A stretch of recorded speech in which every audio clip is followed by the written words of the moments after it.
Hello. Uh, Testing. 1, 2. Can you guys hear me? Type the number 0 in the chat if you can hear me okay.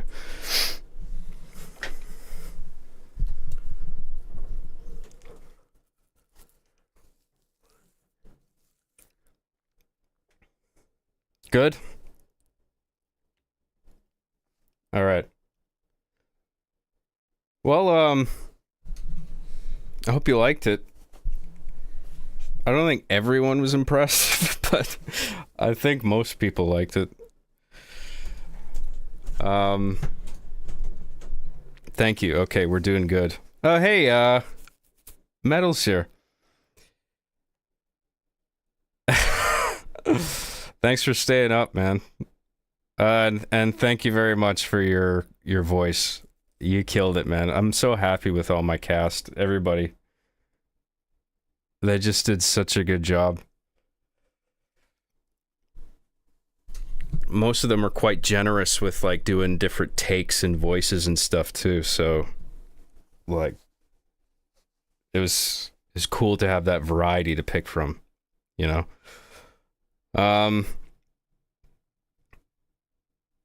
See a lot of setup. I mean, the episodes to follow will get more intense and compelling, I think, now that a lot of groundwork has been laid out, and I needed to get that out of the way. I tried not to make it too complicated. I actually tried, one of the goals was to make the overall story, like the zigzag of it, as simple as possible, right? So you have like a prologue that sort of sets up the overarching threat. And then you have a middle act that just sets up the world and then introduces one of the main characters, and then you just follow him like every scene, just through the process of, you know, going through the police system. Like, this doesn't jump around or anything. It's just like, we're here, you know? And then he's in the field around the middle, and some bad shit happens. And then like the last chunk of it where it ties into the prologue, and you're like, oh, this is what we're doing, right? And so you have, and by the end, it's like both sides are set up to be on a collision course, right? Probably didn't, well, I know I didn't do everything perfectly. I mean, there's some, I'm not sure about some of the mixing. I tried my best with it, but I think I may have mixing the voices that have heavy modulation done, or, you know, like edited and given a bunch of post-processing effects to make it sound alien or whatever.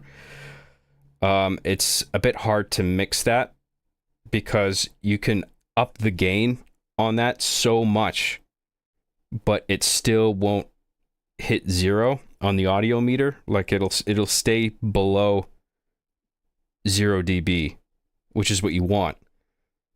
But that's because it's so heavily compressed under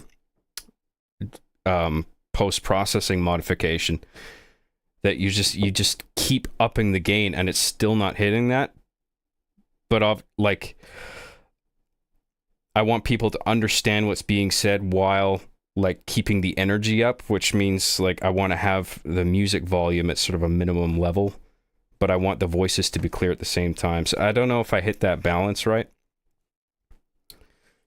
I think with the non-alien stuff, I mixed it okay.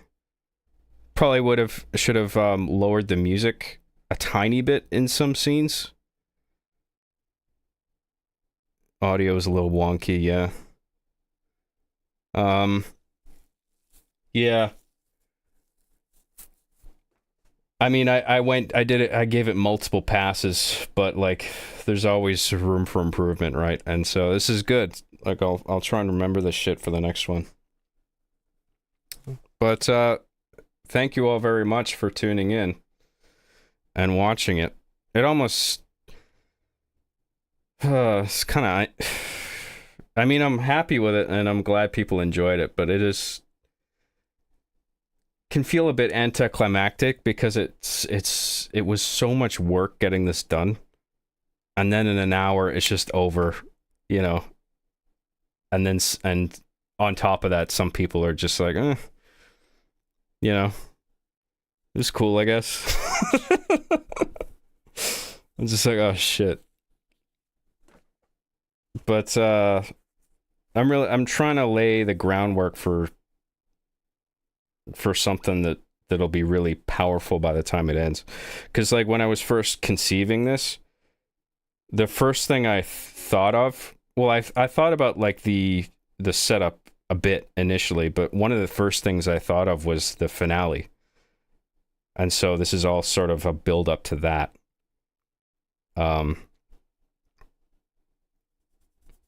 anyway. So yeah, thanks for everyone for tuning in. I hope you at least enjoyed it.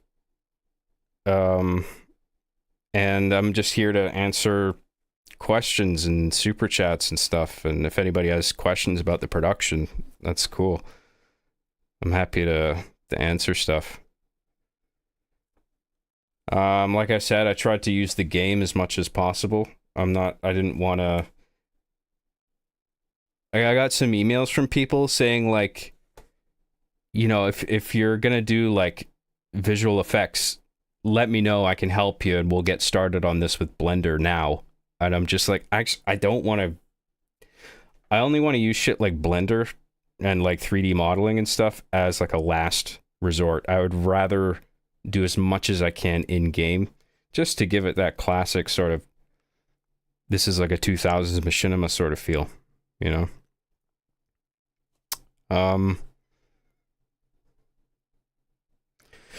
Team Killtacular for $10 says, overall, this was a great start to your new show. You took time to establishing the main players and their parallel journeys in a world that isn't all black and white, good versus evil. Yeah. I mean, that was one of the key ideas with this, is that you don't really know. You're rooting for both sides in a way. Like, there's no clear villain in this. You understand what the aliens are doing, and you understand what the cops are doing and what Max is trying to do. He actually just, I mean, the police force is hopelessly corrupt, but what else are you supposed to do? Like, what are good people supposed to do? Just not join? You know, or do you try and join and try and reform the department from the inside, even if you're just one person, right? Because what's the alternative? Nobody does that, and then it all just goes to shit.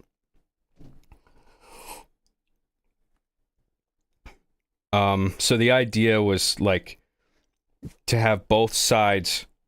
You're sort of rooting for them in one way or another, both of them, and then when they end up eventually clashing, it's sort of like devastating, because it's like, I don't want either of them to lose, kind of. So that was one of the key ideas with the whole thing, because like you look at the game you've got to work with, right? And it's just like, okay, I have these maps, I have all these assets, I have all these vehicles, these weapons, and I have Spartans and I have aliens. What do I do with that, right? What's like the most efficient? What's the broadest thing I can execute in terms of storytelling with all these things? And it's like, well, let's frame it broadly as a cops versus aliens story, and then go into detail on both sides, right? Kind of like Halo 2 did, right? With like the aliens and the UNSC on the other side, where it's like you have this broad framework, and then on both sides there's complexity, right? And nuance to what they're trying to do. And then you kind of have a understanding of both sides, and then they collide, and then you're like, oh shit, like they don't really understand each other as well as the audience does. Like the audience understands what's motivating them both and why they're at war with each other, and yeah.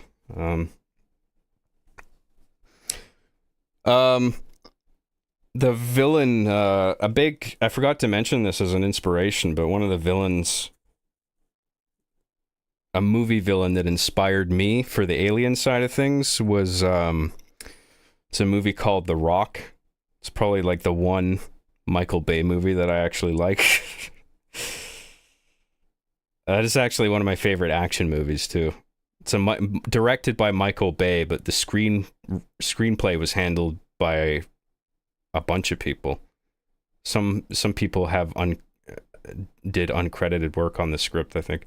Anyway, one of the villain, quote unquote, in that movie is a character called General Hummel, played by Ed Harris.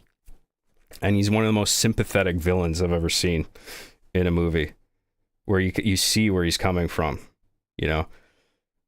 His intentions are actually quite noble in the movies. He's like I think he's a Marine, and he's in, like, you know, leading black operations for the US government. And he brings his guys behind enemy lines to laze targets for an airstrike. And the area that the guys are in ends up getting too hot, and, you know, they're under fire. But the government decides they're not going to go in and save them because it's a black op, and they can't.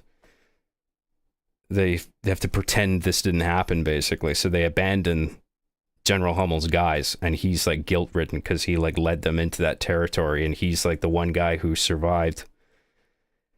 And then his mission in the movie is to just have his guys get a proper burial and have their families, have the government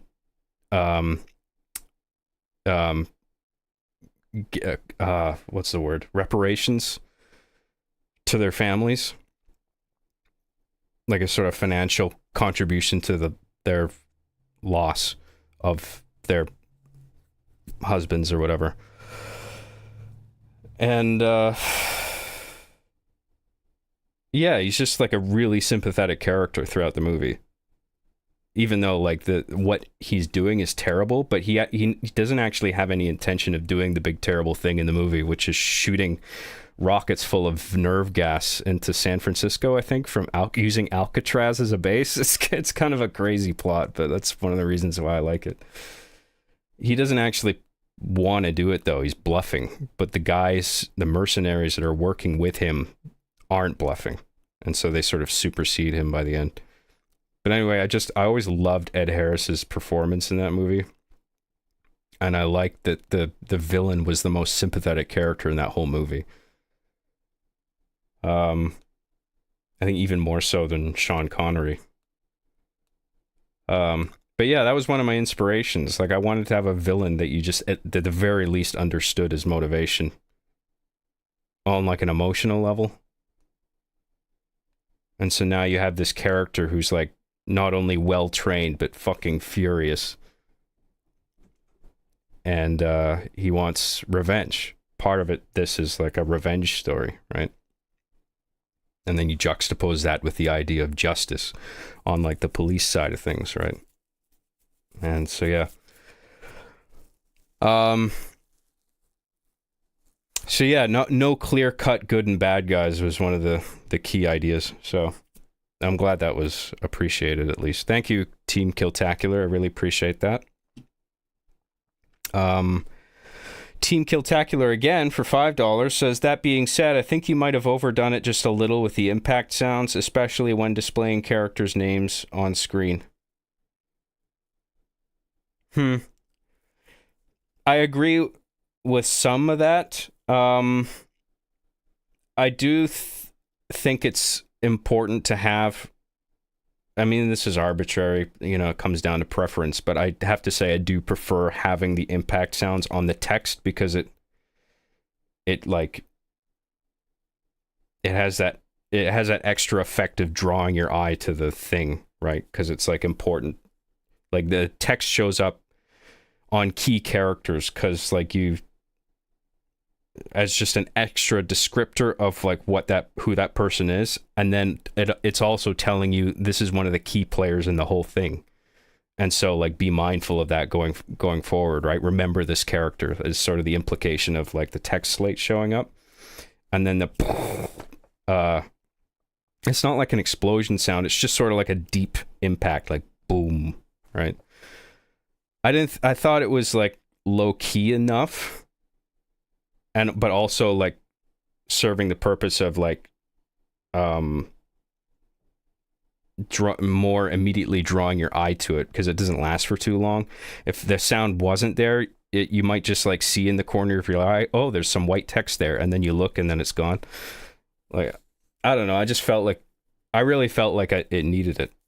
So, but I mean, there's definitely a few like I'll look back on like generic impacts that don't have anything to do with the text, where it's just like, yeah, I probably didn't need that one. Certain ones I did though, like when Max is walking up the stairs and he stops because he sees the spaceship. I had one there because in that moment Max is like seeing an alien spaceship for the first time, and it's like, oh shit, like it didn't feel enough just to have him stop and just look with no noise. I mean, so it's like the impact is sort of a reflection of like the oh shit moment that's going on in his head, you know. It tells the audience like, oh, he sees something, but we don't know what it is yet. I mean, they're obviously looking for the crashed ship. They know a ship crashed somewhere, but we don't know exactly what he's looking at in that moment. But the sound helps the audience know that he is looking at something crazy. It just didn't feel, it felt lacking without the noise to me. So, but you know, I'll keep this criticism in mind. I'll try not to overdo it in the future. You know, I'll try to be careful with it. But thank you for your input. There's probably a couple of impacts in there that I would agree, like, didn't really need that one, you know. Thank you, man. Audio was a bit whack. See, people are saying the audio's whack, but it never actually goes above 0 dB. Like, I was actually really careful with all the leveling. It's just the problems come with, like I said before, adjusting the gain on clips that are under heavy post-processing. And that's like the alien voices, really, that has that.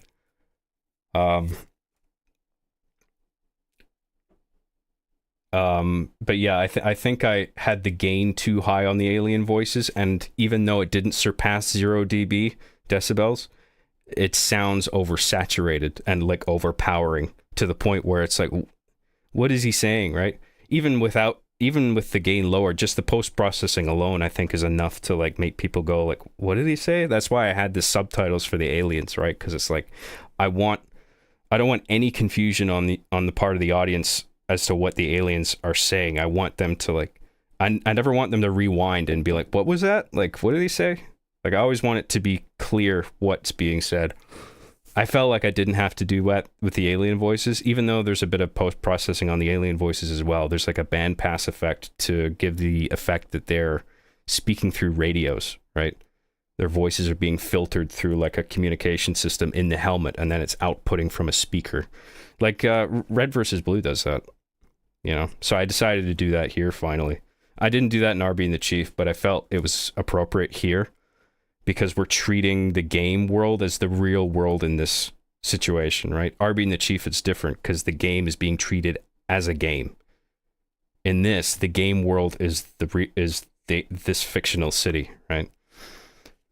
So it involves a sort of different approach with things, you know? Like in RB and the Chief, for instance, you can have things despawn visually, like within the frame, and respawn and shit like that because it's part of how the game works. But in this, you have to cut around shit like that happening because if the game world is being treated as the real world, things despawning and respawning makes no sense, right? Yeah, so shit like that took some figuring out, but I think I got it. But yeah, I'm not gonna up the gain so high on future episodes. I'm gonna try to keep that down next time. but I appreciate you guys going with it. You know, hopefully it wasn't too much of an issue. Alvaro Diaz for $5 says, now that Hard Justice is back, Deus Ex Machina ending when? Never. That's done. I fucked that up, and I'm just moving on from that. Okay. Do you still need voice actors? Yeah. I mean, I'm not even gonna think about casting episode 2 until the script for episode 2 is finalized. I can't think about everything at once, because there's already a fuck ton of things to remember and think about just with each phase alone. So like when casting comes around for episode 2, when the script is totally done, then it's just like, okay, let's cast it now. And at that point I'll think about it and reach out to some new people, you know, whoever I can think of. It's just about like who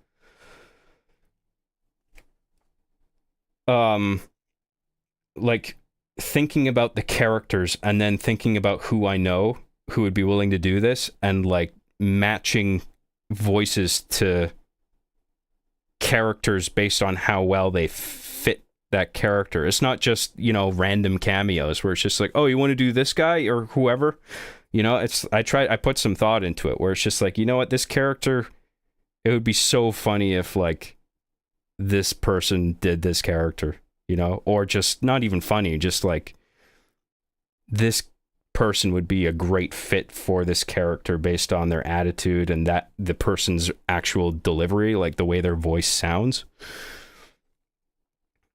For instance, the cop at the beginning, like Fringy, just the idea of Fringy being this sort of frat boy asshole cop just made me laugh so hard. Like I could hear it in my head. Because obviously Fringy is like one of the nicest guys like I've talked to. Like he's just totally not that, right? So I was just like, wouldn't it be great? And he has a very distinct voice. And I actually heard it just in his natural voice, his Australian. I was like, because I think when I ask people to do voices, they're like, he probably wants me to do like a funny voice. Not all the time, but I think sometimes that's the case where actors are like, he probably wants me to do like a wacky thing for this, like a wacky voice. And usually that's not the case. Usually I'm just after like a straight delivery in their authentic dialect and accent or whatever. But you have to, as a director, I think you have to be open to what your actors bring to the table. Because they can really surprise you if you let them, you know? So what I tell actors is that this is how I heard it in my head, but I encourage you, like if another voice or style or like an accent occurs to you that you can do that you think would actually fit for this, give it to me and I'll happily consider it. And then I'm quite happy to have that variety to pick from, you know? So it's not only multiple takes of each line, but then also like entirely different sets of voice styles, you know? It's like Mahler. Like in my head, I just heard the scene, like he plays that scientist, Philip Beaker. And I just heard it in his like straight like English accent. But he gave me a few takes, and one of them was like the meme, like hyper exaggerated British one. And I laughed so hard. I was just like, you know what? I didn't think of this when I was writing this, but like this is so good. And so I went with that. Sometimes it's like whatever's funniest. Sometimes it's not that, though. It depends on the demands of the scene, you know? Sometimes it requires like a straight delivery, like just sort of emotionally grounded, no sort of quirky, modified delivery of the voices, you know? So it's just scene by scene. You got to evaluate what's most appropriate. But I'm so happy with all my cast and for everybody just giving their time and talent to what I was trying to do. Anyway, Thank you, Alvaro Diaz. I appreciate that super chat. Thane Anderson for 199 says, really enjoyed that. Great setup. Excited for more. Thank you very much. I'm very happy to hear that. Are we going to get that ending song on Apple Music? I think it's on Spotify. Like, I have three albums on Spotify, and they're full of tracks that I've used for I used a lot of them in RB and the Chief, and I used some of them here. So that track you heard, I think it's filed under like the season 8 RB and the Chief soundtrack. But I consider all my tracks as like I can use them for anything, you know, to score whatever scene in whatever project, you know, that where it fits. I take it Titanus, Aurora, Ziggy, and Odix are all new characters. Yes, they are. Yeah, I mean, there's familiar characters and there's also new characters, and some of the old characters have been sort of reworked. Like in the original, Max, he's sort of like the senior cop who's like a demolition guy, and he's like kind of an asshole. But I couldn't just directly transfer all that character and all his traits over to this thing, because I needed to rework him for him to work in my overall story plan for this. You know, he's still like the senior cop, or he will be in the coming episodes, because like the trio that everybody's familiar with is Bernard. People who have bothered to watch the original Hard Justice, the original trio is Bernard, Max, and Eddie. And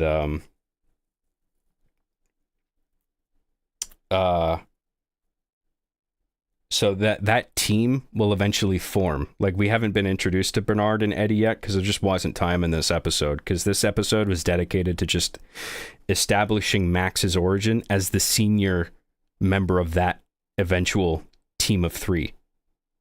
Right? So in the coming episodes, Bernard will be brought in and Eddie will be brought in, and then they get paired with Max, and then they become the team, right? The original team, but the characters have been reworked to a degree so it fits with what I'm trying to do broadly across the whole season. Yeah, and obviously all the aliens are new characters, because I don't think... Did I have alien characters in the original Hard Justice? I can't even remember. But even if I did, they didn't play a major role, you know. Because now the alien characters are quite important in this, because they're like one side of the whole thing, you know. Anyway.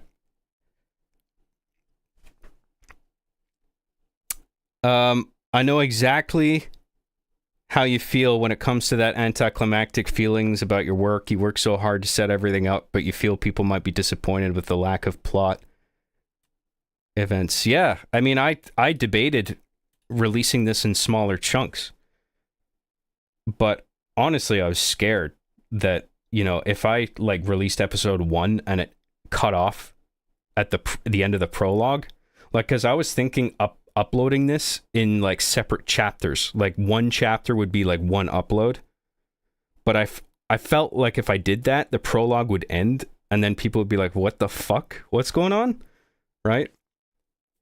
Even though it would mean more regular uploads because it's in smaller chunks, and it would be a bit easier to execute, I think, if they were all in smaller chunks.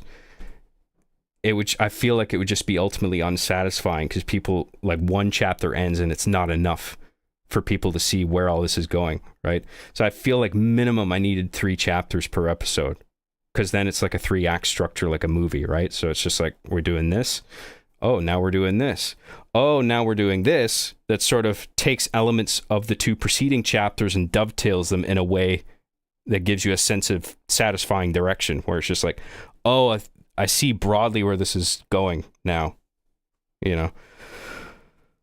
And I really didn't want to disappoint people. So I was like, fuck it. I'll do all 3 chapters just in one upload, you know, because I feel like that's the only good way to do this. Even though the other way would be easier, ultimately I wanted this to be satisfying to people, or it's the best that I could do, you know? 'Cause it's just the first episode, but I wanted both sides to be firmly established, you know. I mean, I didn't fit in Bernard and Eddie quite yet, but I'm getting there as soon as I can. I had to just I had to do Max first, and then we'll do Bernard and Eddie later. Anyway. 3D Blender for a 3-second bit of a dancing little guy. That would be pretty worth it. IMO. Just a random CGI superimposed character dancing around.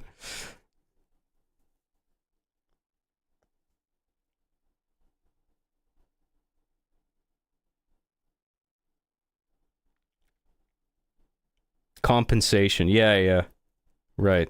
In regard to families being given money when they lose a family member who's like a military service member.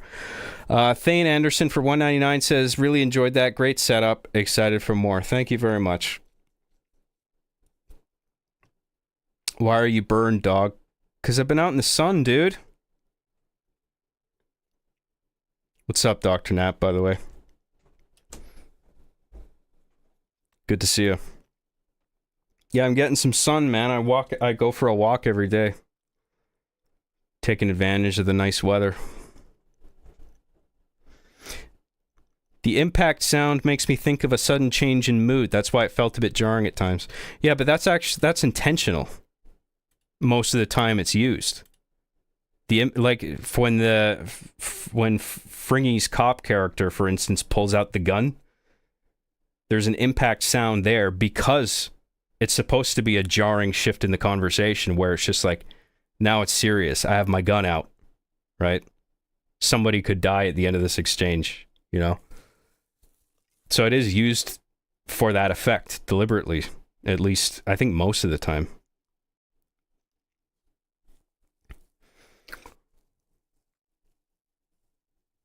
The impact sounds on the names didn't bother me at all, but the white noise sound with the zoom in on the gun was a bit much. Oh yeah, the jet engine sound. Yeah, I don't know. I'm a fan of that. I know people, not everybody is because of the ear rape thing. Maybe at the very least I should have quietened it down. But I just like how the extreme volume, again, it doesn't actually go over 0 dB, but it is loud enough. It is supposed to be kind of screeching because it's reflective of what's going on in his head because he's so furious, right? And also the chapter is called Afterburner, and Afterburner is a reference. It's obviously like a dual meaning, but the literal definition is it's a component of a jet engine. I forget exactly what it is. I did know what it was, but I can't remember right now. I did debate switching out the sound effect for something else and then renaming the chapter something else, just Afterburn instead of Afterburner, but I don't know, I just liked the shrill, kind of the shrieking sound of that was in there. Like, I slept on it and I listened to it the next day again. I'm just like, you know what, I kind of like that. And I also like that the chapter name sort of ties in with it, so I just kept it. So not everyone's going to agree with my editing decisions. Of course, I know that. That said, I think your music has improved quite a bit. Also appreciate that it felt a bit different from your previous work. It was fresh while having your touch still, like the show itself. Yeah, I mean, I wanted it to feel like a 2000s machinima show, sort of. But just with what I've learned in regard to screenwriting since then, you know, incorporated into that. I think the impact sounds during the names were intended for a bit of comedic effect too. I like it.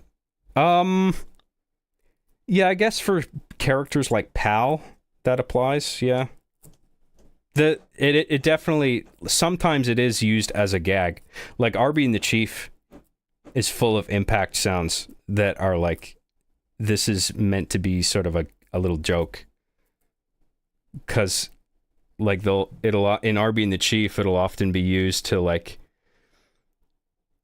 signify something that's serious to Chief, but like it's so dumb, like what's happening. And like the sound design is telling the audience to take it seriously at the same time. So there's this juxtaposition there that I think is inherently amusing.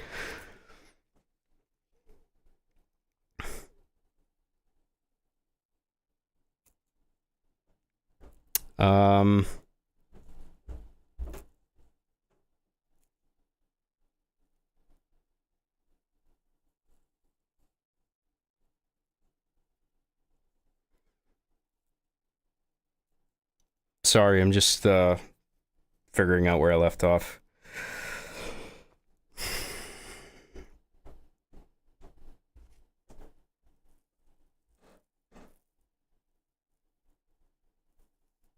Hey John, I had never known what inspired you to continue RB and the Chief, but now that you're wearing a Sonic shirt, I know that you have autism. Thank you for your work and welcome to the community. Dude, I'm a Genesis Sonic. I will always be a 90s era Sonic fan, and the art reflects that era. This, you'll notice, like the art style of Sonic here. This is not 2000 Sonic. This is 90s Sonic.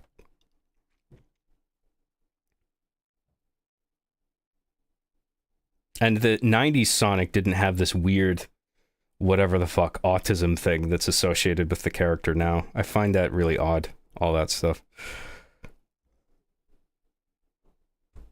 Kind of makes me sad, because, you know, the character sort of feels like a punchline these days, but, like, I really like the character, you know? I think he's cool.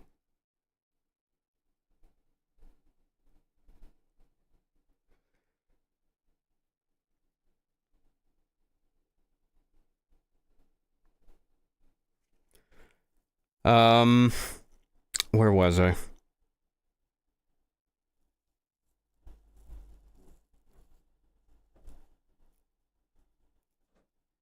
Real South Park, hello, I'm a British person energy. Hello, I'm a British person. Alvaro Diaz for $5 says, Job, I also saw you on the Hub. Are you going to be directing XXX content now also? Will you bring your expertise in acting to your hot projects? Pornhub? I don't know what you saw on there. I don't think it was me. No, I got no plans to direct any porn. Sorry. But thank you, Alvaro Diaz. Team Kiltacular for $10 says, you also mentioned inconsistencies like visor color. Try messing around with the Lumetri color tool in Premiere Pro. Yeah, I know. That I did consider that, but then you got to do a bunch of keyframing, right?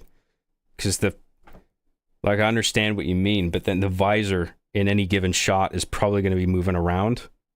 Even just on the idle animation with the character sort of breathing, the visor is going to be like doing that. And so you got to like...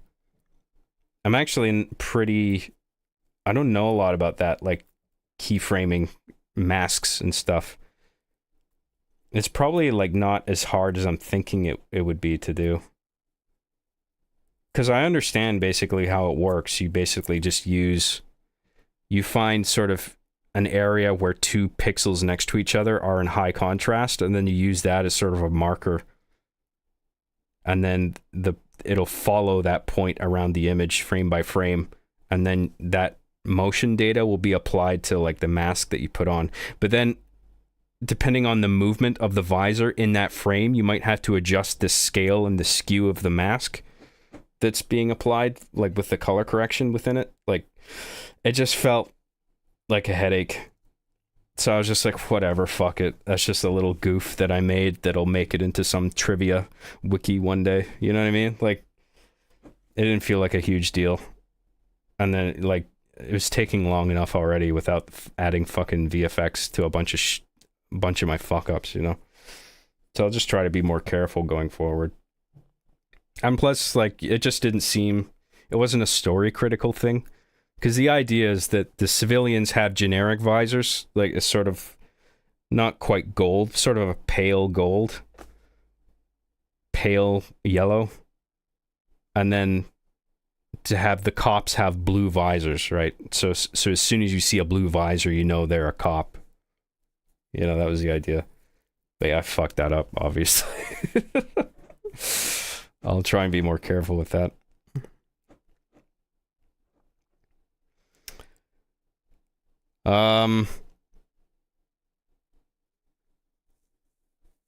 Alvaro Diaz for $10 says, also, jokes aside, will original characters reference past incidents from the old show?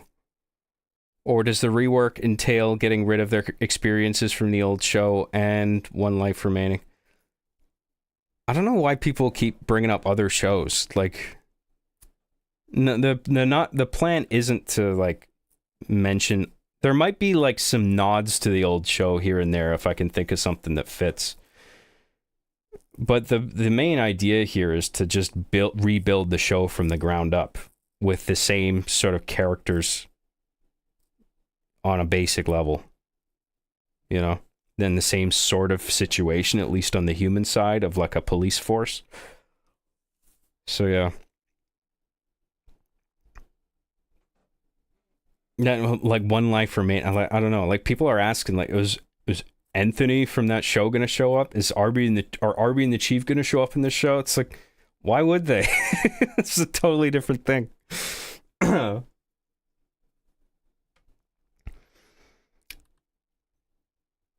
Marcus Wolf for $5 says, can you do a reaction stream to the original series?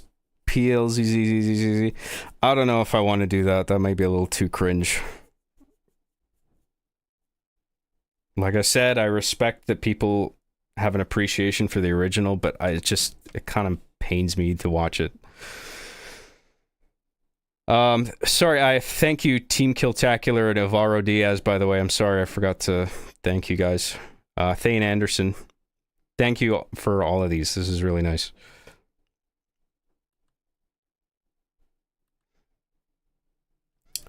Keep in mind that for someone who hasn't seen the OG, it worked perfectly fine just having Max. There was enough to be interested. Yeah, well, I mean, this is designed... I mean, you don't have to watch the original, obviously. I wanted newcomers to be able to watch this show and enjoy it, you know, and follow along. You don't need to have seen the original or whatever, but if you did, then you might be rewarded with some nods to the original show and stuff if I can figure out a way to organically incorporate it.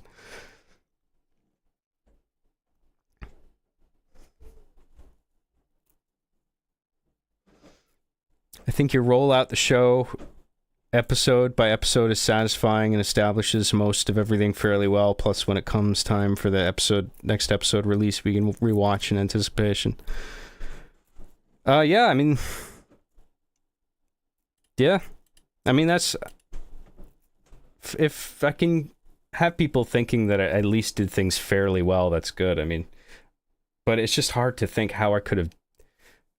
I already did the best I could on it, you know? So it's just like...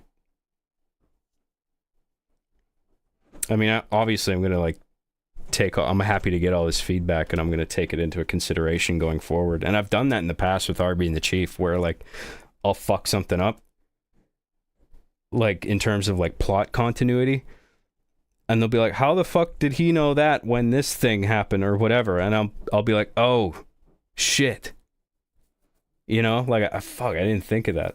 That happened a few times in this episode as well, where I'm just like, shit. Like, there's when Mark the Cyborg's cop character, he asks for 15. It's not explicitly stated, but it's 15,000 credits that he's extorting from this gang leader. But then he says, well, we're coming back tomorrow for the 5 and another 3. He's supposed to say 15 there, not 5. That's my fault, because I wrote 5 into the script, and I just totally... it didn't even occur to me that was an error until way late into post-production. I think after my final export. And I was just like, oh, fuck. It's not supposed to be 5. It's supposed to be 15. Like, I do my best trying to catch everything, all the errors, but when you're doing everything yourself, there's a million fucking things, and then some things just fall through your fingers, and it's like, fuck. Yeah. Anyway.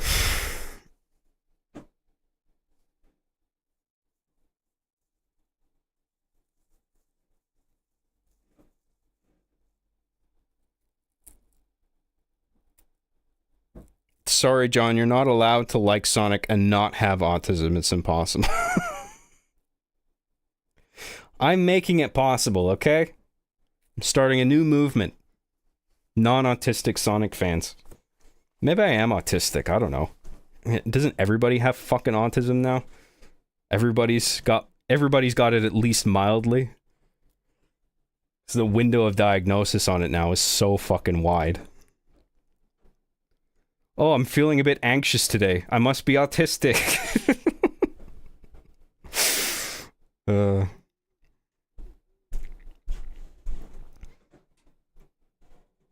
I get the idea of the jet noise for sure. If you're into that, that's fine. Wasn't a big deal, but what bothered me was just the high pitch and maybe distortion and length, not that it was peaking.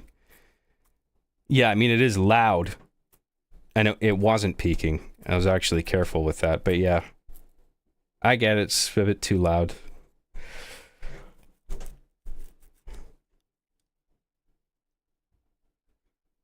John's got a 9-incher? How would you know? What are shows you like to watch these days? Currently rewatching Power for the spin-off show Ghost's final season. Also, Yellow Jackets is good. I haven't seen any of those. I know I've heard of both of them. Ghost? I don't know. Right now I'm watching through 24 again. I'm on like season 5.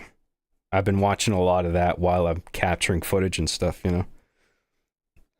Because the video capturing for this takes fucking forever.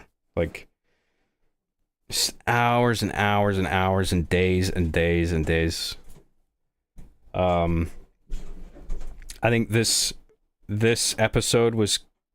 For this episode, there was about 720 unique camera angles. Not every one of them was used, but there were over 700 angles there that were intended to be used. But then, you know, some shit ends up on the cutting room floor, you know, so... But that volume of content was shot with the intention of using it all. That's a lot of footage to go through, you know. But you gotta get everything from every angle and every scene, you know, because, like, you never know when... Like, because the game has certain limitations, like with, you know, despawning or whatever video game limitations. And sometimes a lot of the times you're saved in editing if you have coverage on absolutely everything and clean coverage on every element and every character, because you never know when you're going to have to cut away to something else to, like, sort of save you from some visual anomaly that you weren't expecting. I'm familiar enough with the way Halo Reach works that at the screenwriting phase, I was able to, like, think far enough. I'm like, okay, I know I can do this in the game. I know that I can't do this in the game, so I'm going to write the scene this way because I know I'm pretty familiar with how the game works. But still, like, I would get to production with this episode and then realize there's certain things that I actually can't do.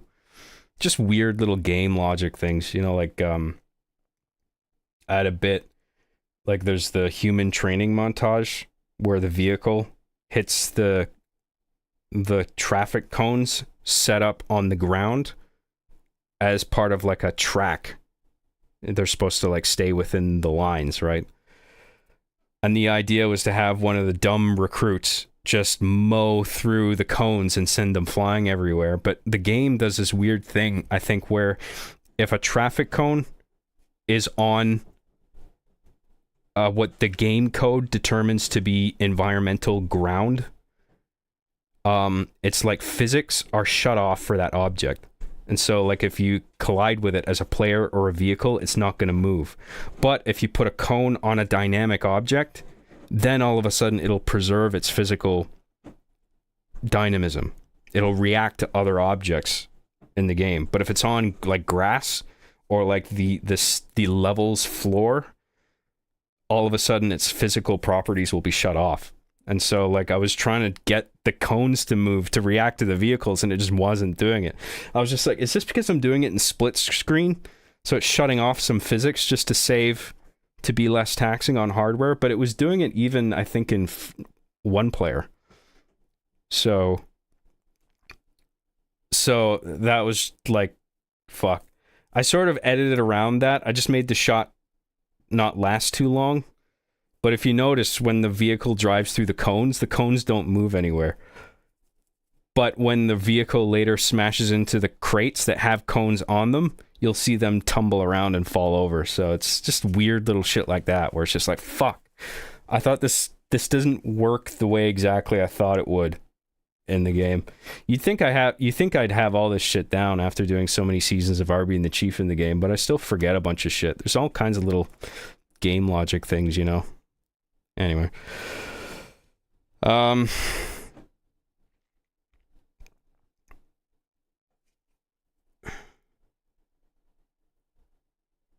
I like the modern Sonic stuff, though the 2010s kind of sucked. Not sure when Sonic became associated with autism, but I don't see it that way. Frontiers definitely helped things, for me at least. Yeah, I don't see it that way either, but I wasn't really a fan of Frontiers. There's some things it did that I appreciated, but it's just not... Sonic's not the same for me anymore. The closest... Sonic Mania was a huge step in the right direction, I thought. But then now, I guess we're not getting a sequel to that, and it's just like, what the fuck, man? How... Sonic Mania 2 with all new levels and music, how fucking hard is it? Just do that. But I think Sega has like an ego problem where I feel like I have no proof of this, but I suspect that Sega gave Christian Whitehead the go-ahead, thinking that people aren't going to like this. I mean, that's 90s 2D Sonic its time is come and gone. This isn't going to do well. And then I think it did do... I don't know how it fared in sales, to be honest. But I feel like Sega, like, just didn't decide to greenlight a sequel because they were just like, whatever. We understand Sonic better than you. We're just going to do our thing. We don't want you sort of muddying things up for us. And I don't think the key, like, I don't think the actual Sega team has a proper handle on Sonic anymore. I don't think they know what to do. Frontiers was kind of doing Sonic in an open world where you just have this vast land in all directions to run super fast and shit. That's a cool idea. But I had problems with the aesthetic, and the gameplay just felt a little bit jank to me. Anyway.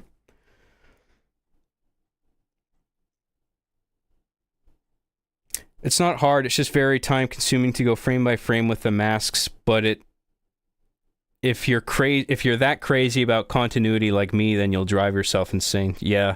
The visor thing, I just let that go. I was just like, fuck it. That's just a bit of trivia where, hey, did you know that John fucked up in this? I just didn't think it was important enough to dedicate the VFX time to it.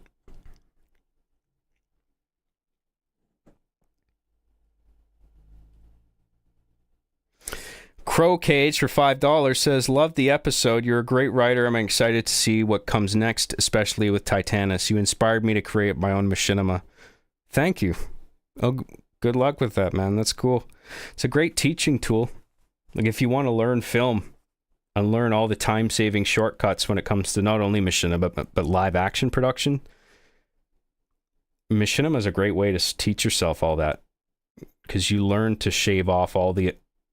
like, you learn to not waste any time. But even with all those time-saving tricks, it still takes fucking forever. So making a movie takes forever, or making machinima for your first time is going to take forever. I guess it depends how long it is. But then learning all the time-saving shortcuts, all that's going to do is just make it take a little less than forever. It's still going to take a long time, you know?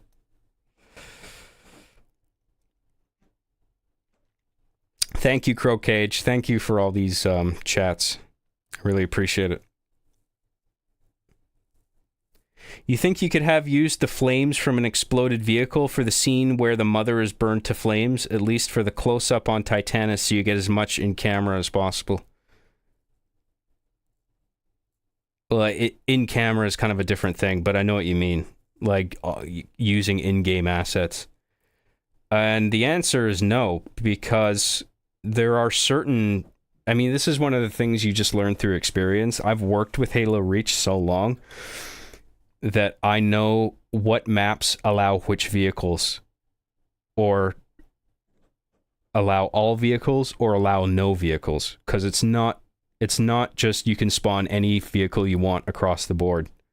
Like, there's certain maps where you can't spawn any vehicles, and there's certain maps where you can only spawn a mongoose but not a warthog, or certain maps where you can only spawn ground vehicles but not planes, or like alien vehicles or whatever. Like, different maps have different vehicular restrictions, you know? And Penance, there's just no terrain in that map that would make vehicles useful or practical. So I think vehicles is shut off for that map. So I couldn't think of anything that would generate a flame for like an in-game flame. That's, I think, more accurately refers to what you're talking about, is in-game as opposed to in-camera, right? So you can... I remember in Halo 3, there was a flamethrower for, I think, for the PC version. I can't remember. In some version of Halo 3, there was a flamethrower weapon. It wasn't in the original Xbox 360 release, I don't think. Maybe it was. I can't remember, honestly. But in one of the games, there was a flamethrower, but in Reach, there isn't. So it's just like, what could possibly generate a flame here? And there's just... I don't think there was anything. So I had to use a bit of VFX there. And, you know, that was easily done. You just grab, like, a free flame overlay, you know, that's got, like, transparency baked into it, and you just throw that on a layer over top. Boom. I thought it looked all right. I mean, I think there's a bit of a frame rate difference. That was the only thing that bugged me. Because the game runs at, I think, like, quote-unquote 30 frames per second, but, like, it fluctuates between, like, 20 and 30 or something like that. But the footage of the flame that was overlaid, it runs smoother. So there is kind of a jarring thing. I thought it might look okay once it was all uniformly exported at 30 frames per second, that sort of the frame rates would align. But the flames still look smoother than the game footage does. So that was kind of it looks a tiny bit odd, but I didn't think it was substantial enough to, like, find a different approach. I thought it looked okay. Anyway.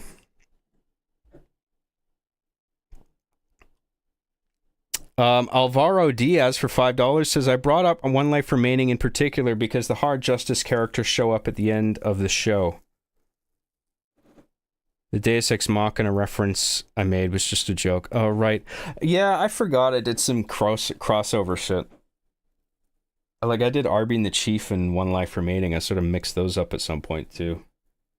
Where I mixed the universes together. Yeah, I totally forgot about that. But yeah, I have no plans to bring other characters from other shows into this.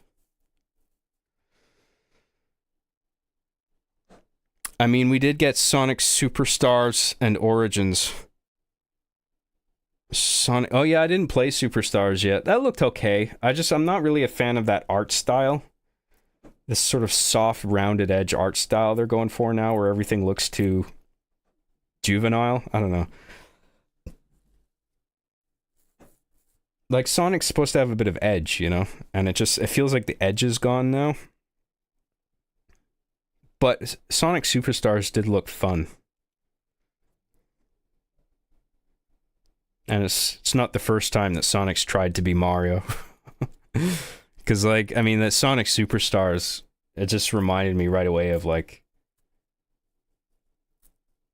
I forget the first Mario game that did it, but one of the modern Mario games where it's just 4 players on the one screen.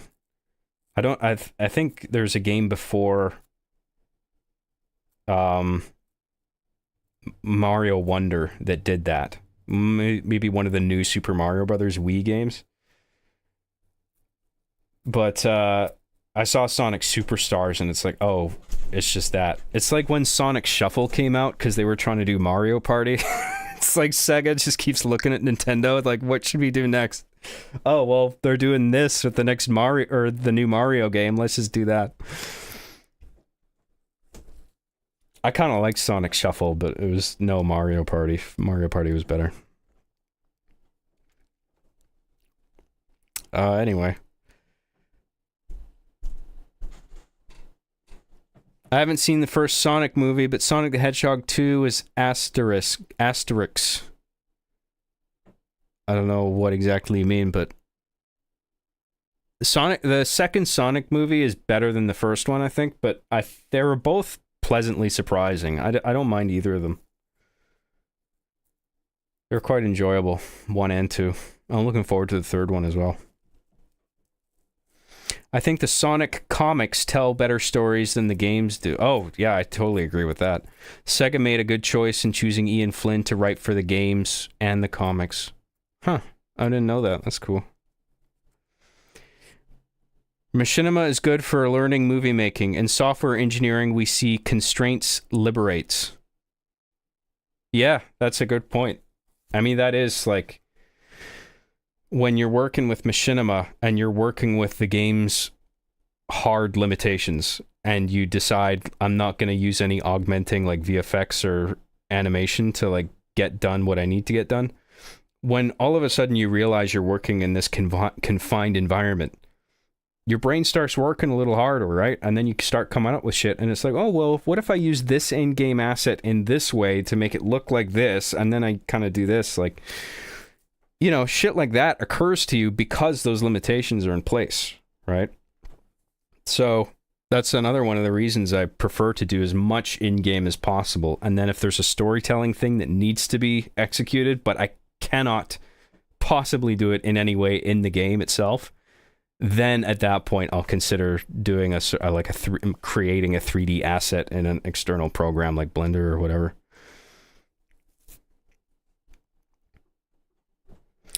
You're thinking of Halo CE. Oh, yeah. Yeah, custom edition. Yeah, I know what you're talking about. But that was Halo...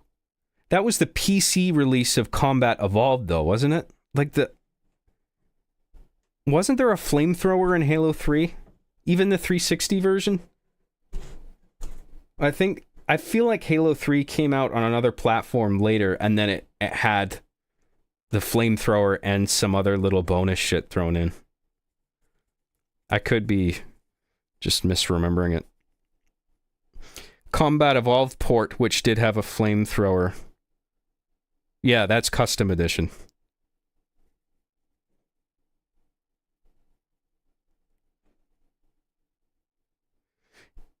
Can you not use mods to have vehicles in maps that don't support it? Sorry, I don't know how Reach works in that. Yeah, but I'm not using any mods. I try to do everything in the vanilla game. I think that's another fun challenge of it, too. And plus, I don't want to fuck around with the modding stuff. Because in order to, I think, take full advantage of that, you actually have to do, like, a hardware mod where you're, like, soldering new chips onto the board. Like, I don't want to... I'm not fucking doing that shit. I think there is, like, a software way to just fuck with the game code, but I don't want to... I don't want to go there in case I, like, ruin something. I don't know. It just feels like...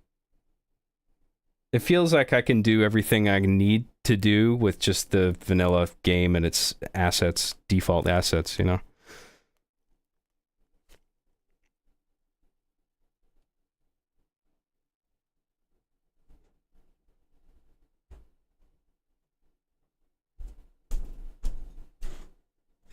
Oh, you're thinking of New Super Mario Brothers Wii. Either that or New Super Mario Brothers U. Right. Right, yeah. Where it's just like four-player co-op, I guess. It's like 4 Marios on the screen, controlled by 4 different people, and You just run through and you all share the one screen. Yeah, and then obviously Sonic Superstars is just doing that, you know. I haven't played it yet. I just actually looked fun. I just haven't tried it yet. John, you got to play Halo SPV3 one of these days. Well worth the time. I know.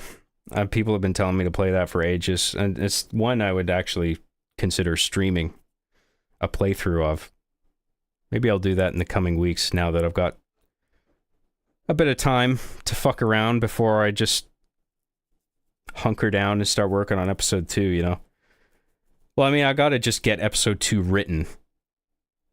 And so I can stream between, you know, writing. But it's just once a script is done and I enter production, then that becomes like all consuming, where it's just like, fuck, all I'm doing is just editing now, like all day and night. You know, there's no time for anything else. Just guys, I gotta just power through this.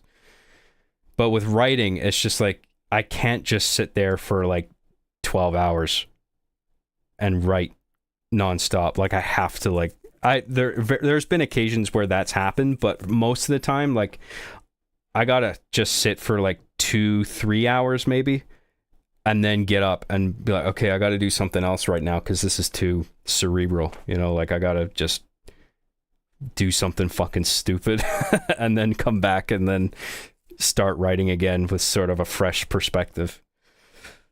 You know, editing is much easier to just sit down and work for hours and hours, because at that point you're just following a recipe, right? It's very technical and straightforward, right? It's not like it's a little bit creative, but not nearly as much as writing. Writing is just like a blank paper, right? And it's just like, I gotta think really carefully about this. Whereas with editing, you can almost like zone out, you know? Where it's just like, okay, color correction, change all the values, clip here, clip there, cut, move. Like, yeah. It's just like that, you know?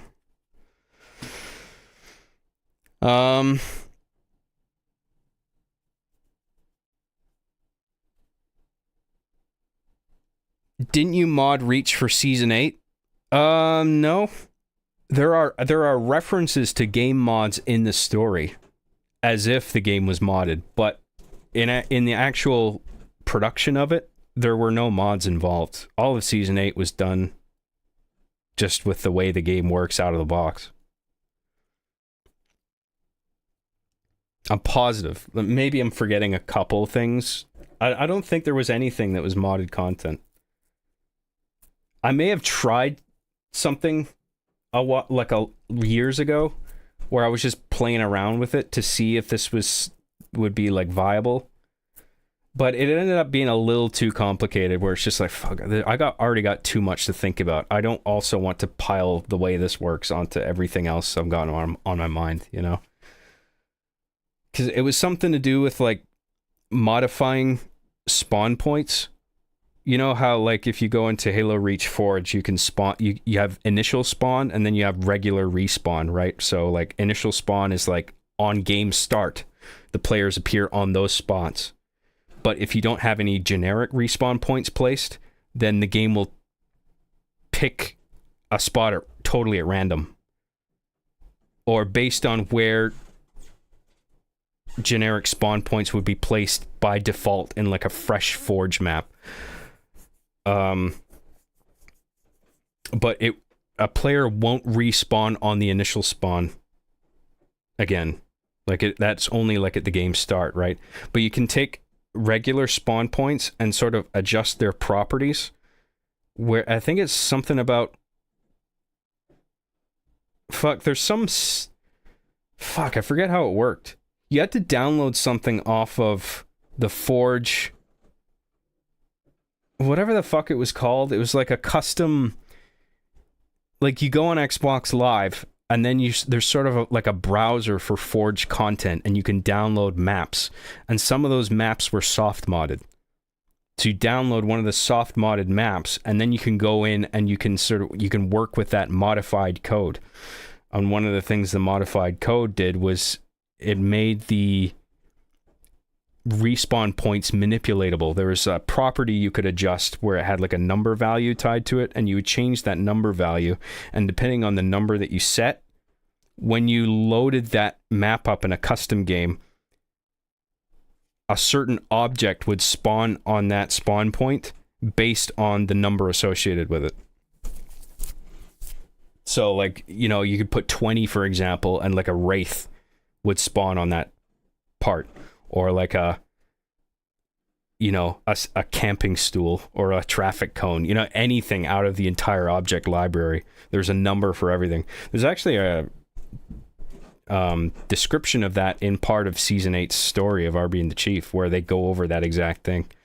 That's how they they attack the funeral with that modding stuff.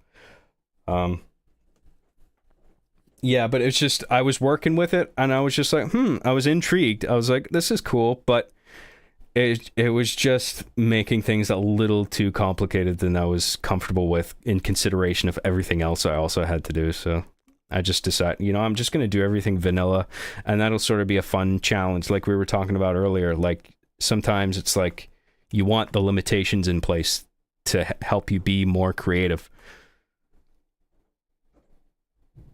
And I think, you know, people who are fans of machinima, sort of like as a form of art, appreciate that when you just use the game itself to the maximum degree, you know, and you rely on external software as little as possible.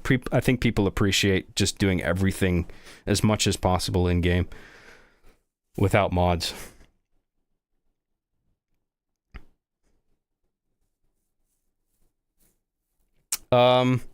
Meow Meow Choco Chow for $4.99 says, John, have you considered going into professional voice acting? Would love to see you among the ranks of Matt Mercer, Robbie Damon, and Zach Hadel. I actually don't know any of those people. I haven't heard of them. I would do voice acting, yeah, but I don't think anyone wants me. I don't know if I could do it like long term either, because I mean it's hard on people's voices doing that like as a career. I think I don't know if I have the stamina for that. Like my throat kind of gets fucked. Even just doing one of my own projects, you know, after it's all done, just like, oh god, my throat hurts.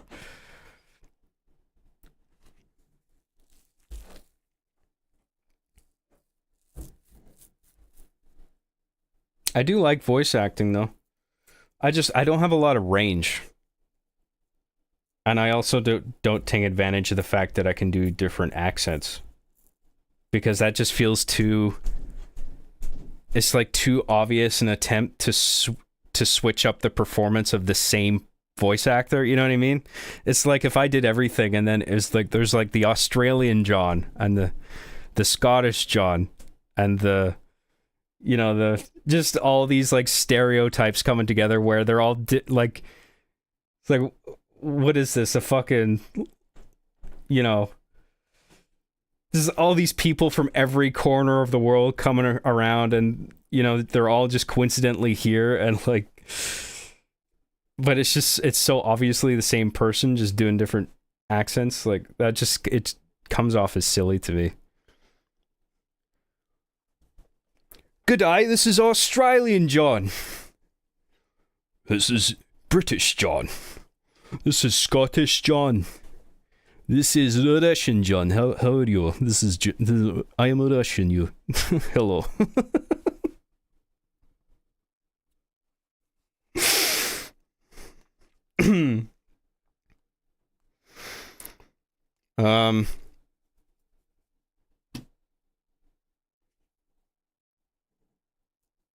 It was a tool to make custom maps for role-playing servers. Some maps were utterly massive. Huh. Well, I'm not aware of, like, custom maps for Halo Reach. Like, I know in Halo Custom Edition, you had, like, these crazy, huge maps. I don't think... I guess you could make custom... I mean, you can certainly do, like, Forge World stuff in the vanilla game. But when you say custom maps, I'm thinking of, like What's that huge one in Halo Custom Edition where like you can fly pelicans and shit? It's just like this huge winter map. Fuck, I can't remember what it's called. But that's what that made me think of. Like I don't think you can do any of that with, well, I suppose you can do anything with Reach if you mod it the right way. But I think that might require hard mods, like resoldering the circuit boards.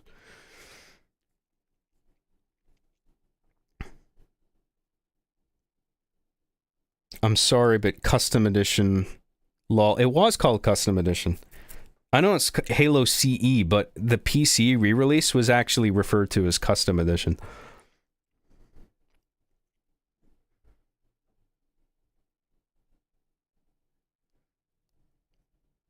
You had scenes with like 1 million characters, and you had unlimited credits, though, regarding Season 8. Oh, yeah, I forgot about that. I mean, the unlocking all the armors, I mean, as far as I'm concerned, is I need to do that because I need the opportunity to make characters as visually diverse as possible, because otherwise if like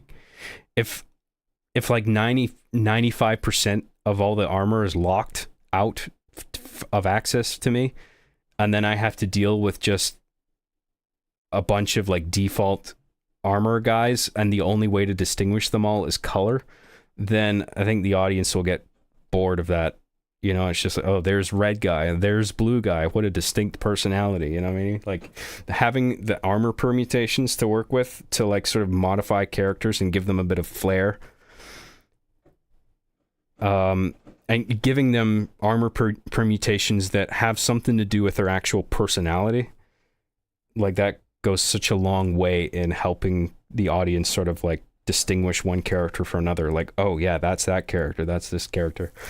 And it's difficult doing it even just with everything in Halo Reach. Cause like I gotta be really careful with who I give distinctive permutations to or distinctive colors to. Like you'll notice like Max is always like white colored armor, but he's a cop. And the cops are typically blue. But I want him to stand out. Right? Like when Max shows up, I want people to know that's Max, right? The armor, the color is just immediately identifiable. And it's like, that's a key character, you know? Whereas if they're just sort of more generic characters that aren't as integral to the plot, I'll give them more generic colors with just a little bit of flair in terms of permutation, where it's just like, oh, well, I'll give this guy slightly different shoulders, or, you know what I mean? Like, and I tried to be as thoughtful with it as possible. And also, like, sort of nodding to past content as well. Like, you'll notice, like, Titanus's colors. Not only are they the colors of flames, and that's sort of just reflective of, like, this burning anger that he has, but also it's Eugene's colors from Arby and the Chief. So it's a little nod to that as well. Plus, the Spec Ops helmet is Arbiter's helmet. So it's sort of a mix of Arbiter and Eugene with a familiar color palette that's actually thematically relevant to what I'm doing here in this show, Hard Justice, right? So I'm really careful with who I give permutations to, and what permutations and what colors, what mixes of colors, because you can do a primary and a secondary color, and you got to allocate all that stuff really carefully, based on the importance of characters. Because if for every single character they have a unique color and a totally unique set of armor, then you sort of lose track of everybody, where it's just like, well, everyone, it's like that The Incredibles, where Syndrome is like, once everybody's super, nobody is. It's that kind of thing, you know, where it's like, if everybody's distinct, then you sort of lose track of everybody. But if I have it so only the key characters have distinct colors and armor permutations, and then you sort of, as you go down the ranks of characters and their whether or not they're integral to the plot, it's like, okay, well, I'll have just all the cops generically blue. I'll have all the civilians generically brown, because it's the flattest, most uninteresting color. And then like any sort of default civilians, I'll just give them the base helmet with no bells and whistles, like not even any shoulders, no knee guards or anything. So you have to use color and permutations really thoughtfully in order to like make sure the audience is always paying attention to the right characters and they're able to keep track of all the key players. Ron S for $4.99 says, just finished the episode. Like the way you spent time developing the world and setting up the plot and characters. Yeah, well, I mean, that was the whole idea. Like, I was trying to set up things as efficiently as possible while still packing it with enough jokes and sort of getting the audience emotionally invested, where it's just like, okay, I want to watch episode 2 now. I want to see what happens with this.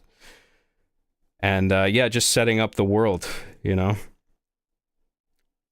So I'm glad that I achieved that to some degree. Brooklyn Italian John. Hey yo, I'm from Brooklyn. How you doing? This is Brooklyn John. I don't even know if that's Brooklyn. Next thing you know, John's trying to be Soap McTavish in the next episode. Soap McTavish and Captain Price. British SAS. Hard bastards.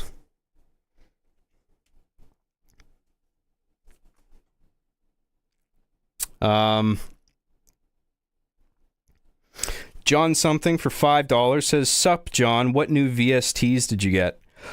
I got Serum and a bunch of presets for it. I've really been enjoying that.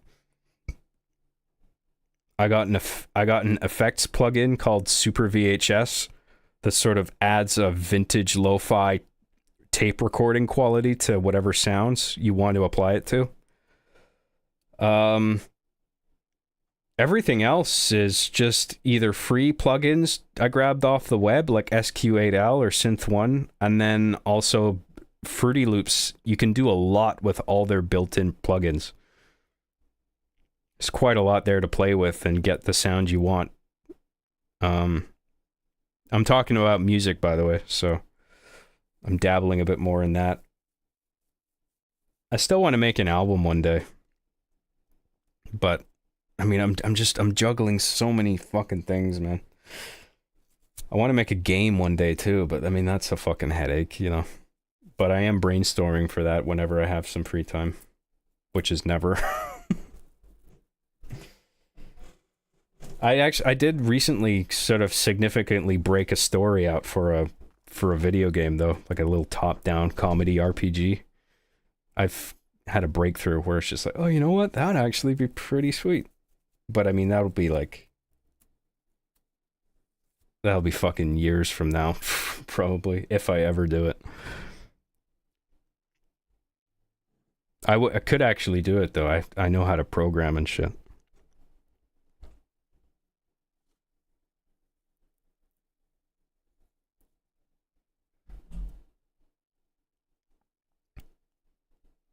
Thank you, John something. Thank you for all the super chats. Did I forget to thank people? Ron S, Meow Meow Choco Chow, Alvaro Diaz, thank Crow Cage.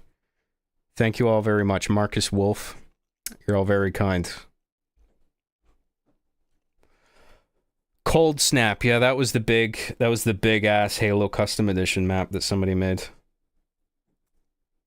I think they raised the player cap on that game too, so you can have like 64 player matches, I think. It's pretty cool.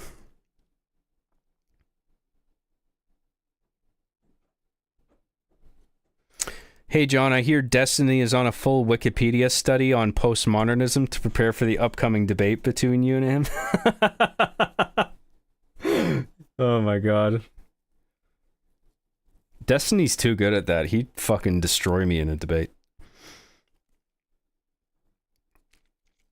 Alvaro Diaz for $20 says, hello, Job. How does an average male pull as many women as you? I heard you drown in feminine juices on the daily. And how can I and my fellow viewers have that problem? Also, Master Chief Collection has some of the mods you might need on Steam. Huh. You know what? I didn't think of that about what you could grab for Master Chief Collection off of the Steam Workshop. That didn't even occur to me. That's I mean, it should have, because I mean that's how I played that Arby and the Chief modded campaign map. But I mean, I already went over all the reasons why I didn't go with Master Chief Collection in terms of technical limitations. So, I mean, it's still, regardless of the Steam Workshop stuff, it's still not an option. The biggest barrier is, like, you can't do split screen on the PC version. I could do it on the console version, but then you don't have the Steam Workshop, right? Plus, there's a bunch of other issues that get in the way.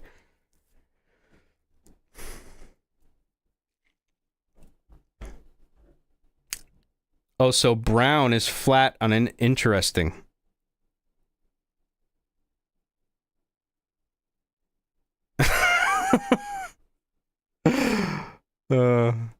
People are trying to make it like a racist thing. I wasn't even thinking of that. It's just brown just felt like it just feels like a very unappealing color. I mean, it's like shit colored, right? And it's just like whatever. Like I need it out of all the entire color palette. It's just like what's sort of the what's the most like what's the least vibrant color out of all of this? And it's just that one, you know? Making it worse. Okay, I'll stop. I'm not trying to be racist, okay? I'm just saying.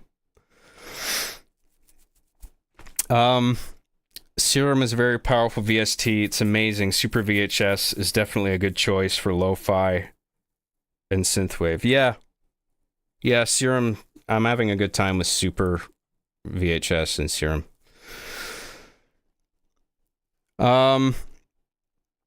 I'd say that of the mediums you've tackled, as much as I've loved Arby and the Chief, you've inspired me the most through your music. Oh, that's awesome. Thank you.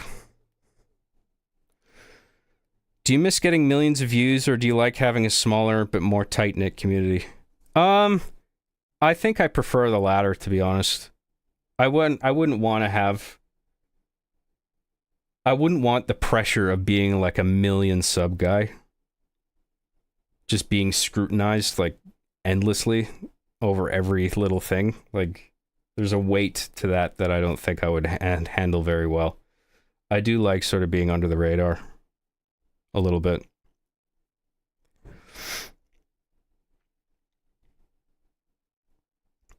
Oh, everyone's clipping me because I'm said some edgy shit. I wasn't trying to be mean or disrespectful. Solar Hypercane for $4.99 says, how are you going to explain making Arby and the Chief to St. Peter at the pearly gates, John? Didn't I answer this already? I'm getting deja vu off of this. Fuck, I don't know. I'll just say, like, I made people laugh, you know? That's something. It's not nothing. Brought some entertainment to people. What are your biggest influences for your music? I'm sure you get this question all the time. I did a big tweet about this where I tweeted a bunch of my favorite synthwave bands and just bands overall. I'm not good at picking out like music like or artist examples on the spot, so like I don't know. There's a bunch. I listen to a lot of like synthwave stuff. Like I've listened to like thousands and thousands of tracks. There's a lot that I really like. So it's hard to just pick out one or like a couple, you know.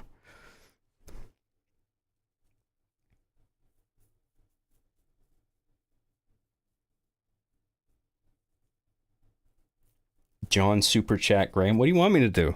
They're there. And I am reading the regular chat as well. You could still use MCC/mods for specific moments/shots. For example, if you need a character to fly in a ship or pelican, you can record flying around in Master Chief Collection, then stitch it together in your edit. Yeah, but there may be a sort of noticeable difference in fidelity, because I think MCC Collection might be upscaled I know because everything gets exported at a uniform frame rate anyway, the frame rate increase wouldn't be noticeable, but I think if the game is a little bit upscaled, that may be noticeable going from one shot to the other. But like that just doesn't seem... I feel like I don't need pelicans or shit like that, you know? And plus, I mean, I see what you're saying, because like not in just for certain little pickup shots, you don't necessarily need 4 players in one session. You can just do it with 1 player. But I mean, I suppose it's worth considering. I guess I'll think about that. I'll try to keep that in the back of my head. You know, like if there's something in the Steam Workshop that I could just use the PC version of MCC to grab as 1 player in 1 multiplayer session, and then... But I don't think anything is going to be so,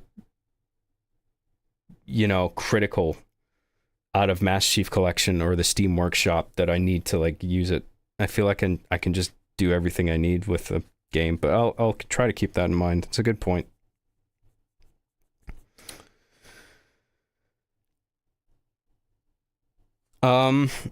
Thoughts on current day Halo? Oh man, I did a whole video on this, dude. If you want to know my thoughts, the state of Halo. And I wasn't even trying to like shit on Halo that much with the title, because you know that there's that meme where like if somebody says the absolute state of something, it's like, okay, this is going to be a rant on how this is like dog shit, whatever it is, you know. But if you just say the state of something, like my only intention there was to just like, this is my sort of assessment from my perspective on what Halo was and is. And you know, there's some good and there's some bad. It wasn't me just trying to say like a Halo's totally shit now. I mean, it's certainly not what it used to be, you know, because I feel like Infinite has just, I mean, it's weak. It's a weak entry in the series, I think. I mean, it started off strong, but the ending kind of sucks, and there's not enough variance in the gameplay and the environments, and then, I mean, Halo's Halo. I guess maybe you don't need a lot of variance in gameplay, but it's the same environment over and over, and it just became repetitive. Like, push this button to open this door and go here and go to these towers to press these buttons and then do this. Like, it's just got like dull. And then the things like they set up the Endless, the new threat that's not the Flood, but they didn't even show what it is, and now it's like, I don't think there's even going to be any DLC for Infinite. It seems like it's just dead in the water now. And maybe dead in the water is not the right term to use, because I don't know how well the multiplayer is doing right now in terms of like player count, like active players. Maybe it's doing all right. I'm not sure. Actually, I was quite impressed with Halo multiplayer, at least eventually, because of the additions, like the Forge. I thought the Forge mode was really cool. And then the custom browser. And people are making all these crazy maps that like are way beyond the scope of Forge mode in previous games. And you could do like logic scripts and stuff. You can do campaign mods. And plus, I think the multiplayer just played fairly solidly. Like, it's not bad. Just the campaign was weak, and it doesn't feel like there's any really cool shit on the horizon in regard to Halo at this point. And Microsoft right now is like, I don't know what the fuck they're doing. It's just like, seems like they have a death wish or something. They just fire a bunch of like,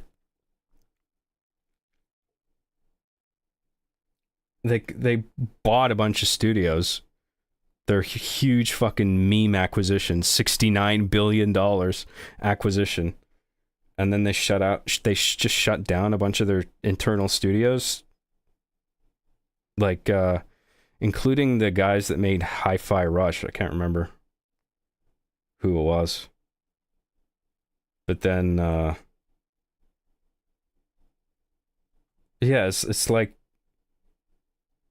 You bought all these companies just to like let them all go? Like, what the fuck is going on? Like, why?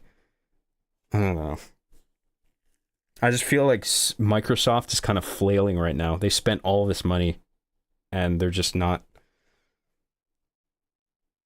They're learning the hard way that maybe they shouldn't have tried to be the top dog that owns everything like Disney, you know? I don't know. Do you still like living in Canada? Vancouver looks beautiful, but I don't like Canadian politics. Neither do I. Nobody likes Canadian politics, including and especially Canadians. Watching Canadian Parliament is the most boring, fucking infuriating, stupid thing ever. And I think Vancouver's overrated. Canada's not awful to live in, but I think our government right now is terrible. But I don't want to get into politics. That's the whole thing.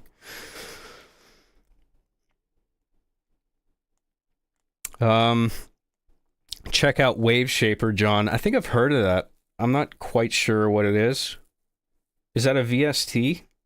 Is it like an instrument or just some kind of like software or effects plugin? I'm not sure. Jojo for $5 says, John, will you bite the foam for old time's sake? No, I'm not biting any foam. Sorry. Thank you for your super chat. I appreciate that. Decimator Omega for $10 says that chase scene in Arby and the Chief, the movie, still makes me laugh really hard. Skylar Loveheart, man, the best character ever. The best character ever. How much money did he invest in Chief that caused him to go crazy? I don't know. I guess I didn't think of that. I guess I wasn't. I don't think I was even thinking about a financial amount. It was just his investment of his time was wasted, and I felt like that was enough. I mean, it's supposed to be ridiculous, right? Anyway, I'm glad you enjoy it. That was. I remember cutting that together and just like crying, laughing. I think Daniel was with me as well. Like we were sort of like I was editing the whole thing, and he was just sort of there helping me out with some stuff. He might have even done some editing. I can't remember. I think I did most of the editing. He might have done a little bit. I can't remember. I think he did some VFX stuff, like blood and stuff like that. Yeah. But I remember I was showing him the edit, and we were just both cracking up. It was fun to do, even if it did hurt. Like I had to throw myself into solid brick walls and shit like that, and do a number of takes of that. Like that was, I was sore after that. I think you might have missed my second super chat, the one about creating a show Bible. Oh, did I? Ron S. Sorry about that. Oh yeah, I did miss it. Sorry. They're especially easy to miss when it's like the same person, like dropping multiple donations, which, I mean, it's really generous, but just don't give me too much, you know? Sorry, Ron S. for $4.99 says, when developing the show, did you make a show Bible to help flesh out the characters and the world? If so, any advice for making one? Oh, yeah. I mean, I have one for Hard Justice. I had one for Arby and the Chief as well. I mean, with Arby and the Chief, a lot of it was in my head. It's technically not really a Bible, but I was kind of... I think if you made an amalgam of a bunch of different documents that I wrote for Arby and the Chief, you could call that a Bible, where it's just like, here's some character descriptions, here's a list of all the characters, here's a list of all the locations, here's a list of... Here's Act 1 and 2 and 3, and like... Here's a description of like the world that they're in, or like... You know what I mean? Like, it's just shit like that. But yeah, and definitely I have one for Hard Justice. I have a huge document. I have like a series of documents that... in combination, you could absolutely call a Bible. You know, it's just like locations and what they are in the story context, and then like all the characters, and then all like the permutations and colors and emblem designs and colors of each character. Like that's all in a list down to like the minute details so that I can perfectly recreate the character each time I need to change a player into someone else and then back again. Like, so I can limit the chance of like continuity errors. So yeah, everything gets written down. A Bible is definitely like a show Bible, a production Bible is very useful as like a reference to constantly look back on. Any advice for making one? I mean, I don't know what advice to give. I mean, you just write down whatever occurs to you, right? And then make modifications to it as is necessary. It's just about getting everything story related down on one document. So, I mean, you just have to know how to write. You know what I mean? Like, I don't know how to make it more. There's not really any advice to give, you know? Just write everything down. Clearly label everything and organize everything into folders. I guess if I'm going to give you any advice on that, it would be that, is to just make sure everything is clearly labeled and organized so you know where to find everything once you've written it down. That's huge. That goes a long way, keeping everything organized. Like all my editing projects, I mean, the Hard Justice, this first episode, for example, there's like 700 separate shots. They're all organized everything's organized into bins. And then there's certain different bins for each session. Even if multiple sessions take place in the same map, there's a separate bin for each individual 4-player session, and all the shots for each of those go into each of those folders. You know, like everything is just. I'm pretty OCD with it. Where it's like, if I always have an eye on my main project bin, and if anything's like out of place outside the folder structure, it's just like, okay, I gotta sort that now, so I'm not left with a mess hours from now, and then it's just like, oh god, like, gotta spend ages. A stitch in time saves 9, right? So it's just get it out of the way early, keep everything sorted from the beginning, and you know, and then when you have to dig up anything from before to like sort of repurpose it in a shot or something that's like lacking, you know where to find it, you know?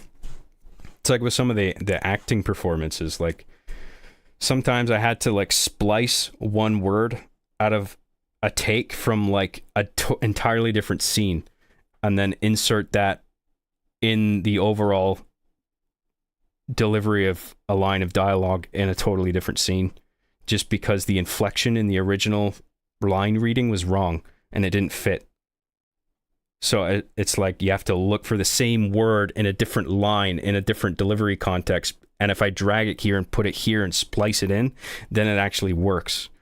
Like, so there's shit like that you have to do sometimes, and you know, in order to like, if you have to dig through older material to do something new that you're trying to execute, like, everything needs to be properly sorted so you know where to find that older stuff, right, quickly. You don't want to be fucking around with that, because that just, if you're dealing with a messy project, I mean, the length of time it takes to get through it, everything just goes up however many fold. Like, you want to keep things as simple and tidy as possible all the time.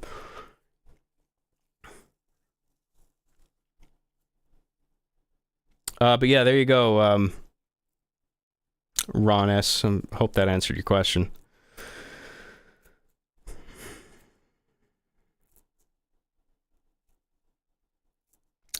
Do you still live with Ash? Oh, the cat? Yeah. She hangs out. It's just usually when I'm streaming now, like, I do it in my room, and I have my door closed just to like sort of muffle.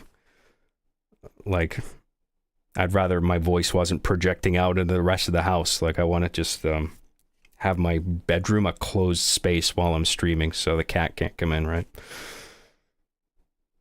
Because if my door was open, she'd probably be jumping up in my lap.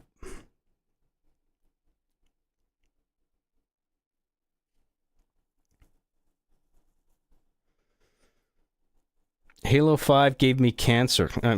I mean, I wasn't a fan of it, but I don't think it was quite that bad. They just fired the Hi-Fi Rush company and then said that they need more companies like it making games that are as good as that one. Oh yeah, that was that interview with the... Who's that woman? Is she like... She's like a Microsoft executive or rep or something? I can't remember her name. She gave this like cringe interview where she basically didn't... She basically had no answer for like the layoffs. Or no acceptable answer anyway.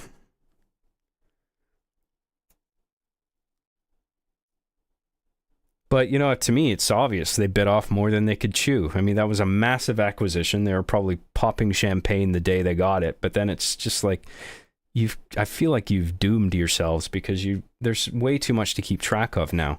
You're responsible for all these different companies, all these different games. I mean, don't you feel the pressure of that? Is there any part of you that was like, maybe this isn't a good idea? You know what I mean? Like, but they wanted me to be at the top. I mean, it's just the Tower of Babel story to me all over again.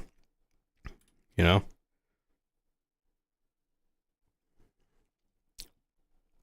Sort of. Tower of Babel is broadly a bit different, but there's elements in there that I think appropriately overlap.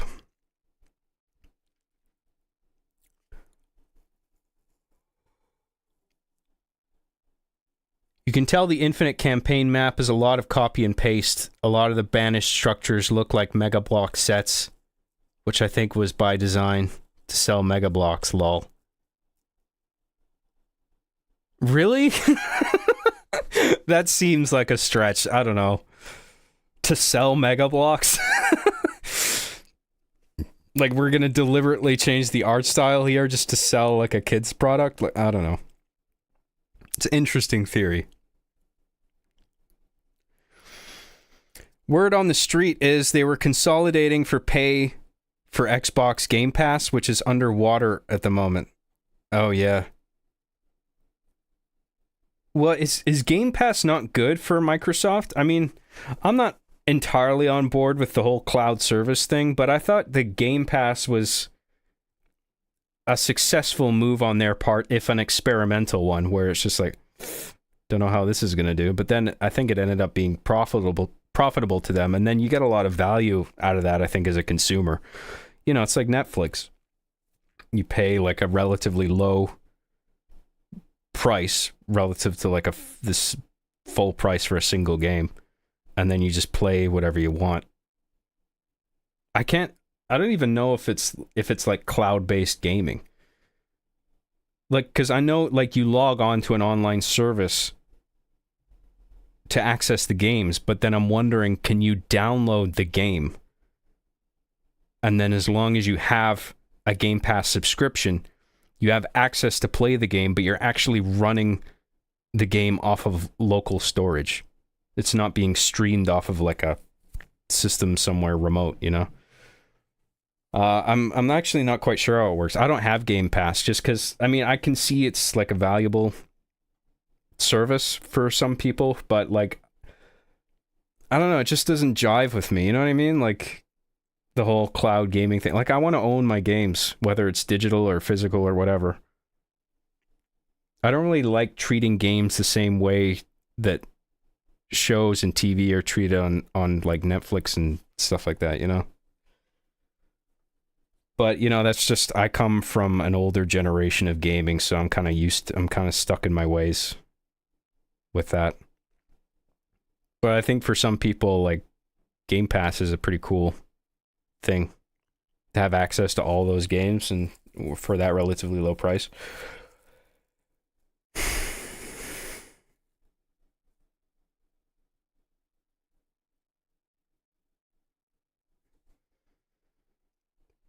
John slams the Canadian Parliament. I don't need to slam the Canadian Parliament. They slam themselves every fucking day. Because it's just hours and hours of them repeating the same fucking sound bites over and over again. And everybody talks past each other and nothing gets done.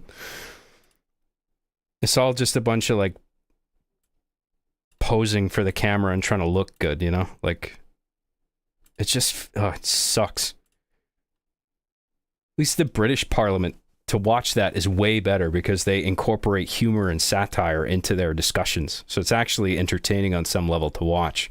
But if you try to do that in Canadian Parliament, they'll tell you, like, revoke that statement or get out of here. Like, we will not tolerate this. They're like just super formal about it, to the point where it's like, this is an obstacle now. You know? It's like nothing is getting done because you have such a stick up your ass. All of you people. No politics. No politics.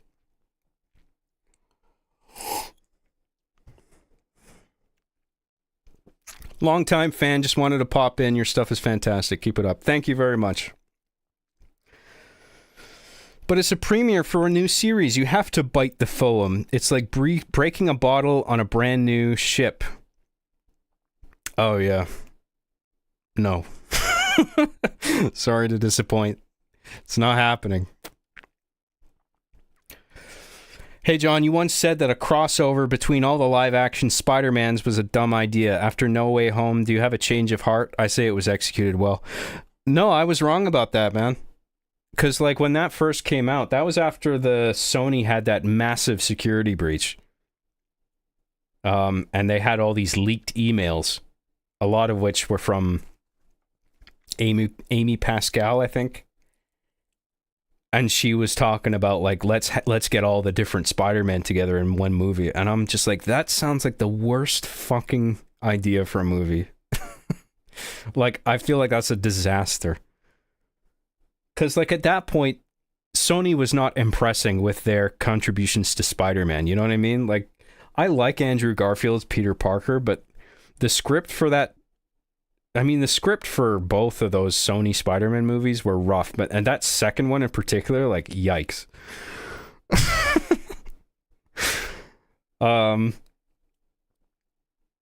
But then, I mean, it always comes down to execution, you know? Like, when it was in Marvel's hands,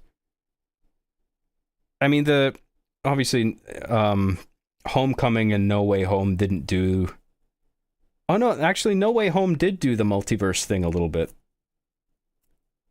Because Mysterio comes from a different universe, I think. And at that point, like, I think Avengers Infinity War... no, Avengers Endgame had already come out at that point. So, like, Tony Stark was dead. And then No Way Home is like... Far From Home, sorry. Fuck. Homecoming, Far From Home, No Way Home. And in Far From Home, he's, like, dealing with Tony Stark's death.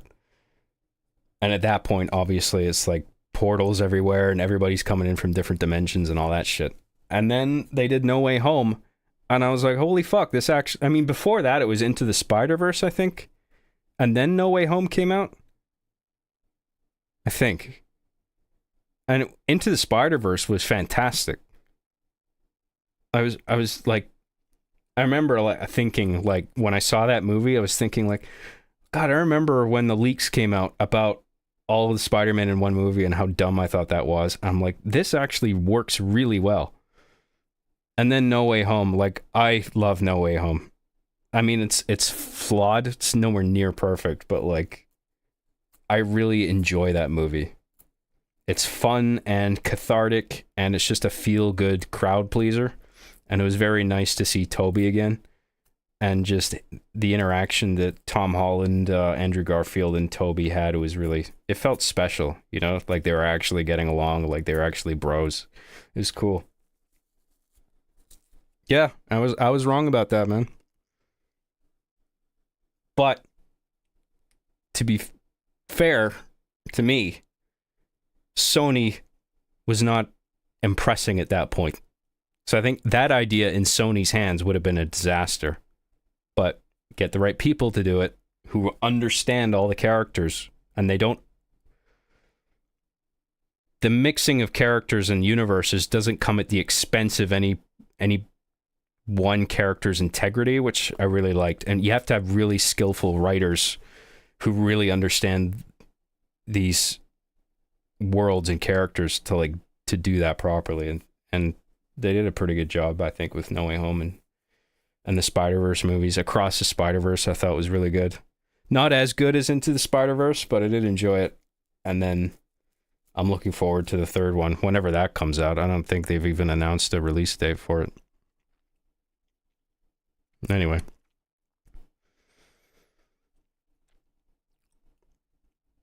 Also a professional editor, always keep your bins and file structure tidy. It's not OCD, it's good practice. Yeah, OCD was the wrong term for that.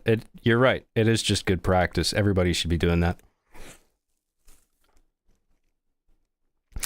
Decimator Omega for $5 says, do you still have the raw script for Arby and the Chief, the movie? There's some inaudible dialogue of Skylar Lovehart. I wish I knew what he was saying. I don't know what part that is. And, I mean, any documentation on that project, I don't know. I don't think I have it. Yeah, I think that's long gone, dude. Sorry. I'm not even sure we had, like, a printed document for that. I mean, we would have had at least something in...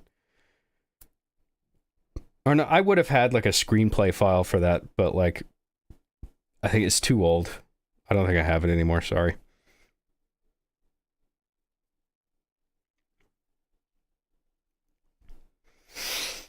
Funny, Rooster Teeth did a similar thing on a smaller scale. They acquired a bunch of YouTube channels in 2017 and started pouring money into all this paywall content, and then it all collapsed. Yeah, I mean, as soon as you go corporate, I mean, I feel like it's all fucked from there. Because then all of a sudden, every single fucking creative decision has to go through so many executive hands, and there's no guarantee that they're going to know what they're talking about or doing. And the chances are that they probably don't. You know? Just all the artistic integrity and vision is just lost. Anyway. Yeah, it's a shame what happened to Rooster Teeth. I was inspired by them, man. The Tower of Babel is the story of the whole gaming industry. Yeah, interesting. I mean, I don't know. It more relates to specifically to like companies, for me, companies trying to be like at the very top. You know, like your Disney or your Microsoft or whatever. They just want to own all these things. Because it's not about bringing lots of great games to people. It's just like, we want to be the king now. And we've got everything. So, haha, like, that's what it felt like. And that's why it reminds me of Tower of Babel. The whole gaming industry in general, I mean, because the gaming industry as a whole includes a lot of, like, small teams and in like single solo developers. You know, so like that, I mean, there's obviously nothing wrong with that. So, I don't know.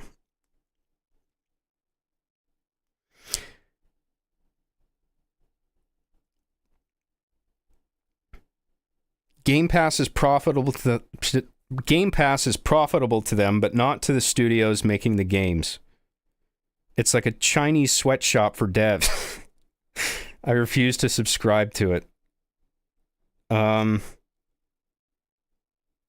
Game Pass is profitable to them, not to the studios making the game. Okay, yeah, so it's just Microsoft are the only ones that benefit. I mean, I don't know what the developers' shares of that revenue would be, if any. I mean, maybe Microsoft just takes all of that. I don't fucking know. They're obviously giving these... I imagine they're giving these... I mean, they have to be giving these developers some degree of the revenue. But I guess they should just... I don't know why it... I mean, I don't think it'd be resolved simply by paying the developers all more, or, you know, Microsoft taking a lesser cut. I think it's just too much for one company to handle. You know, Microsoft after the fucking $69 billion meme acquisition, they had just too much to oversee at that point. It just seems like an impossible management task that was destined to crumble.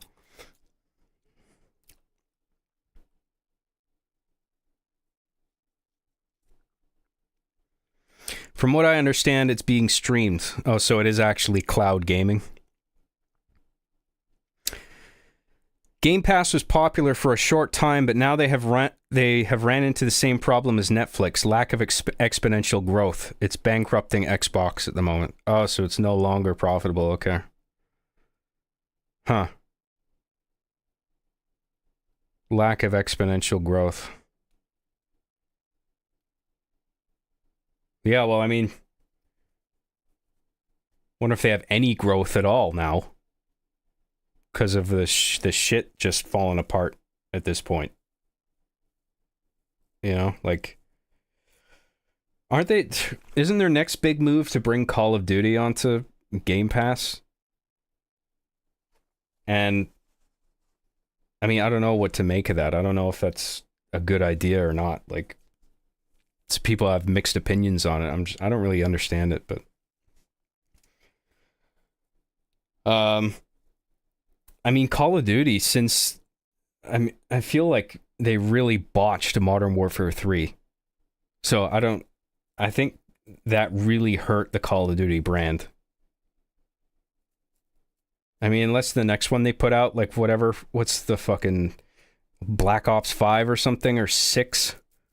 Well, Black Ops Cold War, I think, was 5, and now I think they're going to put out a 6th one, maybe? So if that's, like, really fucking good, then maybe they can save themselves, but fuck. They're really fucked up with that Modern Warfare 3.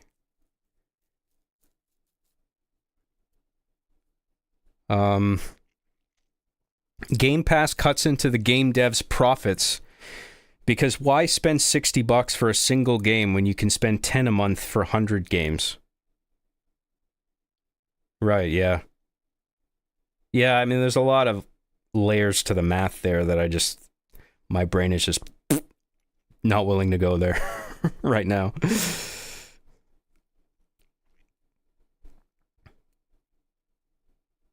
Physical games for the win. I agree. I like having physical games.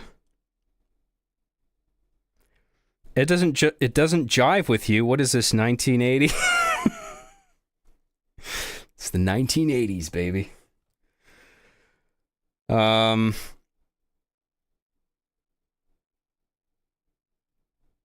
Where was I? Shit.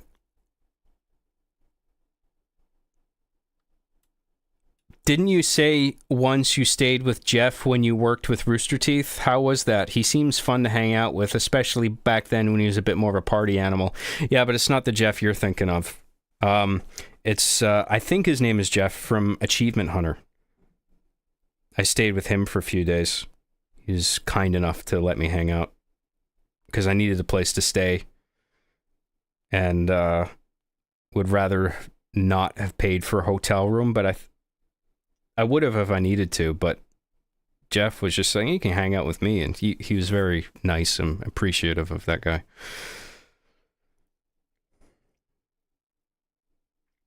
The Jeff you're thinking of is Ramsey. That's not... I didn't see much of him. I saw him once that whole trip to Texas. He just kept to himself, and he was busy doing some shit. But from what I saw of him, he was just a nice guy. He just seemed like preoccupied with shit, Cloud is fine when it's just save data, but for whole games, that's where true problems start. Yeah, well, I mean, if the cloud, if it's full on cloud gaming, then the game is being processed, run on a remote system, and then that video feed is being streamed to you. But yeah, I agree. It should just be save data. If I'm running games, I want all that to be running locally where it's just like pinpoint precision. Because, like, fuck playing any kind of competitive shooter. Not that I'm a competitive shooter guy anyway, but, like, I can't imagine playing something like that on a cloud streaming service. Like, just with even if it is a small amount of lag, the fact that there's lag at all is going to fuck with people. Cloud gaming only works with games that have buffered input, where you sort of put in commands and then you watch the action unfold. Like, sort of RPGs and shit. Anyway.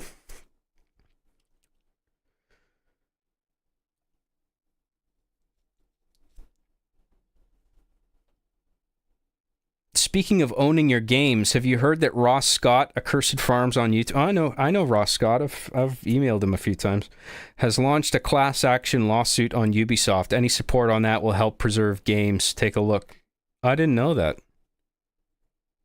What's Ubisoft doing in particular, regarding this? Because aren't a bunch of companies doing this cloud shit?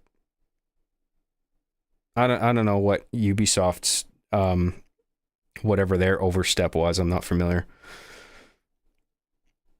But it doesn't surprise me. I mean, Ubisoft has been underwhelming for quite some time now to me. I mean, I wish they would announce a new fucking Splinter Cell, but they just seem determined to put out Assassin's Creed 1 billion or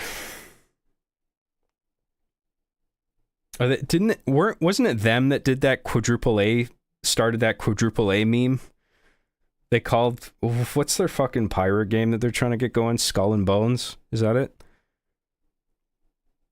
Sea of Thieves or Skull and Bones or some shit like that. They're like, this is a quadruple A game. And it's like, okay. Well, it's that special, is it? Why? I don't understand the appeal. I find Ubisoft games, they have like a surface sheen, like polish, but then you play them and it's just a bit underwhelming, undercooked. I get that. I feel like that with a lot of Ubisoft games now. It's a shame because I used to really like Ubisoft a lot more. I thought their Splinter Cell games were great.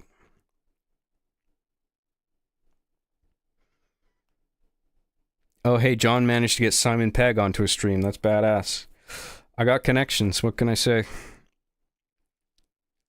John, you are awesome, man. Keep it going. Thank you very much.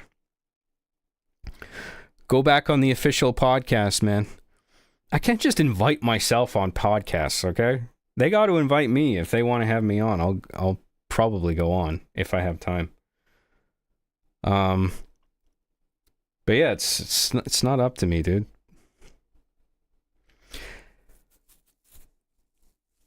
I'm glad they didn't do it, but having the Topher Grace version of Venom and No Way Home would have been funny as hell.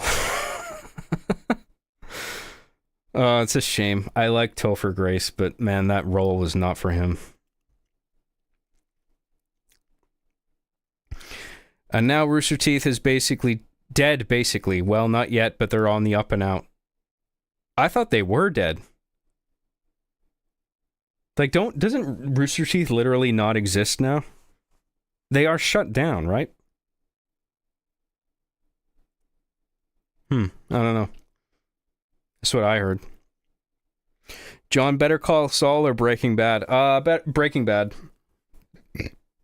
I do really like Better Call Saul, though. It's a cool show. Erica Ehrenreich for $5 Hard Justice. Come on, man. Where is my series about scissors? The Adventures of Scissors. Yeah, I don't know. Erica. I'll think about it. I was kind of thinking of a little one-off Arby and the Chief where it's just Arby and the Chief aren't even in it. It's just like all the worst characters, all the worst side characters. It's just an episode dedicated to them. Like I have it written down. Just like it's not fleshed out or anything, but I do have like a little note. The Adventures of Richard and Scissors. Richard is like the hot dog wiener. It's Chief's wiener having come to life with eyes and a mouth. That was Richard. So the idea would have an episode that's just Richard and Scissors. They're both obviously like terrible, flat, one-dimensional characters. That would be really dumb if I do that. I don't know. I don't really have like a story structure for it either. It just occurred to me on a surface level. I was just like, that would be so dumb. But it's so dumb that I might actually do it. Because it'd be funny. You're right. With the Tower of Babel, I was talking about mainstream industry. I'm an indie dev myself. So, oh, that's cool, man. Yeah, I know what you mean. I mean, the whole I mean, it's obviously there's a ridiculous amount of money in the industry. I mean, it's the gaming industry is bigger than music and film combined now. It's like at least $100 billion. It's like, so it is like a massive, massive industry. But I mean, you have a lot of bloat and shitty products in that, you know, it's just rife with that. But, you know, there's a lot of gems that come out of it too, so I don't know.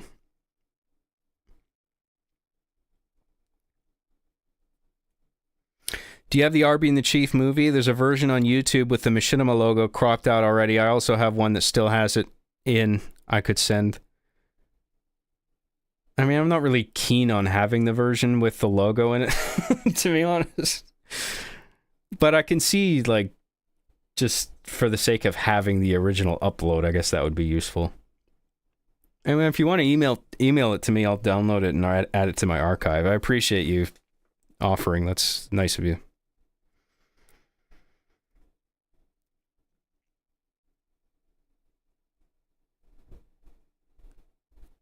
Hot take, Bobby Kotick should have replaced Phil Spencer. What are you on, crack? Not that I'm happy with Phil Spencer at the moment or anything.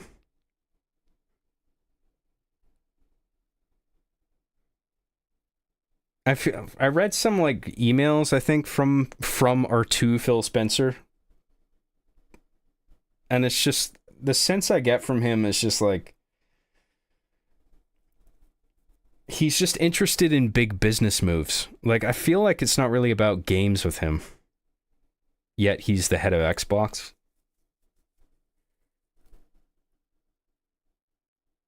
Like, how about getting an actual fucking video gamer to, like, to run these companies, you know? Like, fuck, I don't know. I suppose you can be sort of on the business end of things while still running things smoothly and, you know, intelligently. Like, Sony executives back in the day, they were doing all right. I don't know.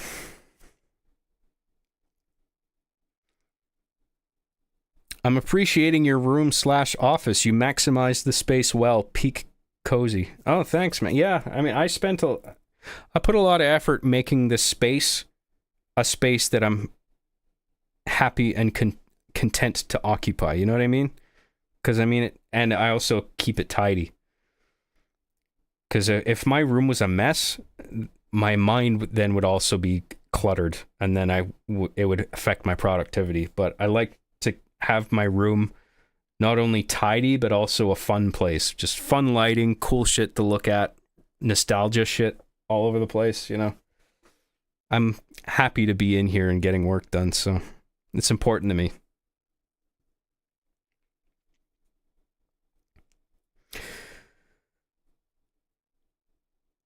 There were two Jeffs from Achievement Hunter. It wasn't Jack. Fuck. Yeah. Jack from Achievement Hunter. That's what I meant. Shit. I was getting his name wrong back then, too. I feel so bad.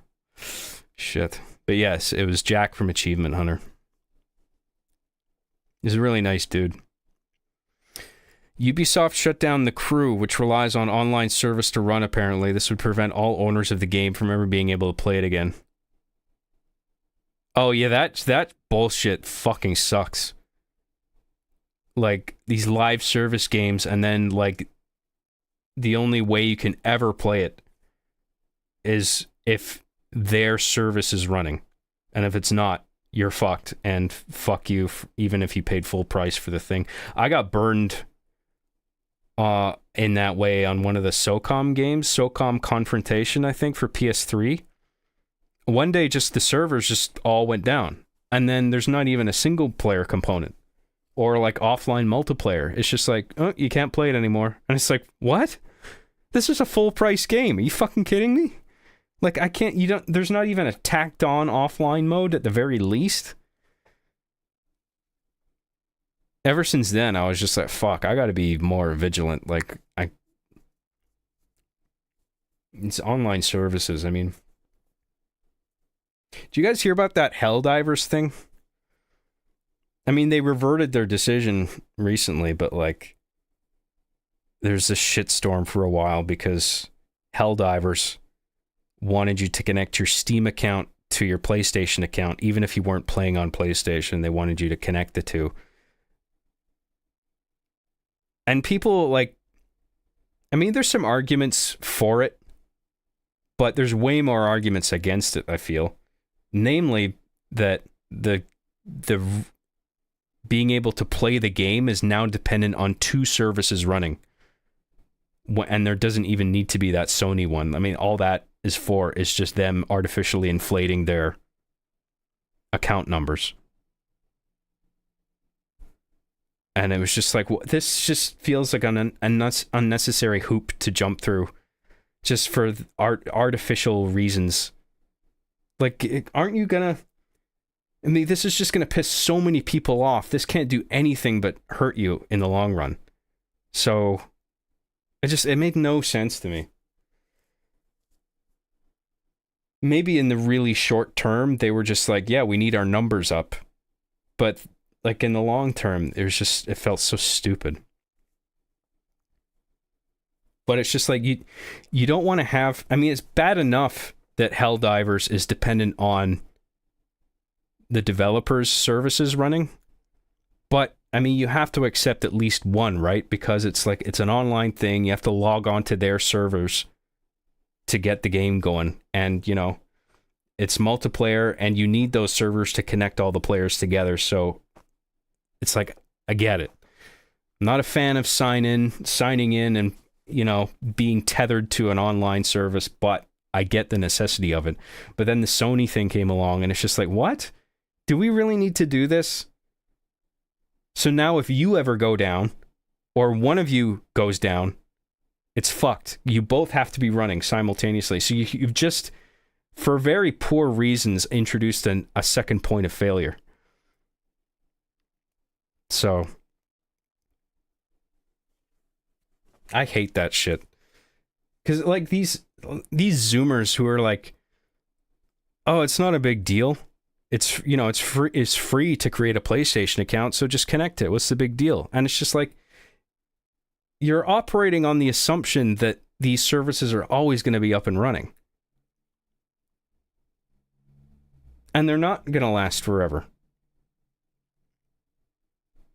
Whereas, you know, I still have Genesis games on my shelf, and I can fire them up today on original hardware and play it no problem. I mean, I'd have to fuck around with getting the RCA hooked up to the HDMI and all that bullshit, but, like, the game is all there, 100%, you know, and I can play it start to finish. But now it's just like, oh, I better hope the online service is still running. That bothers me. And yeah, I mean, I think I think it's anti-consumer to be doing that shit. And it doesn't surprise me that Ubisoft is fucking up in that regard. Anyway.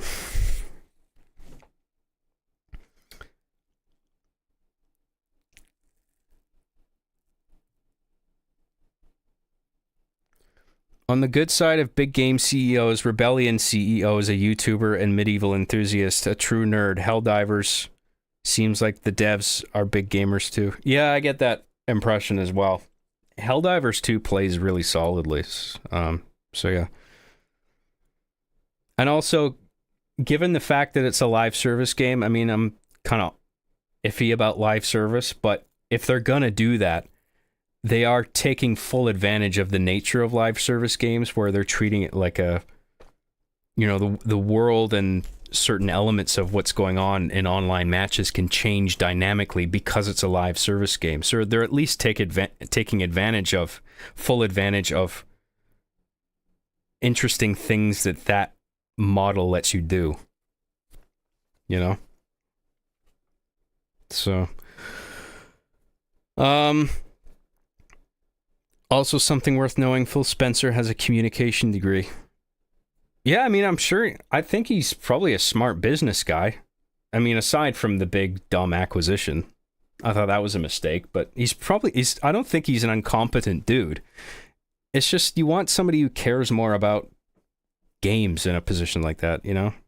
At least more obviously cares about games. He just doesn't strike me as a gamer dude at all. And when he comes on stage with jeans and sneakers, that doesn't fucking fool me. You know what I mean? Like, oh, he dresses informally. He must be a gamer. Like,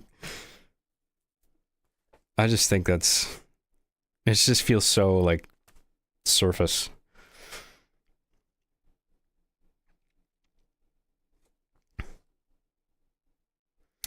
Ross Scott is looking for appearances to talk about the Ubisoft lawsuit. I think it would be awesome if you reached out to him.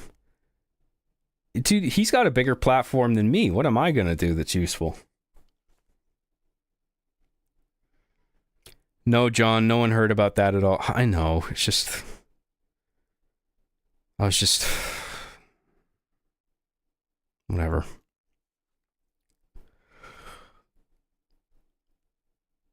Games are no longer what they are used to be. They are shadows of their former selves. Yeah, I mean, there's some really cool shit still coming out, but like, I don't like this slow integration of like cloud models and stuff. I hate having to be tethered to shit that are impermanent. That is impermanent, you know what I mean?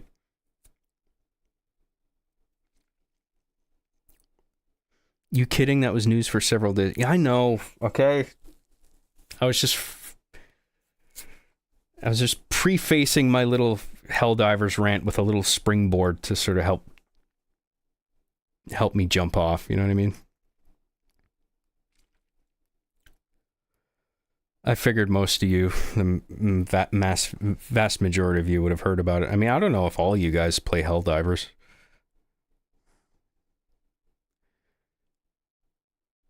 So that was a Sony decision. The devs had nothing to do with that. They told the fans to review bomb the Steam version. Did they tell the fans to do that review bombing? I didn't know that. I thought the viewers... I mean, I think the fans would have just done that anyway. If it was the devs' idea, I don't think they needed to suggest it. You know what I mean? Like, that's already common practice. If a developer does something that's fucking shady or stupid, or the publisher, then the thing gets review bombed on Steam or Metacritic or whatever.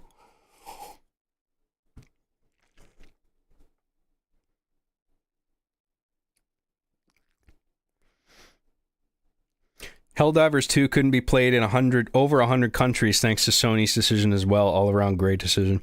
Yeah, I heard about that. I mean, was that already the case? That you can't play Helldivers in those cases? Or did that become an issue after the announcement that you had to link your PlayStation account? Because they've reverted the decision to link it, right? But then the game is still unavailable in certain regions to play? I don't quite get what's going on there.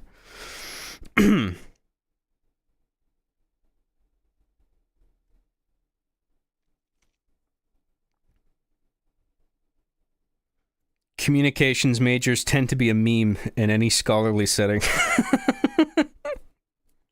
Oh man, people use that term so loosely now. I don't even know what that means. Like, if someone's a meme or they're memeing, it's just like, what do you mean exactly? Like, my general impression is that if you're memeing, you're trying to go viral. Or if you're a meme, you are a person who wants to go viral or is trying to go viral.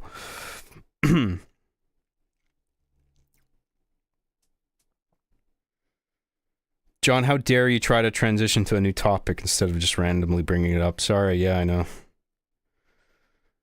My bad. Okay, I emailed you both versions of the movie. Hey, thank you. I'll check that out. It's very nice of you to take the time to do that. I may have it in my archive already. I honestly can't remember, but I'll make sure that I have it there stored. Cheers. Also, it became an issue after the whole PSN linking thing because not every country has PlayStation Network. Yes, but they revoked the PSN linking.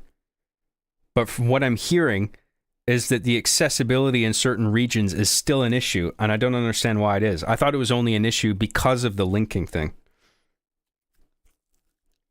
For me, a meme is a well-known joke. I think meme just means joke in that context.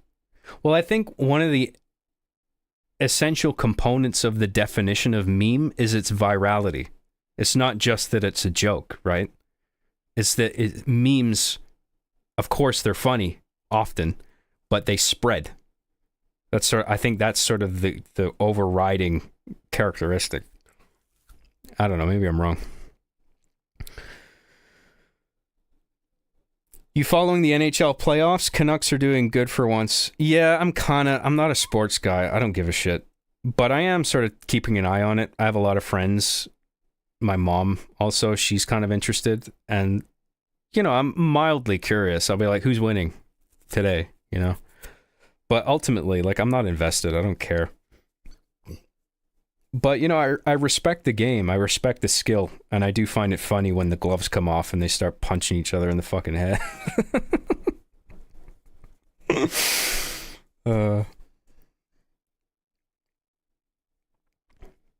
But yeah, to my understanding, Canucks are doing all right.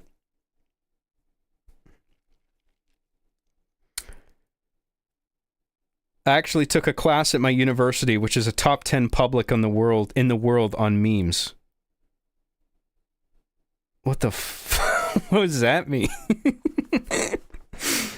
It was weird being taught about memes by boomers. You took a university course on memes?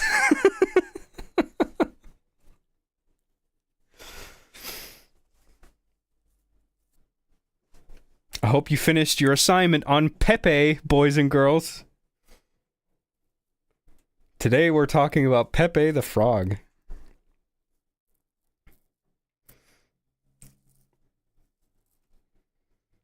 I have a PS5 and a PSN account, and I still think Sony needs to leave PC bros alone. Yeah, I agree. I mean, I don't mind Sony being a publisher for, like, games that get released on PC. Just don't do the linking bullshit. I'm not quite happy that Sony is porting their shit over to PC. I wish they'd do more. Like, I would like to see the PS5 Demon Souls or Spider-Man 2 put on PC. At least eventually.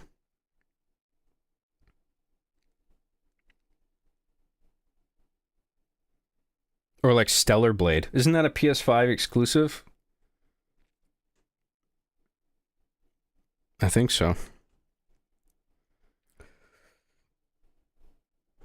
Oh yeah, Job, did you see how Nintendo announced that they're putting out the Nintendo Switch 2 officially in a random reply at like 3 a.m. on Twitter? Oh, is that what that was? I heard some buzz about Switch 2, but I just figured it was just more speculative bullshit. You know what I mean? Like, it's rumored that... Stop. I don't care. Unless it comes from Nintendo, I don't give a shit about your stupid theories, okay? But I mean, if Nintendo said it...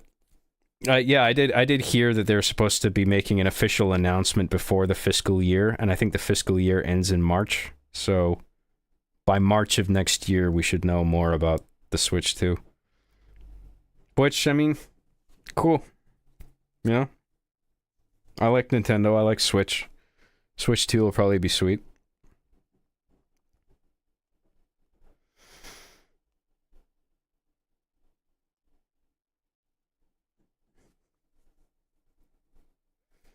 Did you see the Jordan Peterson and Destiny debate? You're now 1 degree of separation from Jordan Peterson. Oh yeah, because I've been on at least one call with Destiny on EFAP. We were talking about everything everywhere all at once, I think. Yeah, I did see him and Jordan Peterson talking. That was hilarious. It was so funny right off the bat because I know what they're both like. And I thought, oh, fuck. They're in a room together talking with each other. Like, I could just see them rubbing each other the wrong way. And, like, I was just like, I gotta see this. This is gonna be hilarious. And I like both of them. But I knew, like, there was gonna be friction. And, of course, there was. That might have been the most flustered I've ever seen Jordan in a video.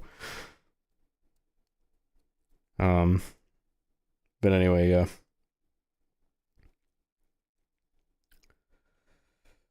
Um, that class was fucking awful. We had to do a 10-page paper on what makes a meme have the potential to go viral. I mean, on a surface level, it just sounds like stupid to have a course about memes, but like that topic is actually quite interesting to explore. I mean, that is an interesting idea. Why do memes go viral? What is it specifically about them that makes them spread, that makes them have universal appeal, where anyone can see it and appreciate it and share it? Like, what makes them do that? You know, it's not a bad thing to study, really.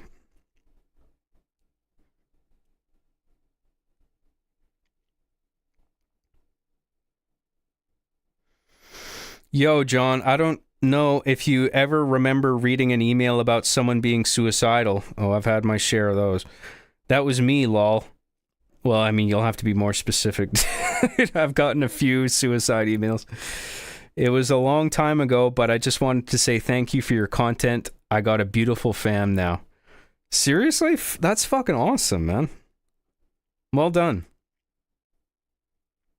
Oh, you're doing better than me.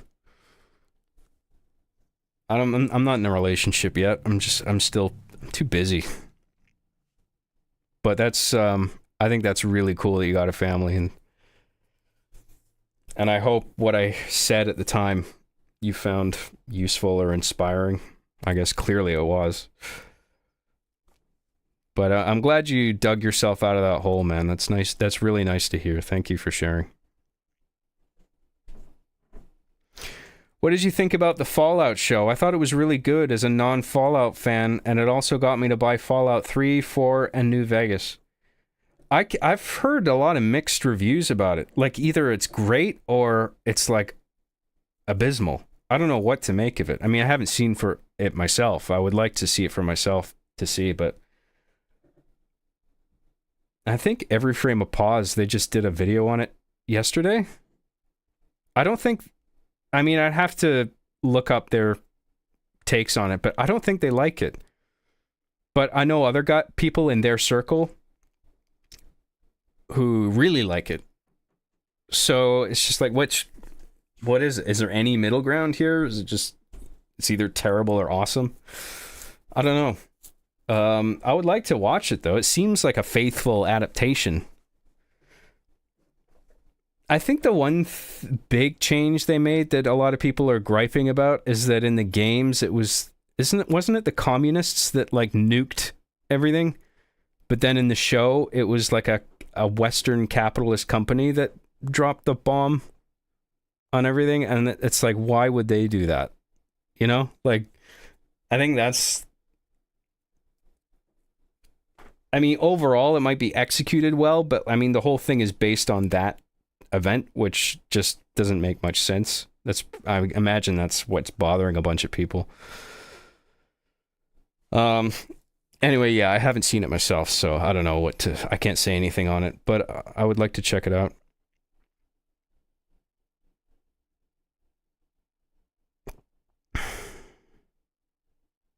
Nintendo Switch are the only console worth owning. I mean, yeah, it's the best thing to come out of this generation by far. I mean, PS4, Xbox One, I kind of wish I hadn't gotten them, but I don't regret my Switch purchase. You know? Or I don't have no, sorry. Xbox One is previous gen. I'm losing track now. Series X is the new one. I don't have one of those, but I just never felt the need. But Switch, I was just like, fuck, I gotta get that.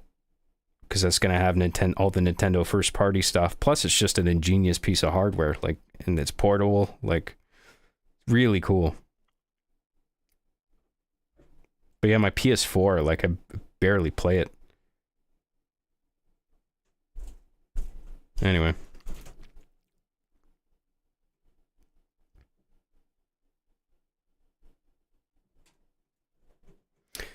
Jordan Peterson sucks. There's basically nothing of real value, he has to say. Well, I don't agree with that, but whatever, to each their own.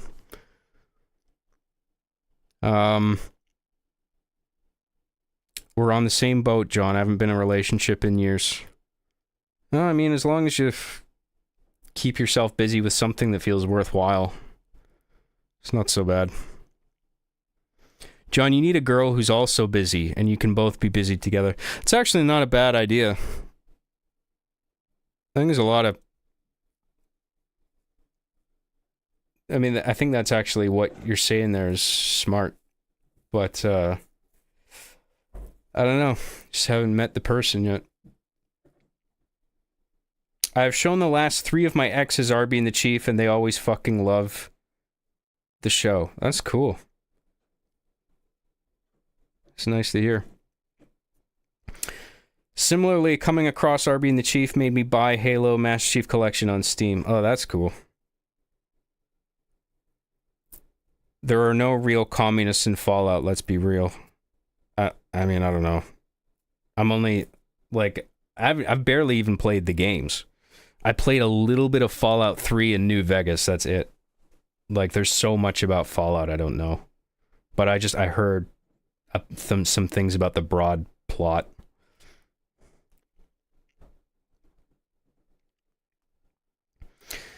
From what I understand is that fans of the franchise are mixed on it, but non-fans love it. Well, aren't the fans...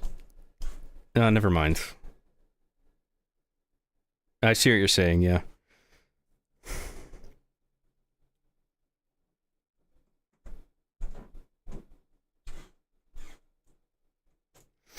If the Switch had the same power as the other consoles out right now, it'd be one of the greatest video game consoles ever. Well, I think it already is one of the greatest video game consoles ever, like unironically. In terms of just overall everything that it is and everything that it does. And it doesn't need to be the most powerful graphically, you know what I mean? Like if it can run Breath of the Wild the way it does, like I think that's acceptable. Sure, it stutters, it's not 60 FPS, but it's fairly solid, I think. It's just a shame when you have these like botched third-party ports of games to the Switch where they're just not optimized and they look bad.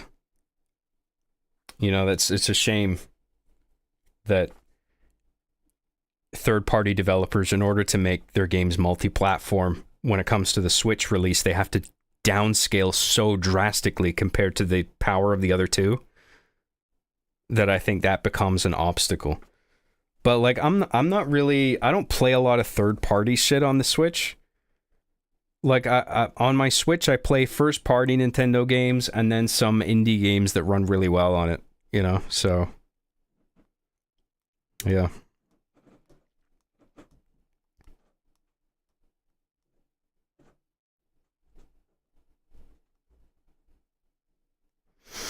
Bro, it was crazy. When I emailed you, I was blacking out every night, eating 1,000+ milligrams of edibles every day, smoking like an ounce or more of weed a day. I'm so grateful that your content gave me some light.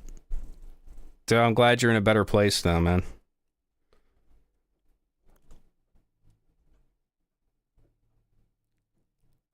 You know what I mean? As dark as Arby and the Chief gets, I think it's because it's willing to go to those dark places that it really helps some people out of the pit that they're in, you know?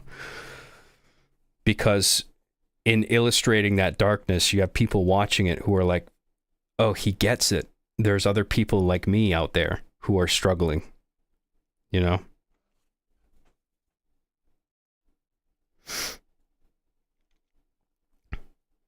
I don't think there is ever confirmation of who sent the nukes out first in Fallout.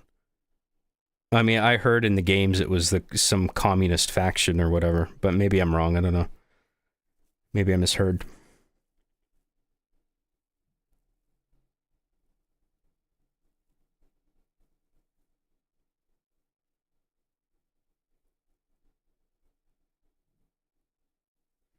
John, I would relationship you, but that shirt is a deal breaker, haha. Come on, Sonic's cool. This is 90s Sonic. This isn't even 2000s, 2010s Sonic. I mean, this is classic. Look at him. He's not even smiling. He's serious. Look at that frown. He's determined. He's still got his edge. This is when he was edgy. He had determination. He had the steely look in his eyes.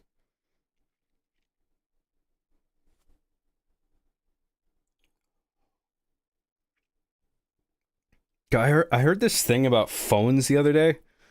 Like, women will reject men if they use an iPhone over an Android. And it's like, first of all, who cares? And second of all, Android's better. So it's like, I don't give a fuck what you think about phones. This is stupid. Some people, they look at things and they just make these weird, like, I'm not trying to like put you on the spot, Erica, like about the Sonic thing. I know it's just funny, but it's just funny how like people will, they see these certain things and they make associations like, oh, an Android phone, really? It's like, yeah. Why don't you just get Apple? It just works. Oh yeah, you can't customize it, can't take it apart. I mean, I probably can't do it with all Android phones either, but I mean, I don't totally hate Apple, but I find them really frustrating with just how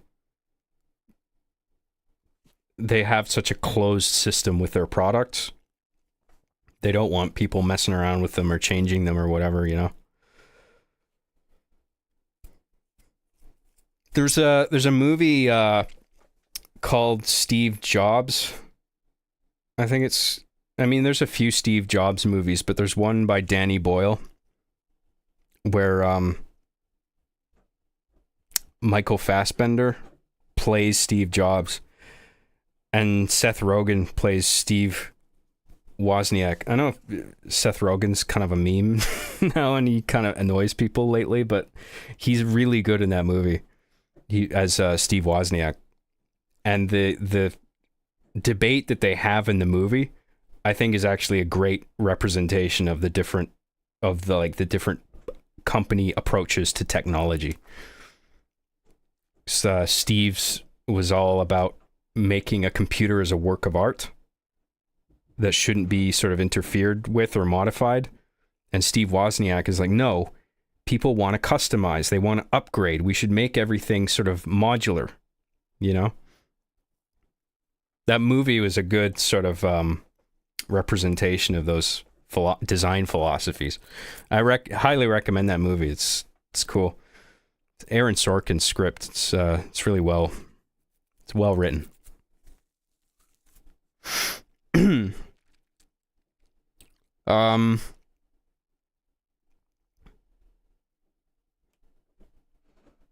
iPhone don't get viruses. Oh yeah, I used to love all that shit. Apple computers don't get viruses. Yeah, because most people at that time weren't on Apple. Of course, you want to target people with viruses, you go where the most users are. You know? Of course you can develop a virus for Apple. You can develop a virus for any kind of computer system that's running code. Because any computer system on a hardware or software level can be exploited.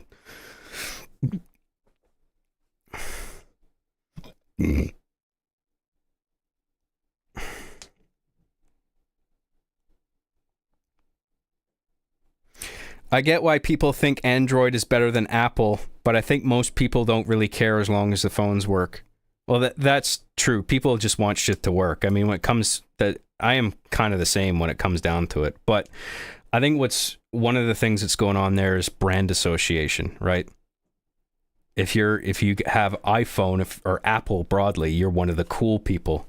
But then you have the same stupid shit on the Android side where it's just like Android Master Race or PC Master Race or whatever fucking dumb thing, you know? It's just like whatever works for you, you know? Because I totally accept that Apple, their approach to making things simple, there's pros and cons to that. When you're dealing with like seniors with technology, Apple might be the way to go for them because shit just tends to work.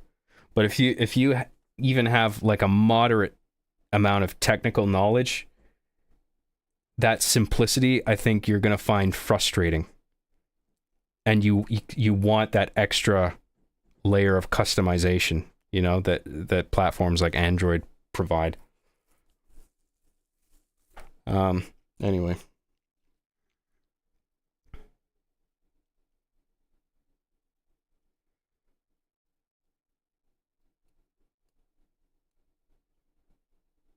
I remember reading how a dude created the first tablet and it failed. Then Steve Jobs just tried the same thing and boom. Yeah, I mean, it wasn't totally off his rocker. I mean, he was a smart dude. It's just ultimately, I'm not completely on board with his design philosophy. And overall, I do find Apple across all their products and software frustrating. I think iTunes is terrible. I've had nothing but problems with it.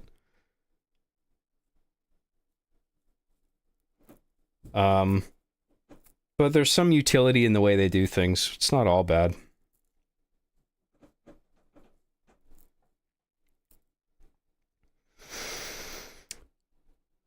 I remember... Oh, sorry, I read that one. Oops. I gotta go, brother. It was nice catching the stream. I gotta go, brother. Love you, John, and everyone in the chat. I hope we get some more podcasts soon, and I can't wait for the new stuff that comes out. Thank you very much. Have a good one. Do you have any cool life stories? I miss those about your old podcasts. Not really, man. I have a boring life. I fucking just sit and write and edit. That's what I do. And I watch the occasional movie and play the occasional game. That's my life. It's not an exciting life, but I'm okay with it. I don't need to be fucking traveling the world or skydiving or all this crazy shit. You know, I don't care. I'm quite happy just playing my games and my movies and doing my work.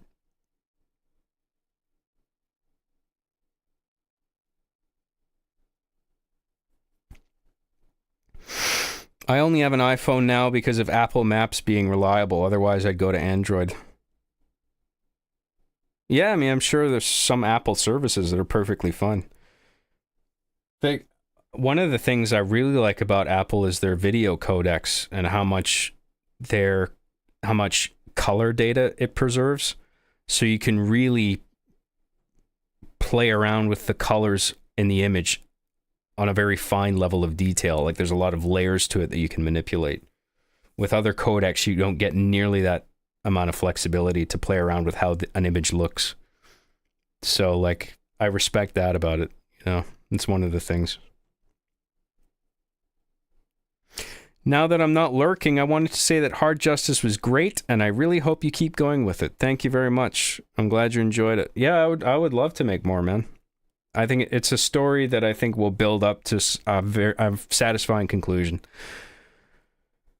And it's a story that I think is, and it has a message that I think is very important and useful and respectable, you know?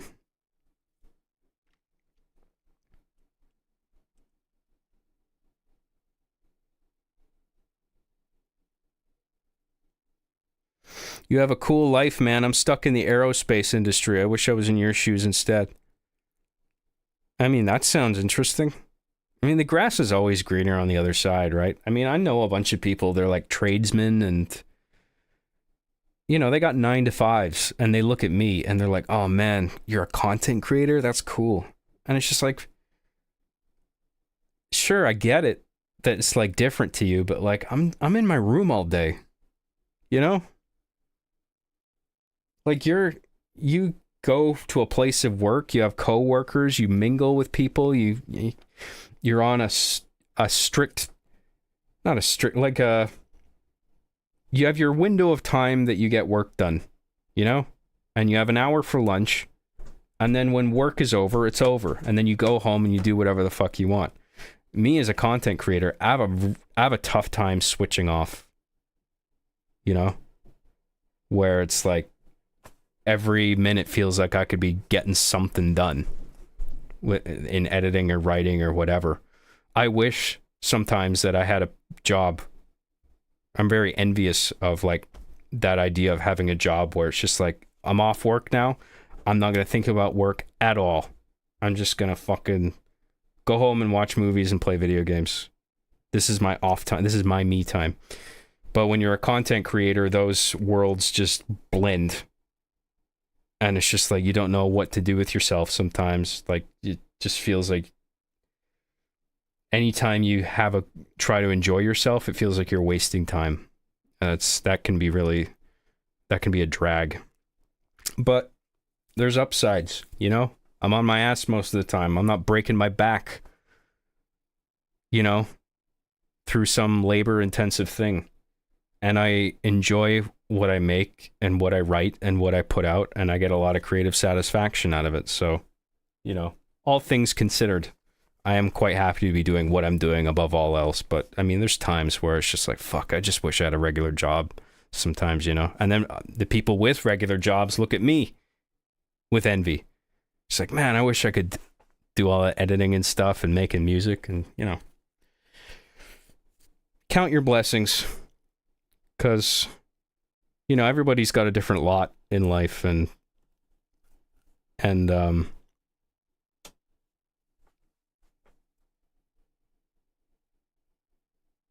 think usually whatever case you're in, there's things to be grateful for that you may, and things you take for granted that other people are envious of when they look at you, you know, they see what you do. So.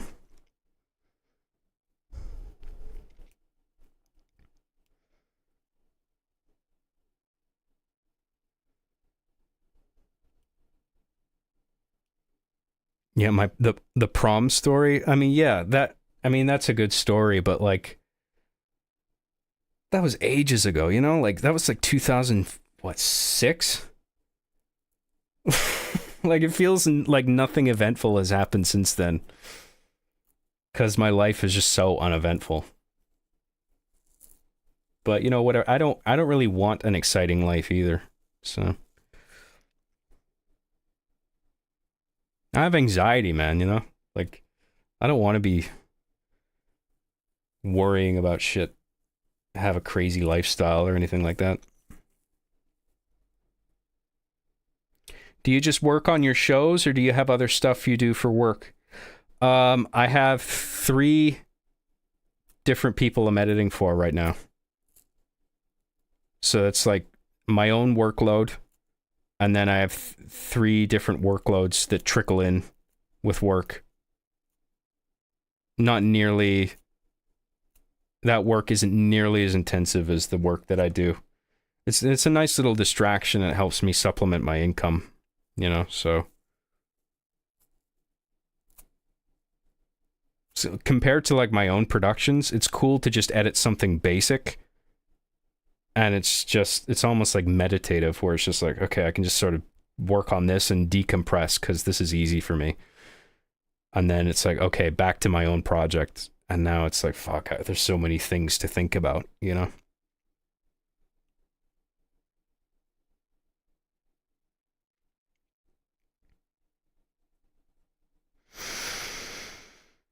My favorite parts were definitely the training video segment and then how Max Dangerfield's training montage kind of mirrored the Elite's training montage. I forgot his name, my bad. Yeah, Titanus. Yeah, I mean that's the idea, right?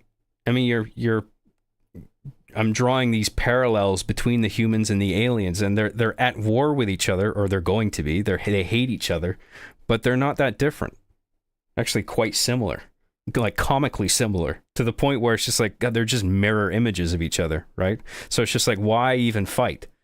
Can't we all just get along? Like that's kind of what I'm going for, right?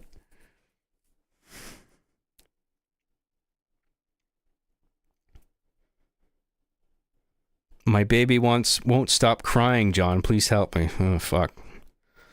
I don't know what to do about that. Sometimes they just do that, don't they? Sometimes it's not. You change them, you feed them, you put them to bed, but they still get upset. Who knows what's bothering them? Sometimes it's just for attention.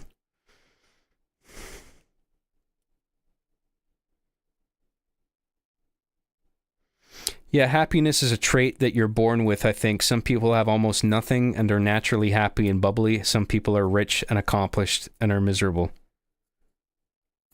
Yeah, I know what you're saying. I don't think it's a... I don't know if I'd describe it as a trait you're born with. I think it's just a frame of mind that you can develop. Because once you realize like everybody's in a different boat with pros and cons, it's just you learn to just you realize that you just need to count your blessings, and if you're like comfortable at the very least and you're not worrying and stressed every day, like you should be, and you're getting enough to eat and you have some place to lay your head and all that, like things could be a lot worse than that.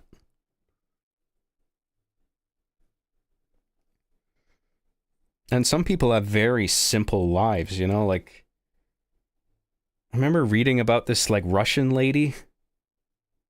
She's just like out in the middle of fucking nowhere.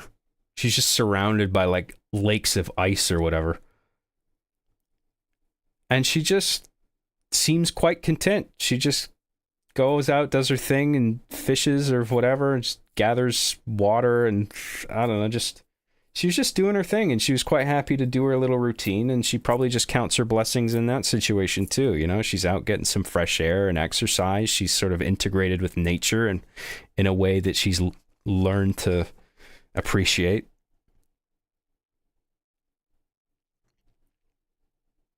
Agafia Likova, is that the woman that I'm thinking of? Yeah, just didn't seem to have any sort of like just seemed very disconnected from the world. She was just on her own, doing her own thing.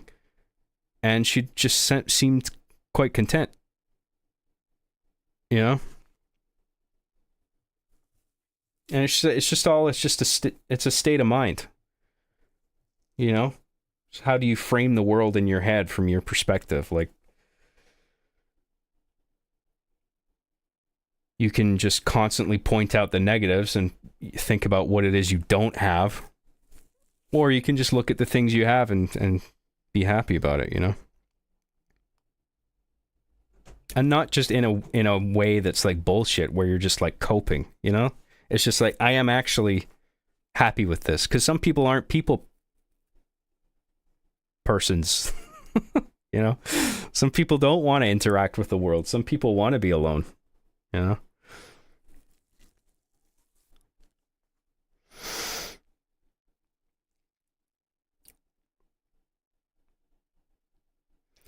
Working with other people sucks, because what happens when you don't like your other coworkers and have nothing in common, or they're old and married, then you'd rather just be on your own again. Oh, yeah. Yeah, I mean, that's true. You could get a job that's sweet. You like the hours, you like the pay, but then maybe you don't like the people you're working with, or you just don't get along with them at all. Or like, they're not bad or annoying people, but it's just you just feel like you can't fit in, and so you don't have a sense of belonging. And that can really drag you down, like, even if like there's other perks to it. Like me, what I do for a living, it's extremely isolating, but I'm okay with it. I've learned to be alone. I've spent the vast majority of my time alone, and I find comfort in it. And I know not everybody is like that. What I do would drive some people fucking crazy with the amount of isolation, but it just doesn't bother me. I'm quite content with it. I mean, I'm sociable. I know how to go out and have a good time and go to a bar and, interact with people or wherever, and just, I don't think I'm a socially insecure person. I spent a lot of time working on myself and sort of squashing that stuff down.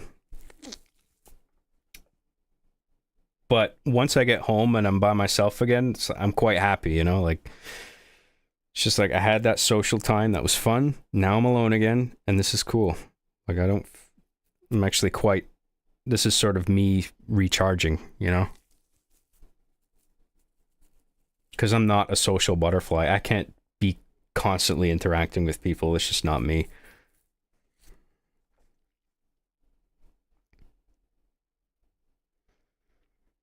John, you're in Canada. You can go outside and fist fight a moose. I already did that today. I'm tired.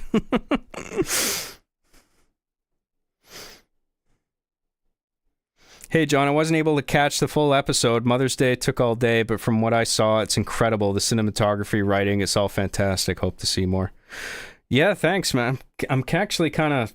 Because I've just realized this whole time, the episode that I worked so hard on is now out there, public, for everyone to watch, and there's probably comments building up, and I'm kind of afraid to look at it, to be honest, because I'm just worried that most of them, or not most of them, but even just some of them, if it's just like, this isn't as good as I thought it was going to be, like, I would be like, fuck. You know, it'd make me wince. I think I'm not even going to look at the comments today. I don't even want to deal with that. Maybe it's all good, but like, I mean, I have this weird self-loathing thing where I expect the worst, and I feel like if I look at it, I'm going to be like kind of upset maybe because people didn't like it. I just don't even want to deal with that. I think I'm just going to, after this stream, I think I'm going to watch a movie, pick out one of my Blu-rays off my shelf, probably sit down with a drink maybe, or maybe watch some 24 because I'm still getting through season 5. Yeah, I don't know what to do with myself tonight, but I know I just want to relax because it's just been getting this Hard Justice out. It's just been non-fucking stop working, and I'm tired.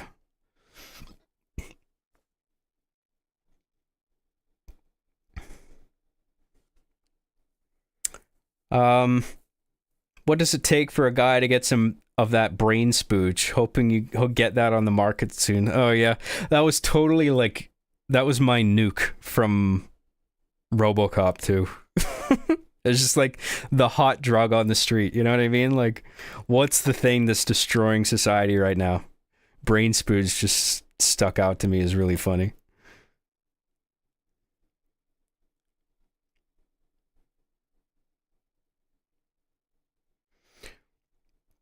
At what age did you start to feel this new sense of contentment? Some of your older stuff, you seem more restless with your life situation. Yeah, I wasn't always the happy-go-lucky guy that I am now. I wouldn't say I'm a happy-go-lucky guy even now. But my mood has drastically improved since, I think, my late 20s. I started shifting my perspective on things and counting my blessings. I think before then, I was constantly seeing myself and my accomplishments as inadequate or pathetic or whatever. Because at that point, I think around that time, YouTube content creation was just considered like a stupid hobby. And like, if I wanted to be a real filmmaker, I had to be in Hollywood or whatever the fuck, you know, or in the studio system. Even if it wasn't LA, like, you know, I would need to be a part of like some Canadian film studio at the very least or something, working on something that was airing on television.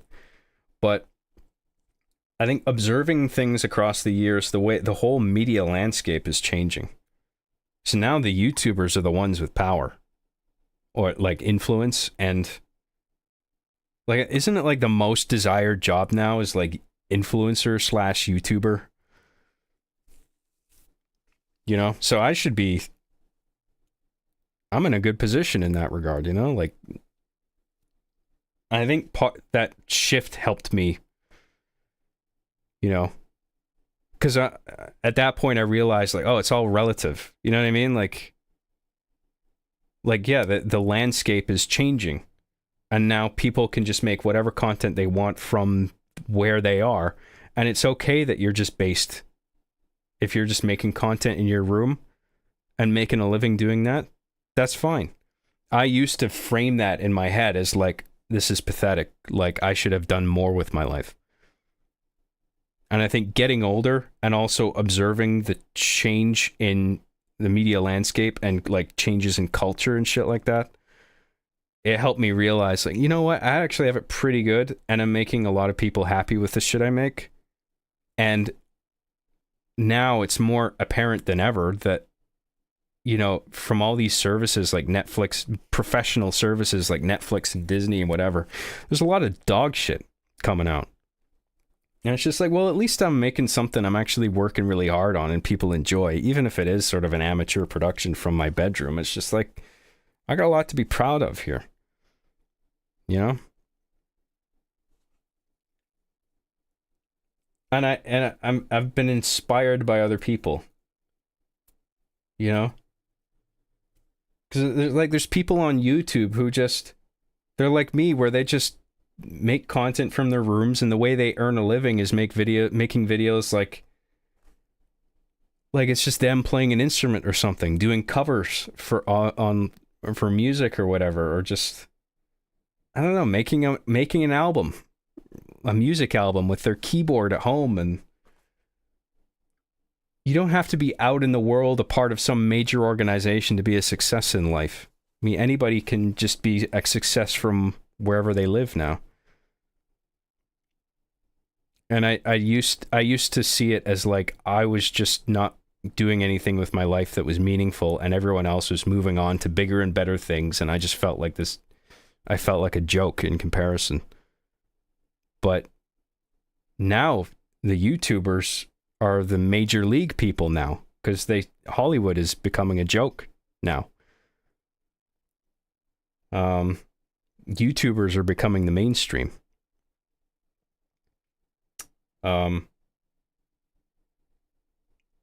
Yeah, I don't know what else to say on that. It's my positive shift in my state of mind is due to a mixture of age and just counting my blessings and observing the changes in the media and culture and realizing I don't have it so bad. In fact, I actually have it pretty good, and I'm reaching a lot of people and making people happy, you know? And you can do that just from your bedroom now, because the technology is at that point now. I can broadcast to all you guys, you know, couple clicks. I mean, more than that. Streaming is a fucking nightmare. I hate it. There's so many little things I have to adjust to get this going. But then once it's going, I can reach everybody, and it's just like I have my own little TV show. And fuck, man, if you told me when I was a kid that I was going to have like my own show that anybody could tune into, like my head would fucking explode. But now it's just yeah, that's the thing people do. And I'm just like, you know, I'm actually in a pretty good position right now. So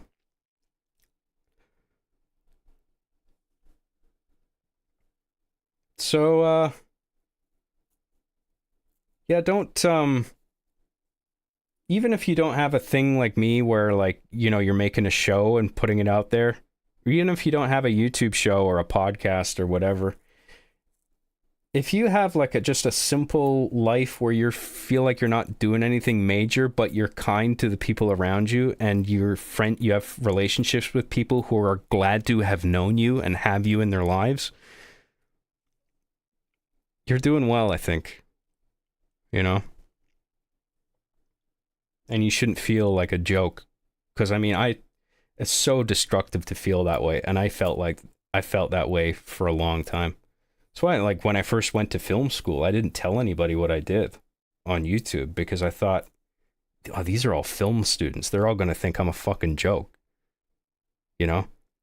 Because I went to film school, and they were looking at, you know, black and white films by Jean-Luc Godard and fucking Francois Truffaut and The Seventh Seal and all this shit. And I'm just like, fuck, man, I'm out of my depth here. What am I gonna be like? I make a show with action figures on YouTube. You know? But then when I told people were amazed. The people who, well, I think everyone broadly was impressed with, like, what I had amassed, the audience that I had amassed on YouTube, but the people who were familiar with my content, they were like, "You made Arby and the Chief? Are you fucking serious?" Because it resonated with people, man. So that was a shift for me as well. I remember. I'm like, oh, people actually really respect what I do, even as stupid as it is. People actually have a lot of respect for what I do. If you make somebody laugh, man, fucking hell, that goes a long way.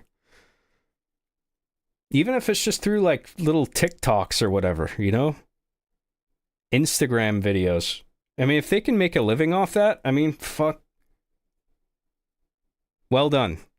Because, like, I see shit on Instagram. I'm like, that's fucking hilarious, dude. Or, like, TikTok. I mean, I don't have TikTok, but I've seen some shit ported from TikTok on other platforms. But, like, and some of it's, like, really good. And, you know, I laughed. And sometimes you just need one laugh some days, you know, to just get yourself out of a hole. And, like, it can make a world of difference. Just making that one little impact on somebody, you know, can make them go on and do things. Like, I got emails from people. I mean, God, the guy just in the chat today saying he sent me a suicidal email, and based on my content and probably to some degree what I had replied to him with, he dug himself out of that hole, and now he has a family. And his family, his kids are going to go on to do things with their lives. Who knows? One of them could be a rocket scientist or whatever, the next Elon Musk or something. I mean, people are pretty torn on Elon Musk these days, but I mean, I think the guy's remarkable. I mean, he's a smart dude, and he's changing the world. And you know, you never know what you're gonna do is going to affect people, and the ripple effect that it's going to have. You know.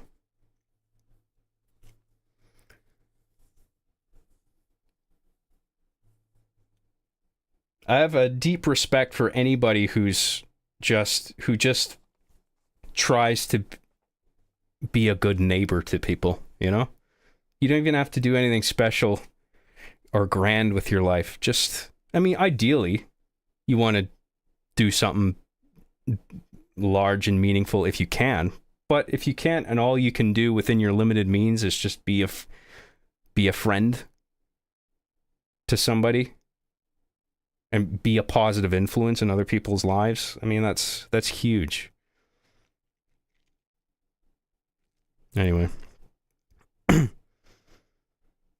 Elon smart? The fuck, lol. This is what I'm talking about. I mean, people say that Elon Musk is dumb. The dude's an aeronautical engineer. You know how fucking smart you have to be to do that shit? He's not a dumb guy. But then obviously he's like a fucking meme lord on X, and he says spicy shit and shit he probably shouldn't say. I mean, I don't agree with everything that he's done and said. But like, I think to call him dumb is an overstatement. Or like not smart. But anyway, that's just, I mean, I realize not everybody is going to agree with me on shit like that. Like Elon Musk is sort of a dicey. People can go either way on that, on shit like that, you know, like they either love him or hate him. But it's not my goal to divide anybody. I just want to, but I do want to be able to say what I think about shit, you know.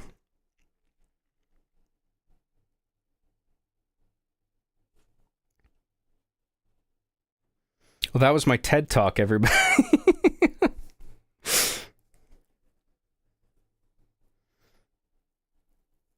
I missed a bunch of, not super chats, but just a lot of people saying shit. What do people who went to your film program do now? Is it feasible to find jobs with a film degree, or is everyone trying to make it with their own content? Oh, I mean, some people are going into their own content production or starting their own companies or like videography services. I know a bunch of people on big shows. Like they're lighting technicians. I know some cinematographers. I know some playback people. Like if anything in a movie shows up on a screen that's in the frame, playback is responsible for getting an image to show up on that, whether it's like something that's done practically or VFX is probably a different department, but yeah, I know a bunch of people on big shows. I think I know one or two people who are working on The Last of Us Part 2 right now, or Season 2. Because they're filming that here, or not far from here at least. Some other, I mean, a lot of US, there's not just Canadian productions in Canada, a lot of US productions, they come up here for the tax breaks, you know? So a huge financial incentive to come and shoot up here. And you know, I listen to their stories, and it's just like sometimes I'm kind of envious of not having a bigger, not being a part of a crew, like a family, not like a literal family, but you know what I mean. Like when you're working with people on a set every day, they almost become family in a way, and there's a camaraderie there that I kind of envy sometimes. Because I mean, relative to me just being alone in my room almost constantly, right? But on the other hand, when you work in the film industry, the hours are fucking insane. It's exhausting. You know, it's stressful. It's a high pressure environment. People are going to yell at you. Like I've worked film jobs. I've been yelled at. I've made mistakes. I've fucked up. And you know, there's days where I felt embarrassed and like so inadequate. Like, fuck, I can't do fucking anything right. This sucks. I should just stay in my bedroom. Keep playing with your toys, John, because you can't fucking hack it in the real world, you know? It made me sad. I was really sad sometimes, and just thinking, God, I wish this day would end so I could go home. And then once I get home, all I'd want to do is sleep. I just wanted to fall in my bed because I was exhausted. Like, it felt like I was in a fight. That's how, like, if I was beat up. I think it was one of the days I was like a grip. And I'm just running around carrying lighting stands all day from one setup to another. Just running back and forth from the truck with, like, gear that people need and shit. And it's stressful, man. But, you know, grass is always greener, right? Like I said. But it's not I mean, recently there was a huge dry spell where there was just no work going around. I have friends of mine, they didn't know, like, there was just no gigs, right? I know a lot of people who take like day calls, right? Like a production is in the area, and then they're like, okay, we need a lighting technician today. Anybody know someone? And then one of the crew will be like, I know a guy. And they'll call him, and they'll just call, like, hey, can you do a couple days on this show we're doing right now? Because we need a guy. We're not going to get the original guy for like another couple days because he's out of commission or he's sick or something, you know? And for a while, there was just no work. And people were scared, you know? Because if I don't know what I'm going to do for income, because, like, there's just nothing. There's no work.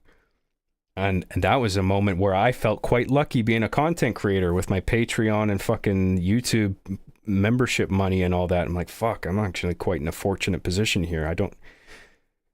I'm not rolling in money. I'm probably never going to be able to buy a house on my income, but I am saving up, albeit slowly, and I am living comfortably, and I am steadily getting an income that's like pretty reliable. So I mean, it's hard work, but I am comfortable in doing the thing that I want to do, and I'm not being yelled at by anybody. So there's plenty to be grateful for on my end.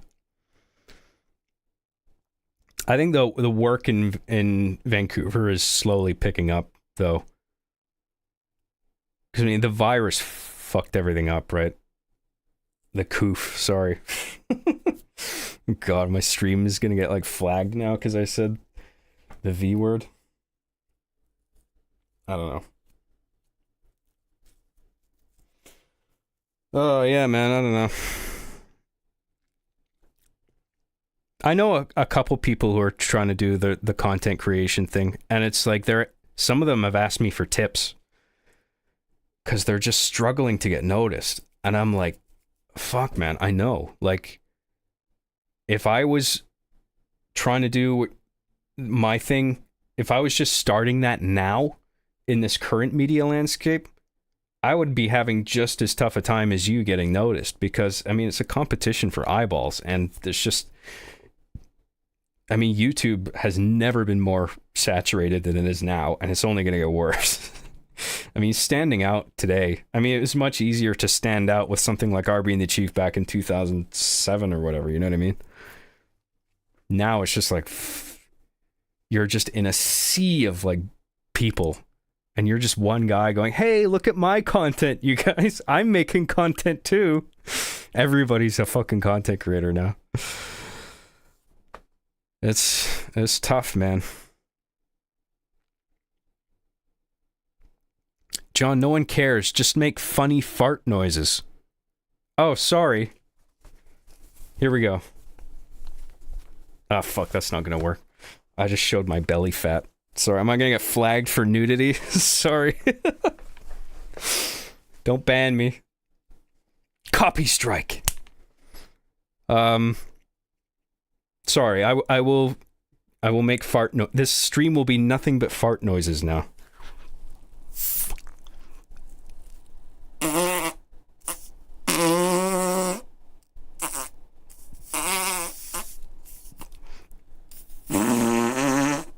This is quality content, by the way. I hope you're enjoying it. I hope you're enjoying this quality content.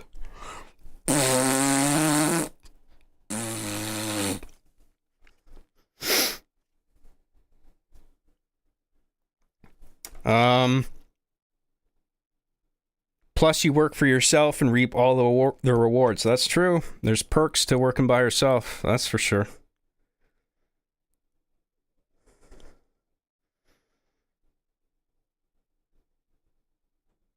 It kind of sucks having an uneventful life, because I tend not to talk or call anyone because I have nothing to talk to them about. But I do enjoy the simplicity of things. Yeah, I like the simplicity too. I mean, as long as I have entertainment in my life, even if it is uneventful, even my life's uneventful. If I have movies and video games and great art to inspire me, like I'm quite happy most of the time.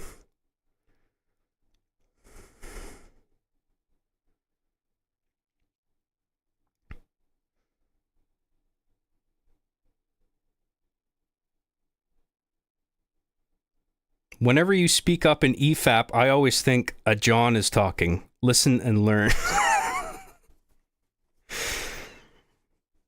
Dude, I don't know if I feel like I mean, I love going on Every Frame of Pause. I love those boys talking about media for hours and hours, unironically. Like, it's a pleasure going on that show. But yeah, I don't talk a lot, and people have pointed that out. I remember one person saying, I'm like, I'm going on EFAP, you guys, and it's like, you barely talk on there. Like, or you don't even say anything on there.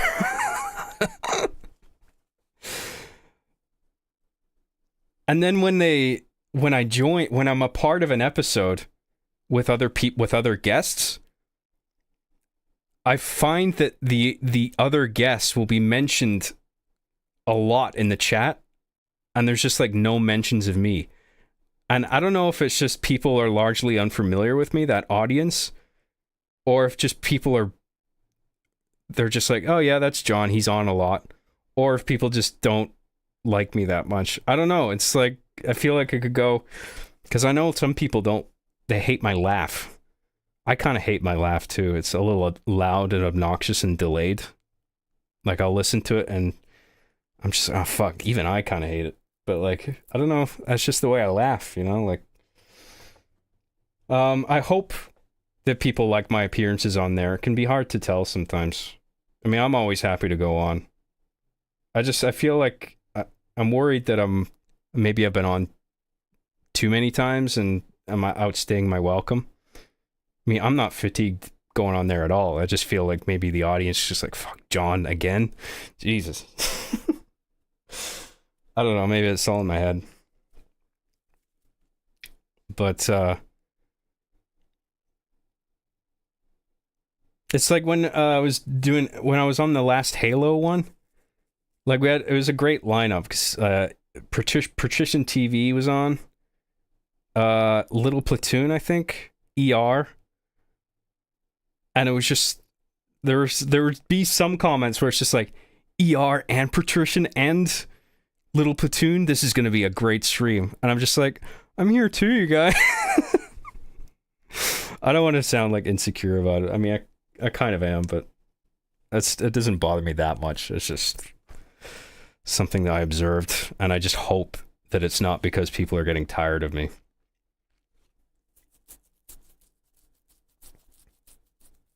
I think a lot of people just don't like these shows I go on. The audience, a lot of people just are like, "Who's that guy?" Because like after Machinima fell through, it's just I might as well have been in a car crash. You know, it's just like, oh, he's John, isn't he dead? No, just Machinima made some bad management decisions, and now here we are. I'm trying to rebuild my channel from the ground up, and it's like, and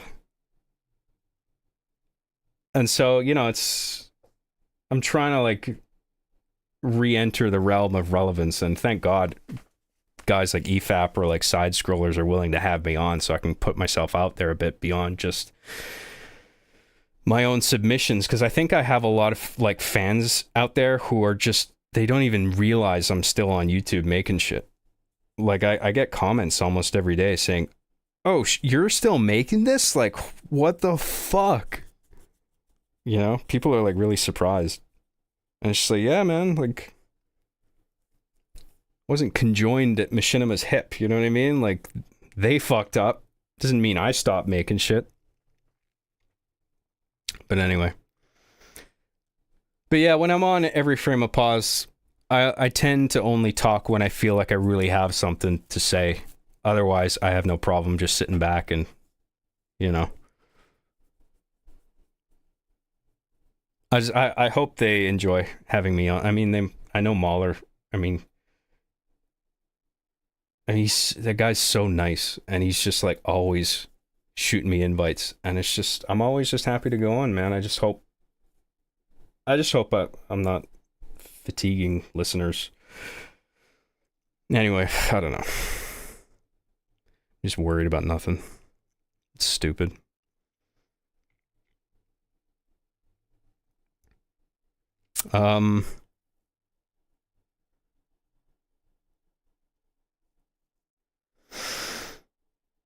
Oh God, I'm just scrolling through the chat. I haven't even gotten to the part where I revealed my belly yet. My fat, gross belly. I wonder what people have to say about that.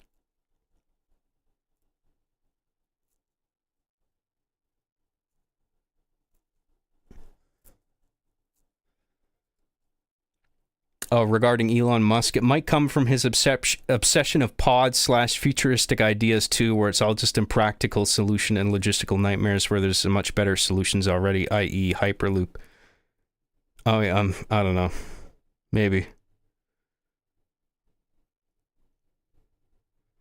You could always go to the rigs, John. The oil rigs, man, that's a fucking hard job. I wouldn't want to be doing that shit.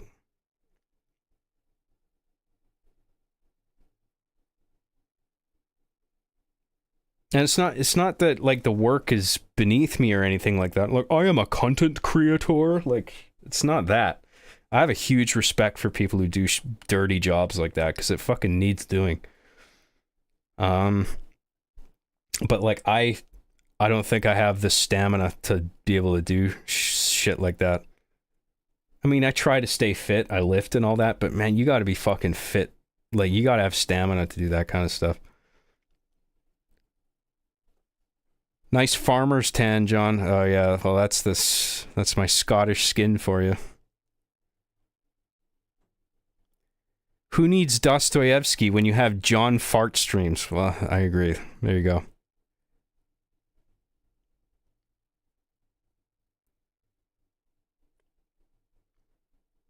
It amazes me how long EFAP can go on about anything, not in a bad way. I love EFAP. Yeah, well, it's just that it's not that they go on and on about shit. It's just that they explore media on a very fine level of detail. Like, you can always find new shit to talk about depending on how deep you want to go, and those guys they take a deep dive. That's one of the reasons I like them.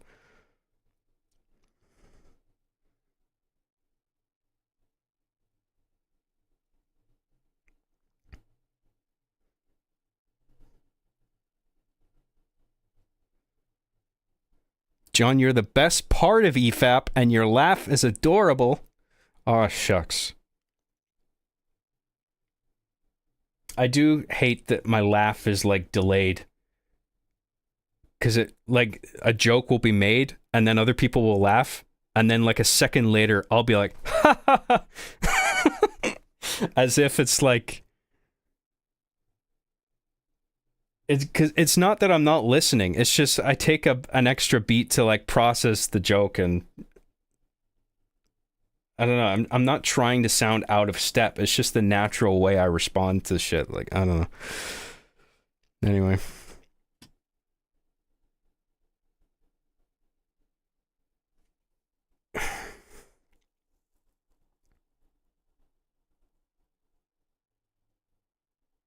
The EFAP crowd definitely knows you. Well, that's good. I feel like I've only seen positive stuff about you on EFAP. I think you just haven't been around them as long as the others that are mentioned more in the chat. You worry too much. Yeah, I know I do. No, like I said, I'm always happy to go on. I mean, Mahler's great. He's been nothing but kind to me, and I really enjoy talking to Fringy and Rags as well. Like, it's just fun being on that show.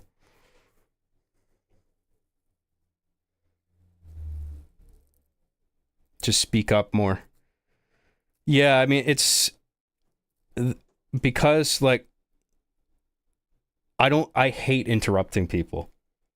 And when sometimes on that show, especially when there's a big roster, it can be quite difficult finding a spot to like jump in, you know? Because I'll usually wait for a gap, and there's usually not a gap. Because there's a lot of people like overlapping each other. I'm not willing to do that. So I'll wait for like a gap, and then it's just like, okay, everyone's done? All right, here's my thing. But then like, a lot of the time it doesn't work out that way, where it's just like in the process of them talking and sort of overlapping each other a bit, they will sort of naturally go over into a new topic, and I'll be like, fuck, I had something to say there, but like there just wasn't. I just didn't want to interject. Sometimes you just gotta fight for your turn to talk. It's just one of those things, you know. But I need to do that more, you know, or be willing to do that.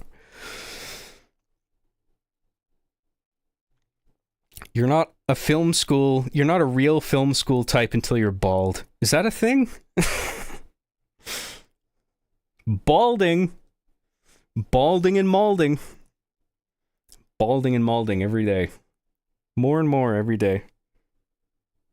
I'm still doing alright in the hair department, thank God. But not for much longer. Eventually it will go away. All the hairs just instantly blow off, and I'm just like Lex Luthor.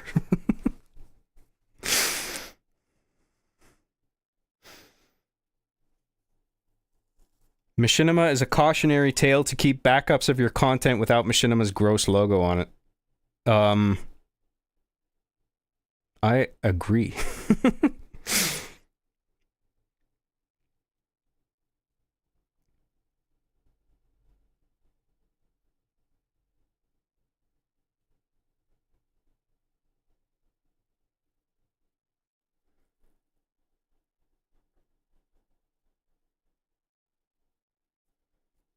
Sorry, guys, just going through the old chat.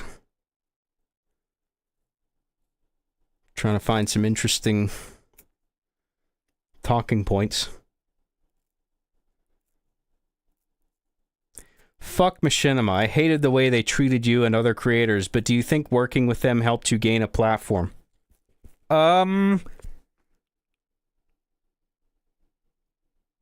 I think I could have done it myself. See, the problem was that back when I started, I couldn't monetize anything. There was no there was no partnership program on YouTube, and there was no crowdfunding platforms. Best I probably maybe could have done was like accept like PayPal, like one-time payments, because there was no subscription model set up at that point. But I mean, that's not viable for like earning a living, obviously. So I mean, like I wanted to be able to monetize what I was doing. At that point, Machinima, they had worked out a monetization model with YouTube exclusively. And I don't think Machinima was the only company. There were other companies like them doing the same thing, but there was few of them. But of course, now you have individuals that are part of the creator program or partnership program, whatever. And now you can monetize everything. If I had just maybe if I had not gone the Machinima route and just spent a few years doing like a regular job, but just still doing the YouTube thing on the side, I could have kept growing my subscriber numbers during all that time. And then finally, when the monetization thing came through or was developed, eventually, like Patreon and Subscribestar and all these things, I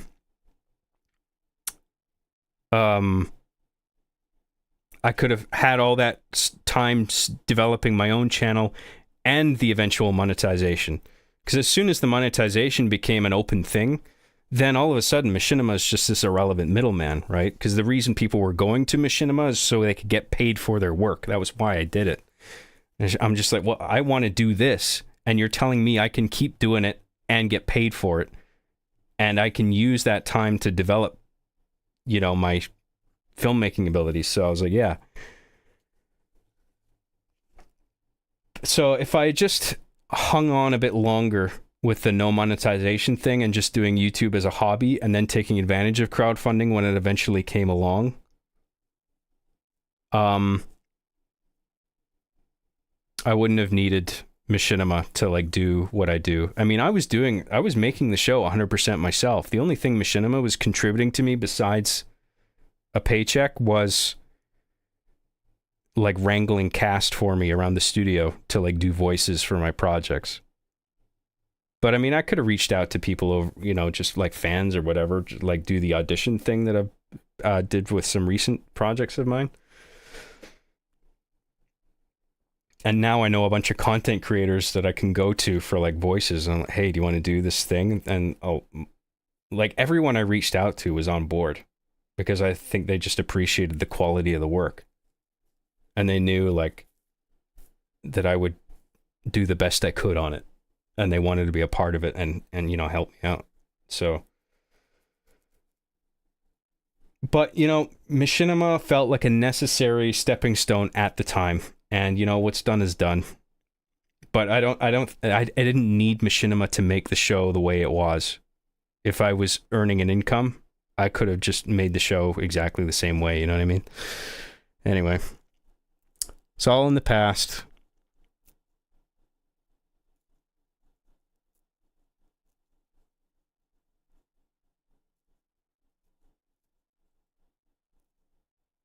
Take it off. The shirt. I revealed too much already. I didn't want people to see my gross belly.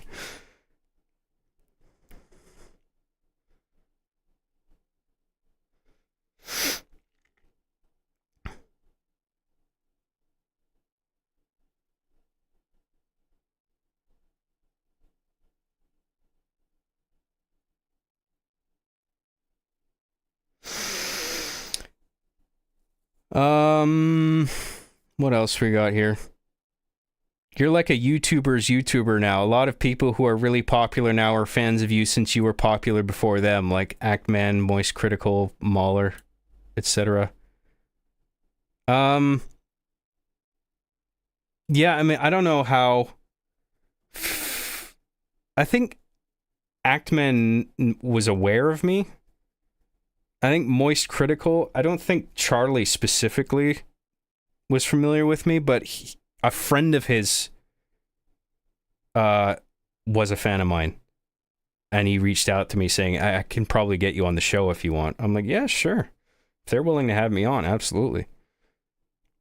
But I mean, even though, like, I don't think any of them were, they might have heard of me through, because I think a couple of members of that podcast worked for Machinima also, or tried working for Machinima, like they submitted something. I think Charlie tried to get something submitted and didn't go through, wasn't accepted by them or whatever.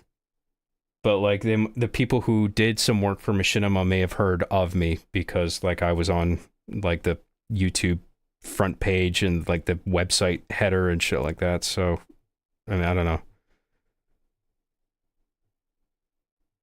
It was very cool to hear that the EFAP boys were fans of my work. It's still kind of hard to believe. But yes, it's I don't know if YouTuber is the term, but you know, I'm doing my best, you know. And I'm very grateful for people reaching out to me and, you know, platforming me, having me on their shows and stuff.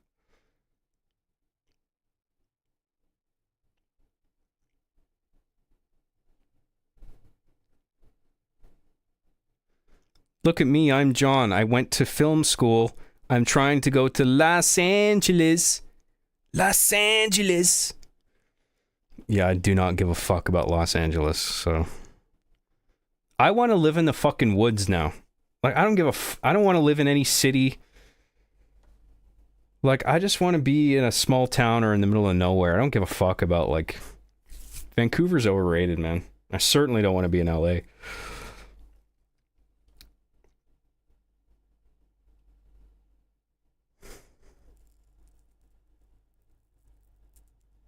You'll be fine if you go bald. You look like you can rock it. If I go bald, it's all over, lol. I can pull off a close shave haircut. I don't know about bald.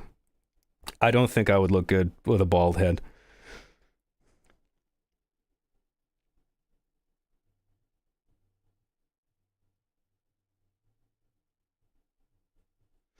Alvaro Diaz for $2 says, John, how much can you lift, bruh? I don't know, like, the metric to give. Like, I have a 35-pound weight that I make the most out of. That's not to say that 35 is the maximum weight that I can lift. You know what I mean? I just have that. I think it's a decent size weight. And I just do I do reps to exhaustion, right? So I feel like it doesn't need to be a huge number or anything, you know? So, and I don't know, like, I don't do the bench thing, so I can't give you a figure on, like, the amount of pounds or whatever that I lift. All I can tell, I can do, like, 40 push-ups in a row now. Like, if I really, like, usually I don't go as high as 40. Usually I'll do like 32, 35 and be like, fuck. Okay, I'm done. But like if I really tried, I could probably do like 40 in a row, which I don't think is that impressive. But you know, it's the best I can do, so whatever.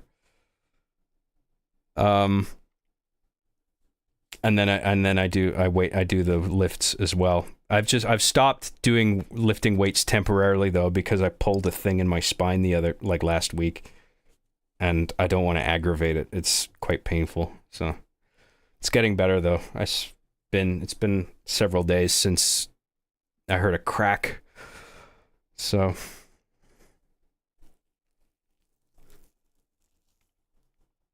yeah, I hope that answered your question. Thanks, Alvaro. You know, the push-ups thing is interesting because, like, when I was first starting, like, my exercise routine, like, I would do 15 push-ups and that would exhaust me. But you just keep doing them, and eventually it's like, oh, I can do, like, 20 now. I can do 25. I can do 30. I can do 35, you know? But, I mean, it's... I've hit this point now where I feel it's like diminishing gains. You know what I mean? Like it's quite hard for me to get past 35 or 40.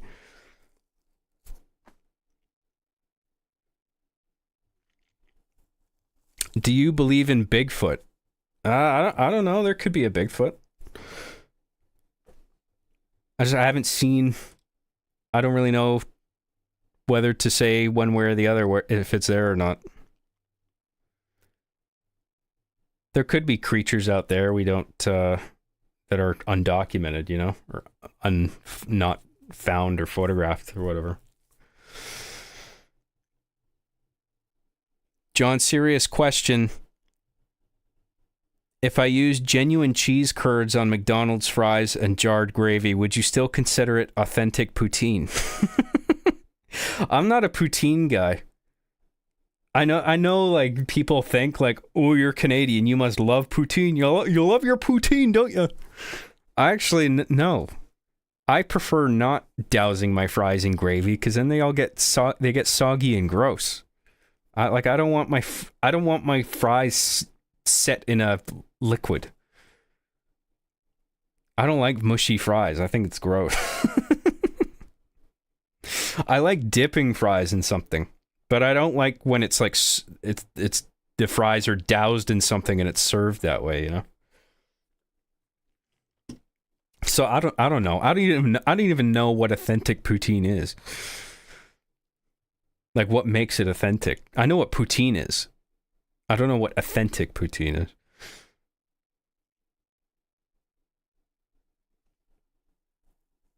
Can you lift a moose? Can't all Canadians of all ages do that?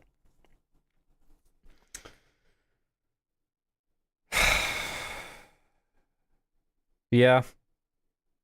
I mean, it's every day, you know. You step out. I step outside my igloo. I look for the nearest moose. Usually doesn't take long. I sort of squint through the blizzard that happens every day outside. I'm like, oh yeah, there's one.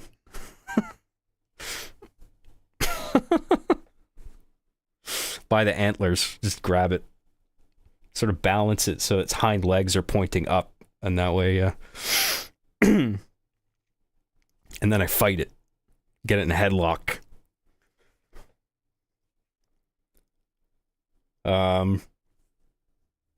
It's a great way to stay in shape.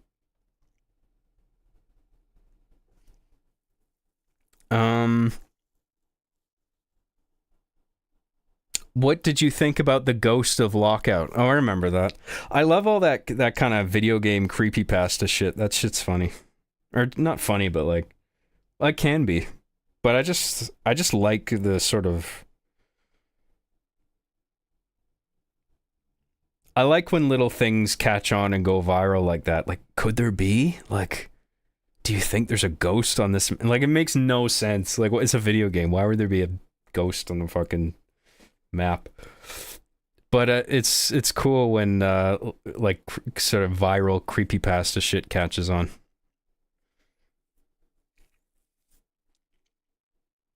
I do remember hearing about that, the Ghost of Lockout. No official sightings though.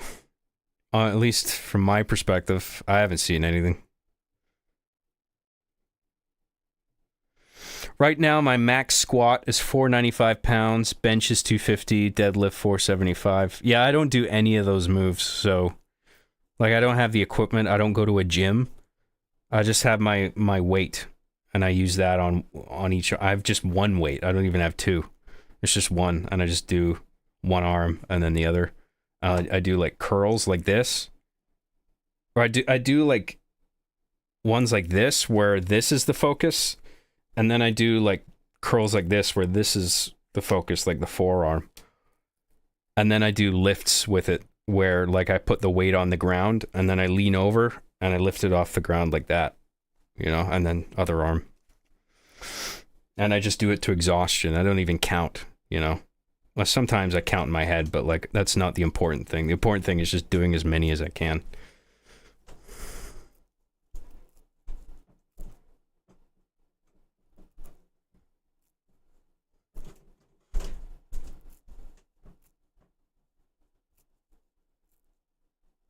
You'll be quite think he meant quiet. And eat your soggy fries, damn it. Yeah, no thanks. It's gross. What do you think about Sonic.exe? Sounds legit, bro. Daily Wire is putting out some cringe new animated show for boomers. Oh, is that Adam Carolla's new thing? Mr. Bircham? I don't know, I feel like that might be funny. I like Adam Carolla. I like the cast that he got. He's got like Roseanne Barr and shit, and I can't remember all the cast. I think Megyn Kelly is a voice on there. I don't know, it seems like it might be alright.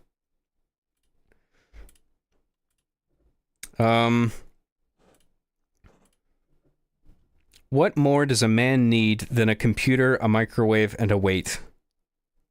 Yeah, that pretty much. It's like that meme where it's just like an empty studio apartment with like a PlayStation and a TV and like a camping chair and in one corner of the room, and that's it. No furniture or anything. It's like some men really live like this or something like that.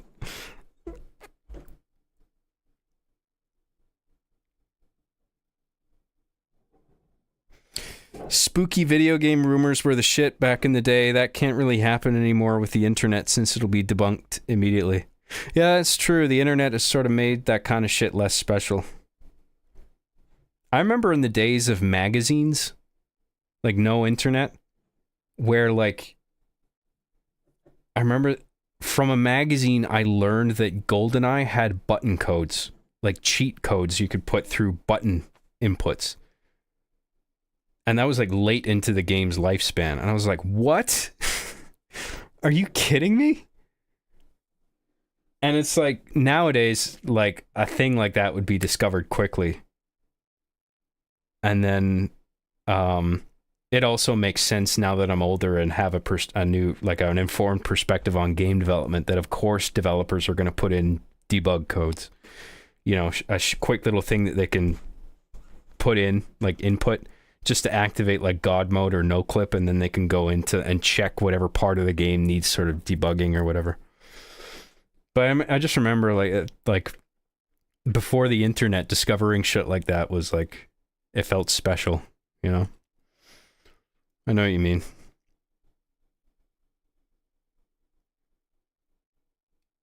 Not that that was an urban legend. I mean, that there were actually input codes you could put into GoldenEye, but like you're talking about like mythical, like creepy kind of stuff that can now in this social media age be instantly debunked. I know that's what you're getting at.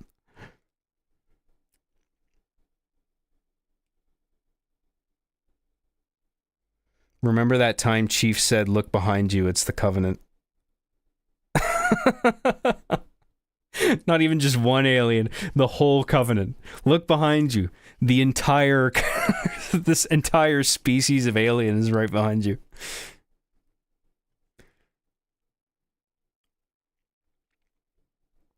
Did you ever fix the Chief figure? Mine broke from the arm and I don't know how to fix it still. I mean, I would replace them when they got too bad. But then it just depends on the build of the figure. I mean, I don't know if you're dealing with the same figure that I have, but you have to pay attention to like where the joints are and how it's all being fastened together. Like for instance, Master Chief, on the hand there's a ball joint, and that is held together by the forearm, which consists of two halves of a plastic shell that sort of click in together. They don't even click. It's just sort of like a... I'm going to do a motion here that's not intended to be sexual, but it's just sort of like a plastic nub that goes in like that, and it just sits there. It doesn't click or anything. So you just sort of like clasp it, but that has become loose. So I just wrapped some transparent tape around it, and that just keeps it. I only have like one layer of it, just because if you wrap it around, it's like gets like bulky and obvious on camera, right? So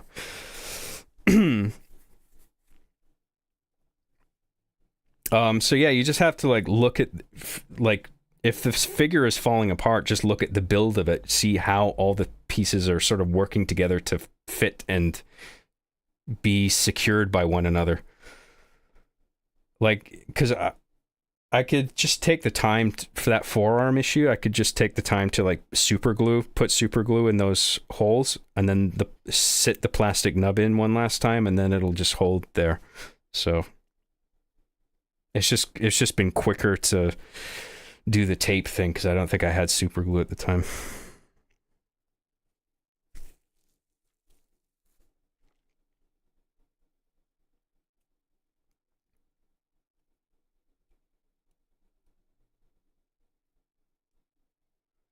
Sonic.exe is my favorite because while the story itself is so bad it's good, but the fan games are genuinely scary.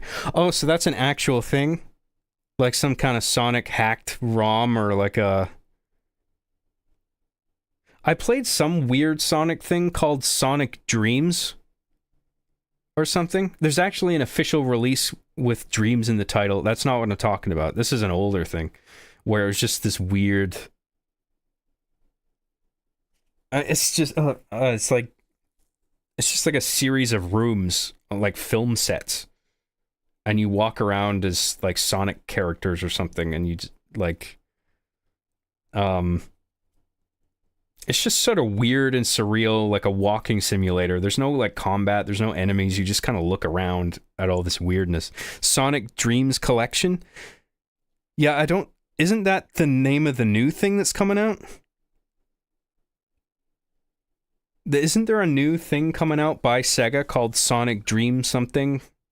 Fuck, I don't know.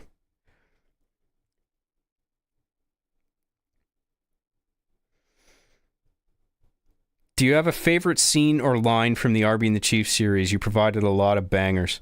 Oh man, that's a tough one.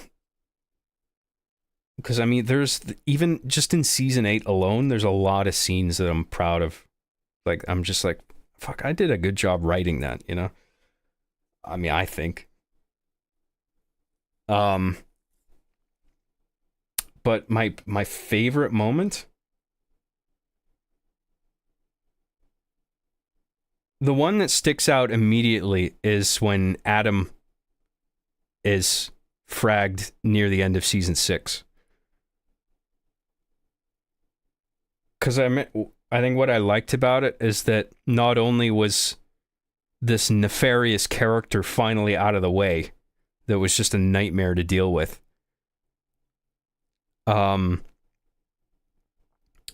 There's also something really ominous about it, because he was like a young kid who's now out of commission, going to jail, and you don't know what's going to happen to him in his life. Like, his life has changed drastically now. And the very end of the episode just eerily holds on his helmet, and as the toys are walking away, and it kind of, there's this riser at the end, and then it cuts to black, and it's satisfying but really unnerving at the same time. And of course, Adam comes back and has a huge villainous arc in season 8, and so it was a small victory, but what they ended up creating a monster that comes back down the line with a vengeance. And so I think that what I liked about season 8, one of the things I liked about season 8 was it charged that one moment in season 6 with a lot of I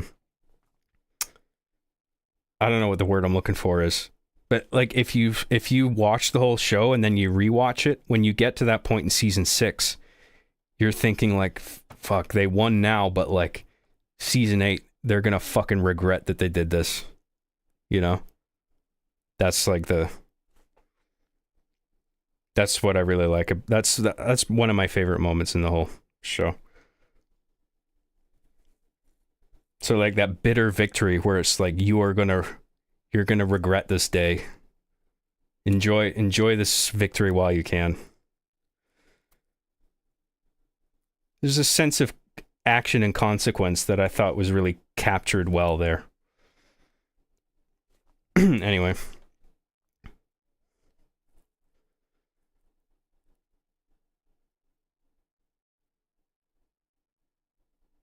Job, don't make sex jokes, please. My mom's watching. What is she looking over your shoulder? She's like right here. Like, what are you watching, honey? Job Graham, you say? What is this Amanda and Mr. Cheese show? Arby's? Oh yeah, they make burgers, don't they?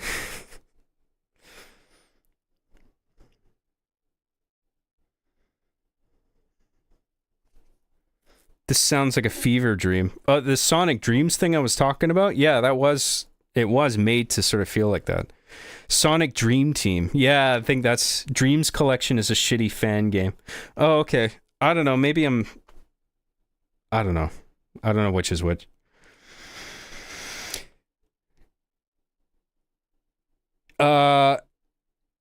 Generalv for $5.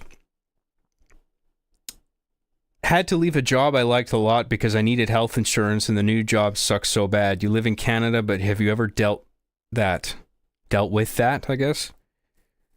I needed health insurance and the new job sucks so bad. I'm not really in that corporate world. I mean, I don't know exactly what job you're talking about, but that whole thing with health insurance that's like tied to a job, like I've never really had to deal with that. Like me as a self-employed person, it's all that stuff's a bit different for me. So I don't think I can relate. But that sucks. To leave a job you like just all over some insurance shit, and then the new job you have is lame. Like that sounds rough, man. But thank you for the super chat. I really appreciate it.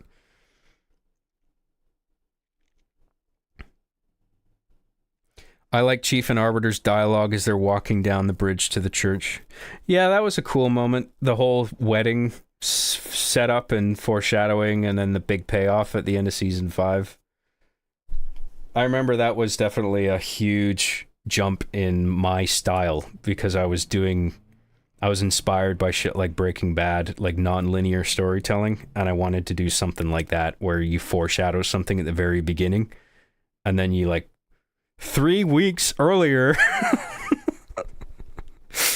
Rick and Morty did a joke about that. It was so funny. Just because it's such an overused thing thanks to shows like Breaking Bad.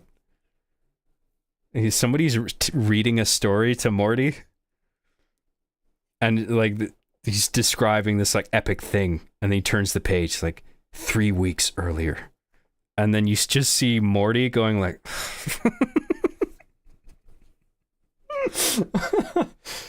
but I mean, when I did it, I thought I mean it's overdone maybe a bit now, but like I thought I pulled that off pretty well, at least.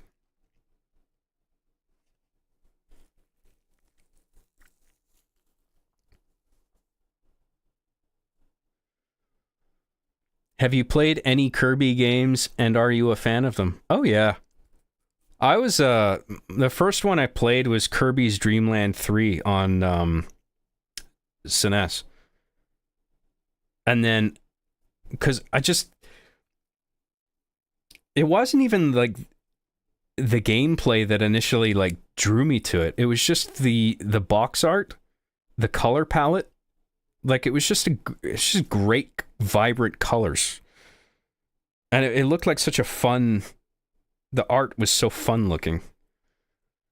That Kirby's Dream Land 3 box art is like really nostalgic for me. And then after I discovered that, I sort of went backwards, and I'm like, oh, there's like a DMG Game Boy Kirby game. And then, you know, obviously Kirby's Dream Land 1 and 2. And then obviously, like, I think the next thing I probably saw Kirby in was it Smash Brothers? Or maybe Crystal Shards before that? I can't remember what came out first, Crystal Shards or Smash Brothers for N64. It was one of those two where it's just like, oh, this is like 3D Kirby now. This is cool. Like I always liked that character. It seemed like a really always struck me as a really cool and unique gameplay mechanic. Like, you play as a character that sucks in other people and you take their ability. And then there's like all different kinds of enemies and all different kinds of powers. And then the idea that you had multiple jumps. Like, it was just a really unique platformer, a unique moveset. And then also it had this really unintimidating, approachable, friendly design. Not only in terms of gameplay, but just its aesthetic. Like, it was like a fun, friendly game. I always liked that about it. And I think I last played what's the Switch one? Forgotten World? Forgotten Realm? Something like that. I played that one. That was great. I had a blast with that. It was easy. The game was quite easy, but I didn't really mind that. Like, I sort of deliberately would fire that game up because it was kind of an easy playthrough. I didn't have to think about it too much, and it was just sort of a blast. Kirby in the Forgotten Land, yeah, that's the one. Yeah, that was a blast, man. I really enjoyed that.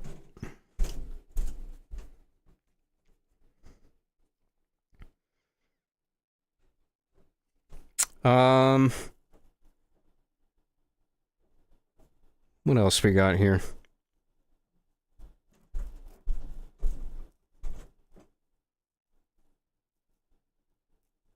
The topic of Nintenditis in Adam in Season 6 is a conversation that I feel like needs to be discussed more in general, because I feel like since the pandemic, that's become more of an issue.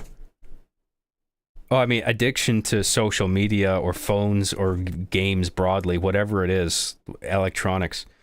Yeah, there's definitely like an addiction problem. And kids are not getting enough exercise and all that shit, you know?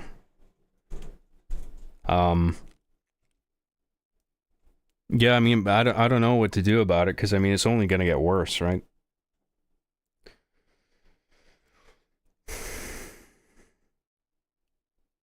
John, did you at any time stare into the abyss? Yes, and it stared back into me. Yeah, man, Season 7, fuck. I think I did plenty of that.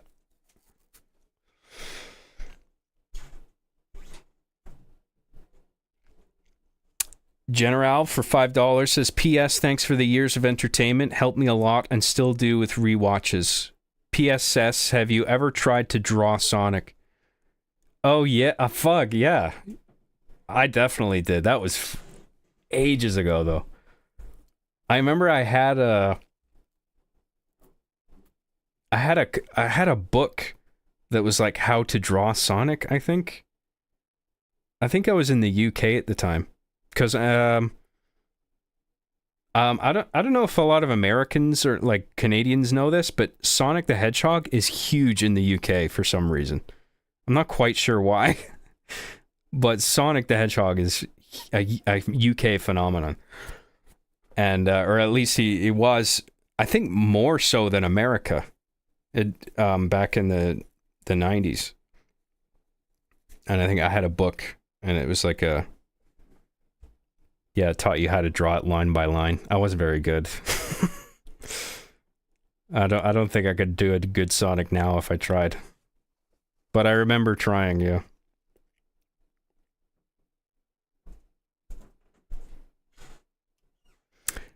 Did you live in the UK? I mean, when I was really young, yeah, and then there were stretches of time where I would go back and live there. Like not live there, but like just like long sort of vacations, kind of.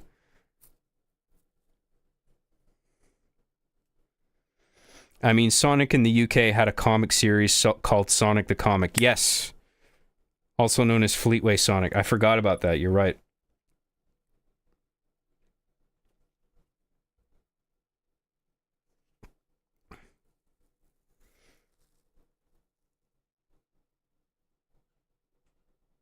Erica Ehrenreich for $5 Australian says, my favorite Arby and the Chief moments was the Jams Bonk episodes. So funny. I do really like those myself, yeah. I really like that. It was a whole trilogy. That was fun. Fun to make and funny to in hindsight. Thank you, Erica. I'm glad you enjoyed them. The gameplay is fun, but Kirby is so incredibly OP, the games are always easy. Yeah, they are. The ones I played, yeah, they're easy, but there's something charming about that too, because it sort of fits in with the aesthetic. It feels appropriate that it's not too difficult, you know what I mean?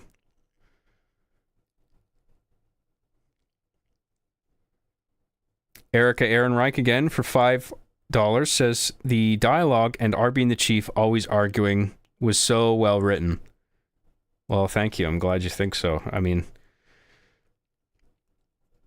that was always the idea, right? It's like, I know this is stupid, and who is going to want to watch two action figures just bobbing around in front of a camera?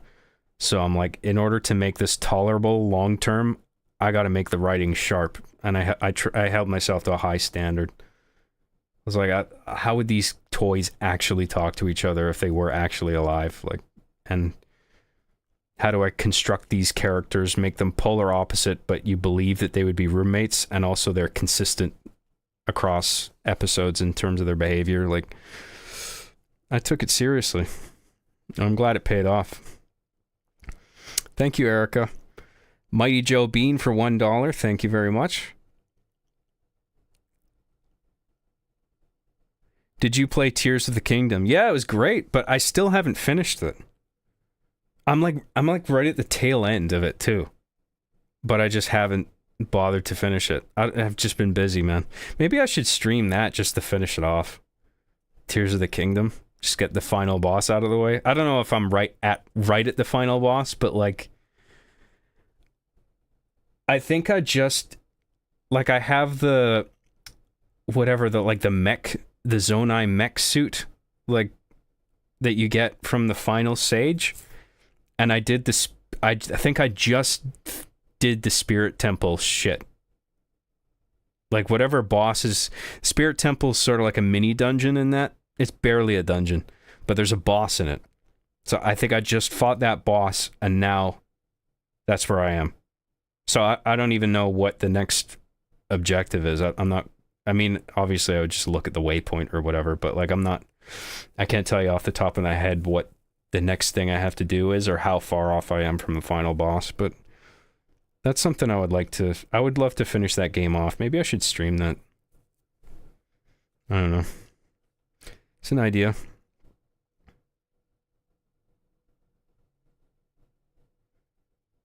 Nintenditis isn't even an actual diagnosis. It's a real thing, but that's not its name. Oh, well, I think I figured that.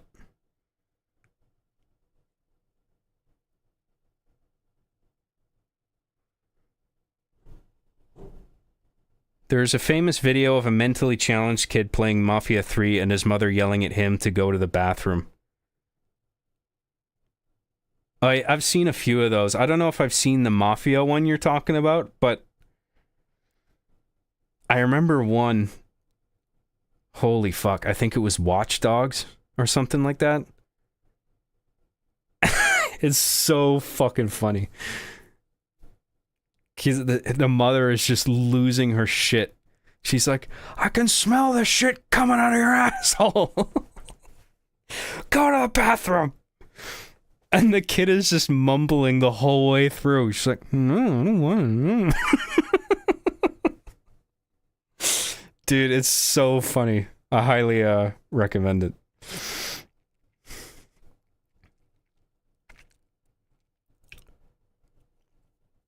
Do you think the pandemic will be remembered for changing the world 50 years from now? Oh, I'm sure it will be, yeah.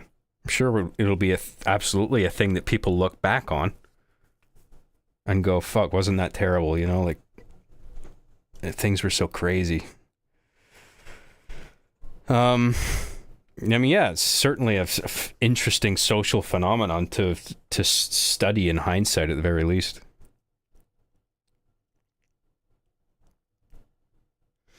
I don't care that much about Sonic, but I really love the Sonic CD art style and designs. I tend to draw classic Metal Sonic a bunch. Dude, I know.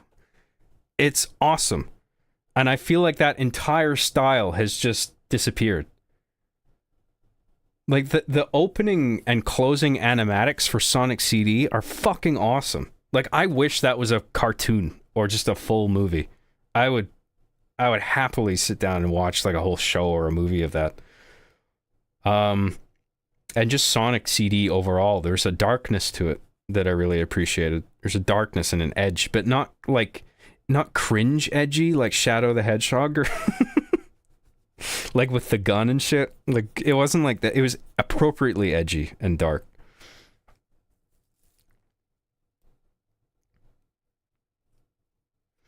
As AI gets better, would you ever use it to make up for things you can't do, like for animation? No, I'm not. I see the utility in AI. I mean, we use algorithms for all kinds of things, and I'm glad we do. But there's certain things, especially in the creative realm, where I would rather save this realm for human ingenuity to get things done rather than just a program generating a bunch of shit, you know, based off of a model that scrapes only pre-existing material. Something that feels kind of really lame about that. Erica Ehrenreich for $2 says, do you have an anime waifu body pillow? I do. No, I can't say I do. Not really keen on getting one either, but I did have a body pillow. Because I love having a super long pillow that you can put it under your head and between your legs to sort of cushion them out a bit. Because it's comfortable when you're lying on your side and your knees are just together like that, right? So, but I'm not really keen on getting one with a big anime character on it. You should make more time for yourself. The way you make it sound, it seems like your work leaves you with no free time. Well, it doesn't. The past month or two, I've just been working literally nonstop. I mean, I say literally. I might take 20 minutes just to fucking I just got to get away from this and play a bit of Celeste and then back to work, you know. But there's never, for a considerable amount of time, there's never been a full day where I just dedicate it to playing games or fucking around, you know. I'm always getting some work done every day. Now that episode 1 of Hard Justice is out of the way, I would like to spend a bit of time just chilling out a little bit. Holy fucking shit, guys. We have a user called Tyler Jackson here dropping 2 $49.99 super chat bombs into the chat. Activate. Activate. $49.99 times 2. Times 2 combo. Holy fuck. Thank you, Tyler. That's incredibly generous of you. Activate. Best song ever? Great song or the greatest song? You be the judge. In fact, no. It's objectively the greatest song. So your judgment is worthless. The truth is out there. The truth is, it's the greatest song ever made. And Tyler appreciates that. He knows the truth. He knows it's the greatest song ever made. Thank you very much, Tyler Jackson. That's incredibly generous of you. Perhaps dropped a little too much there. But I greatly appreciate it, and I promise I will waste it on something stupid.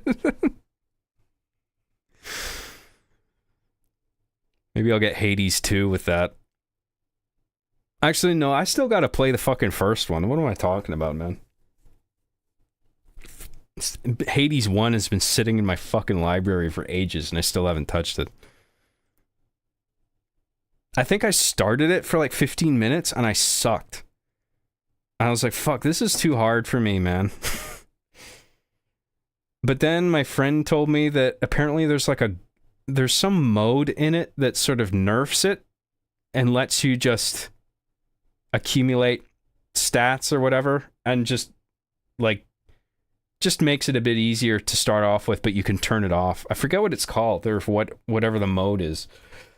But I missed that part of it. So if I turn on the fucking baby Nerf mode, then maybe I can enjoy it more.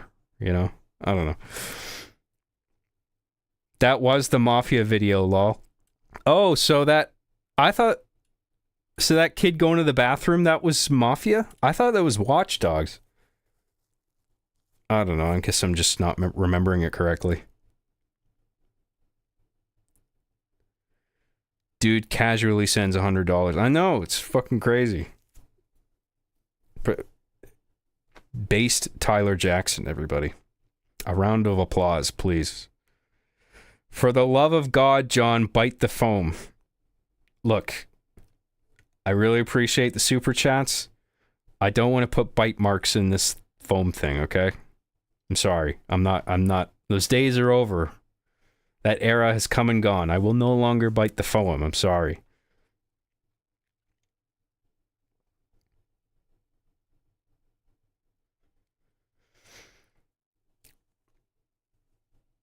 ...2000s era Yuji Uekawa art style was the best.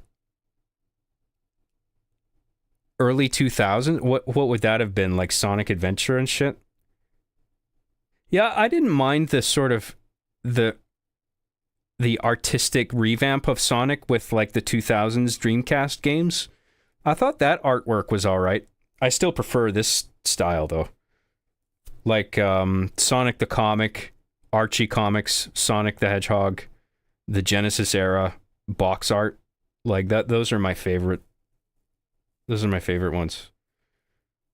So the Sonic Adventure era is sort of my second favorite. And now it's like I'm not really a fan of the latest art styles.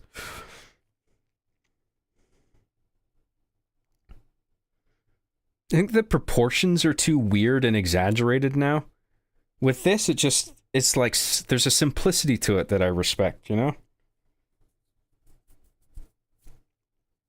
I don't know. Neo Metal Sonic in Sonic Heroes looked so badass. Shame that was his only game where he looked that menacing. I gotta disagree with you there. If I'm thinking of what I think you're thinking of, or what you're talking about, that Neo Metal Sonic, the one where he has all these ridiculous fucking spikes going out, like it's just, it feels way too over designed. Like I don't really agree. I thought the best Metal Sonic design was his introduction in Sonic CD, the way he was drawn. Like if you look at the Sonic CD box art, for example, the way he's drawn on the cover, that's like my favorite. Also, the way he's drawn in the comic books is cool too. Because he looks like pointy and dangerous and scary. Now he just looks like sort of a friendly bad guy, you know? He doesn't really feel like a threat anymore. You could watch Sonic OVA. I have seen that. I got some problems with it, but I do actually like it. The fight with Metal Sonic at the end I thought was really cool. What does OVA stand for again? Fuck, I looked this up. I knew what it was, and then I forgot it again. Video animation or something? It's sort of like a home video, like feature-length anime for like home video release? Something like that? I don't know. I just can't remember what the acronym stands for. Job, you insane. I went to bed before the actual episode started. Now I woke up and you're still streaming, lad. Well, I don't know. It's not really even that late still for me. It's like 9:30. I'll call it a day soon. But fuck, I'm glad I held out for the $100 super chat bomb. Fucking hell, man.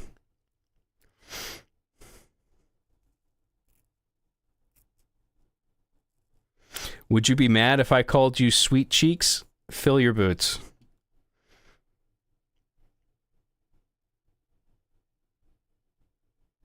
I remember unironically thinking that song was catchy. Activate? Dude, I made that song in like literally 1 minute. Not even. Dude, it's literally FL Studio. You click a couple steps, like kicks, snares, hats, activate, put that there.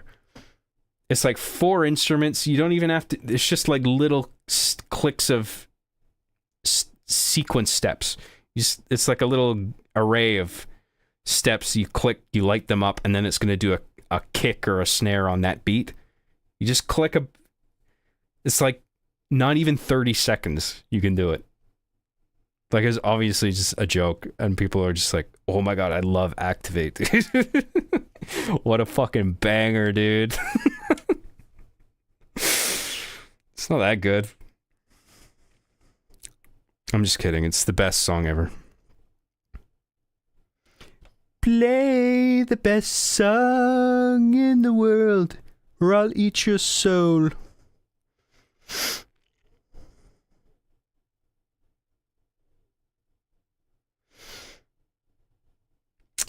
Archie Comics art was so all over the place, but damn if it didn't pop off when Tracy Yardley and Evan Stanley put in the work. Oh man, I remember those names.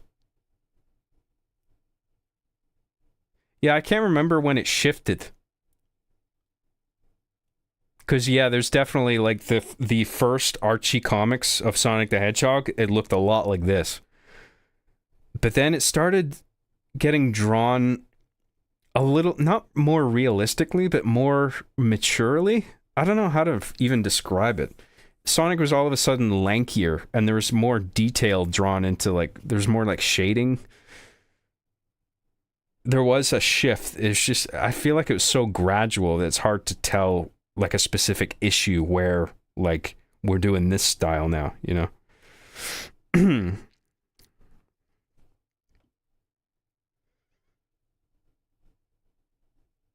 John, what is your official opinion on Sonic's blue arms? Yeah, I mean, I don't like it, but I mean, this raises the question of whether Sonic the Hedgehog was ever meant to go live action. Because, it's like, how do you, as soon as you bring Sonic into a live action setting, then you have to decide, like, okay, what is this? Is the blue on his body? Is that fur? Or, because when you're doing a cartoon like this, you can get away with doing a simple design where it's like, these are the quills, right? This is where it gets pointy. But then when you have to render this character like it's a real live action thing, it's just like, okay, is it just like a blue solid body? Or is it comprised of, like, is he meant to be a furry character? And I guess, like, actual hedgehogs, they have a lot of spiky quills, right? This sort of almost form a hard surface. So I understand why they did what they did with live action Sonic, and perhaps bare armed live action Sonic would have looked a little odd. I mean, I don't know. I'd have to see it. But live action Sonic also did a weird thing as well, where even his flesh colored parts of his body, that's also fur. But I don't think it was ever meant to be. Like, this is supposed to be the fleshy part of his body, right? And then the blue is fur or something. Or just like his solid, it's like his, I don't know, some kind of shell that it's not comprised of, like, strands of hair. But I'm okay with the live action Sonic design. I think he looks all right. It's not quite what I wanted, but I understand why. I mean, that original movie design was fucking horrendous. So obviously, it's a good thing that they changed that. Ugly Sonic, right? That needed a makeover. But the new rendition now, I'm okay with it. I think that's a tricky character to bring over to live action, but I think they handled it pretty well.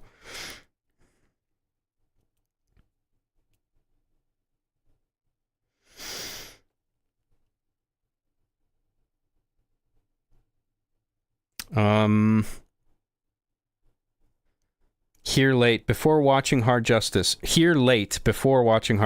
Could we get an Activate sleeveless shirt? You know, that's interesting. An Activate shirt?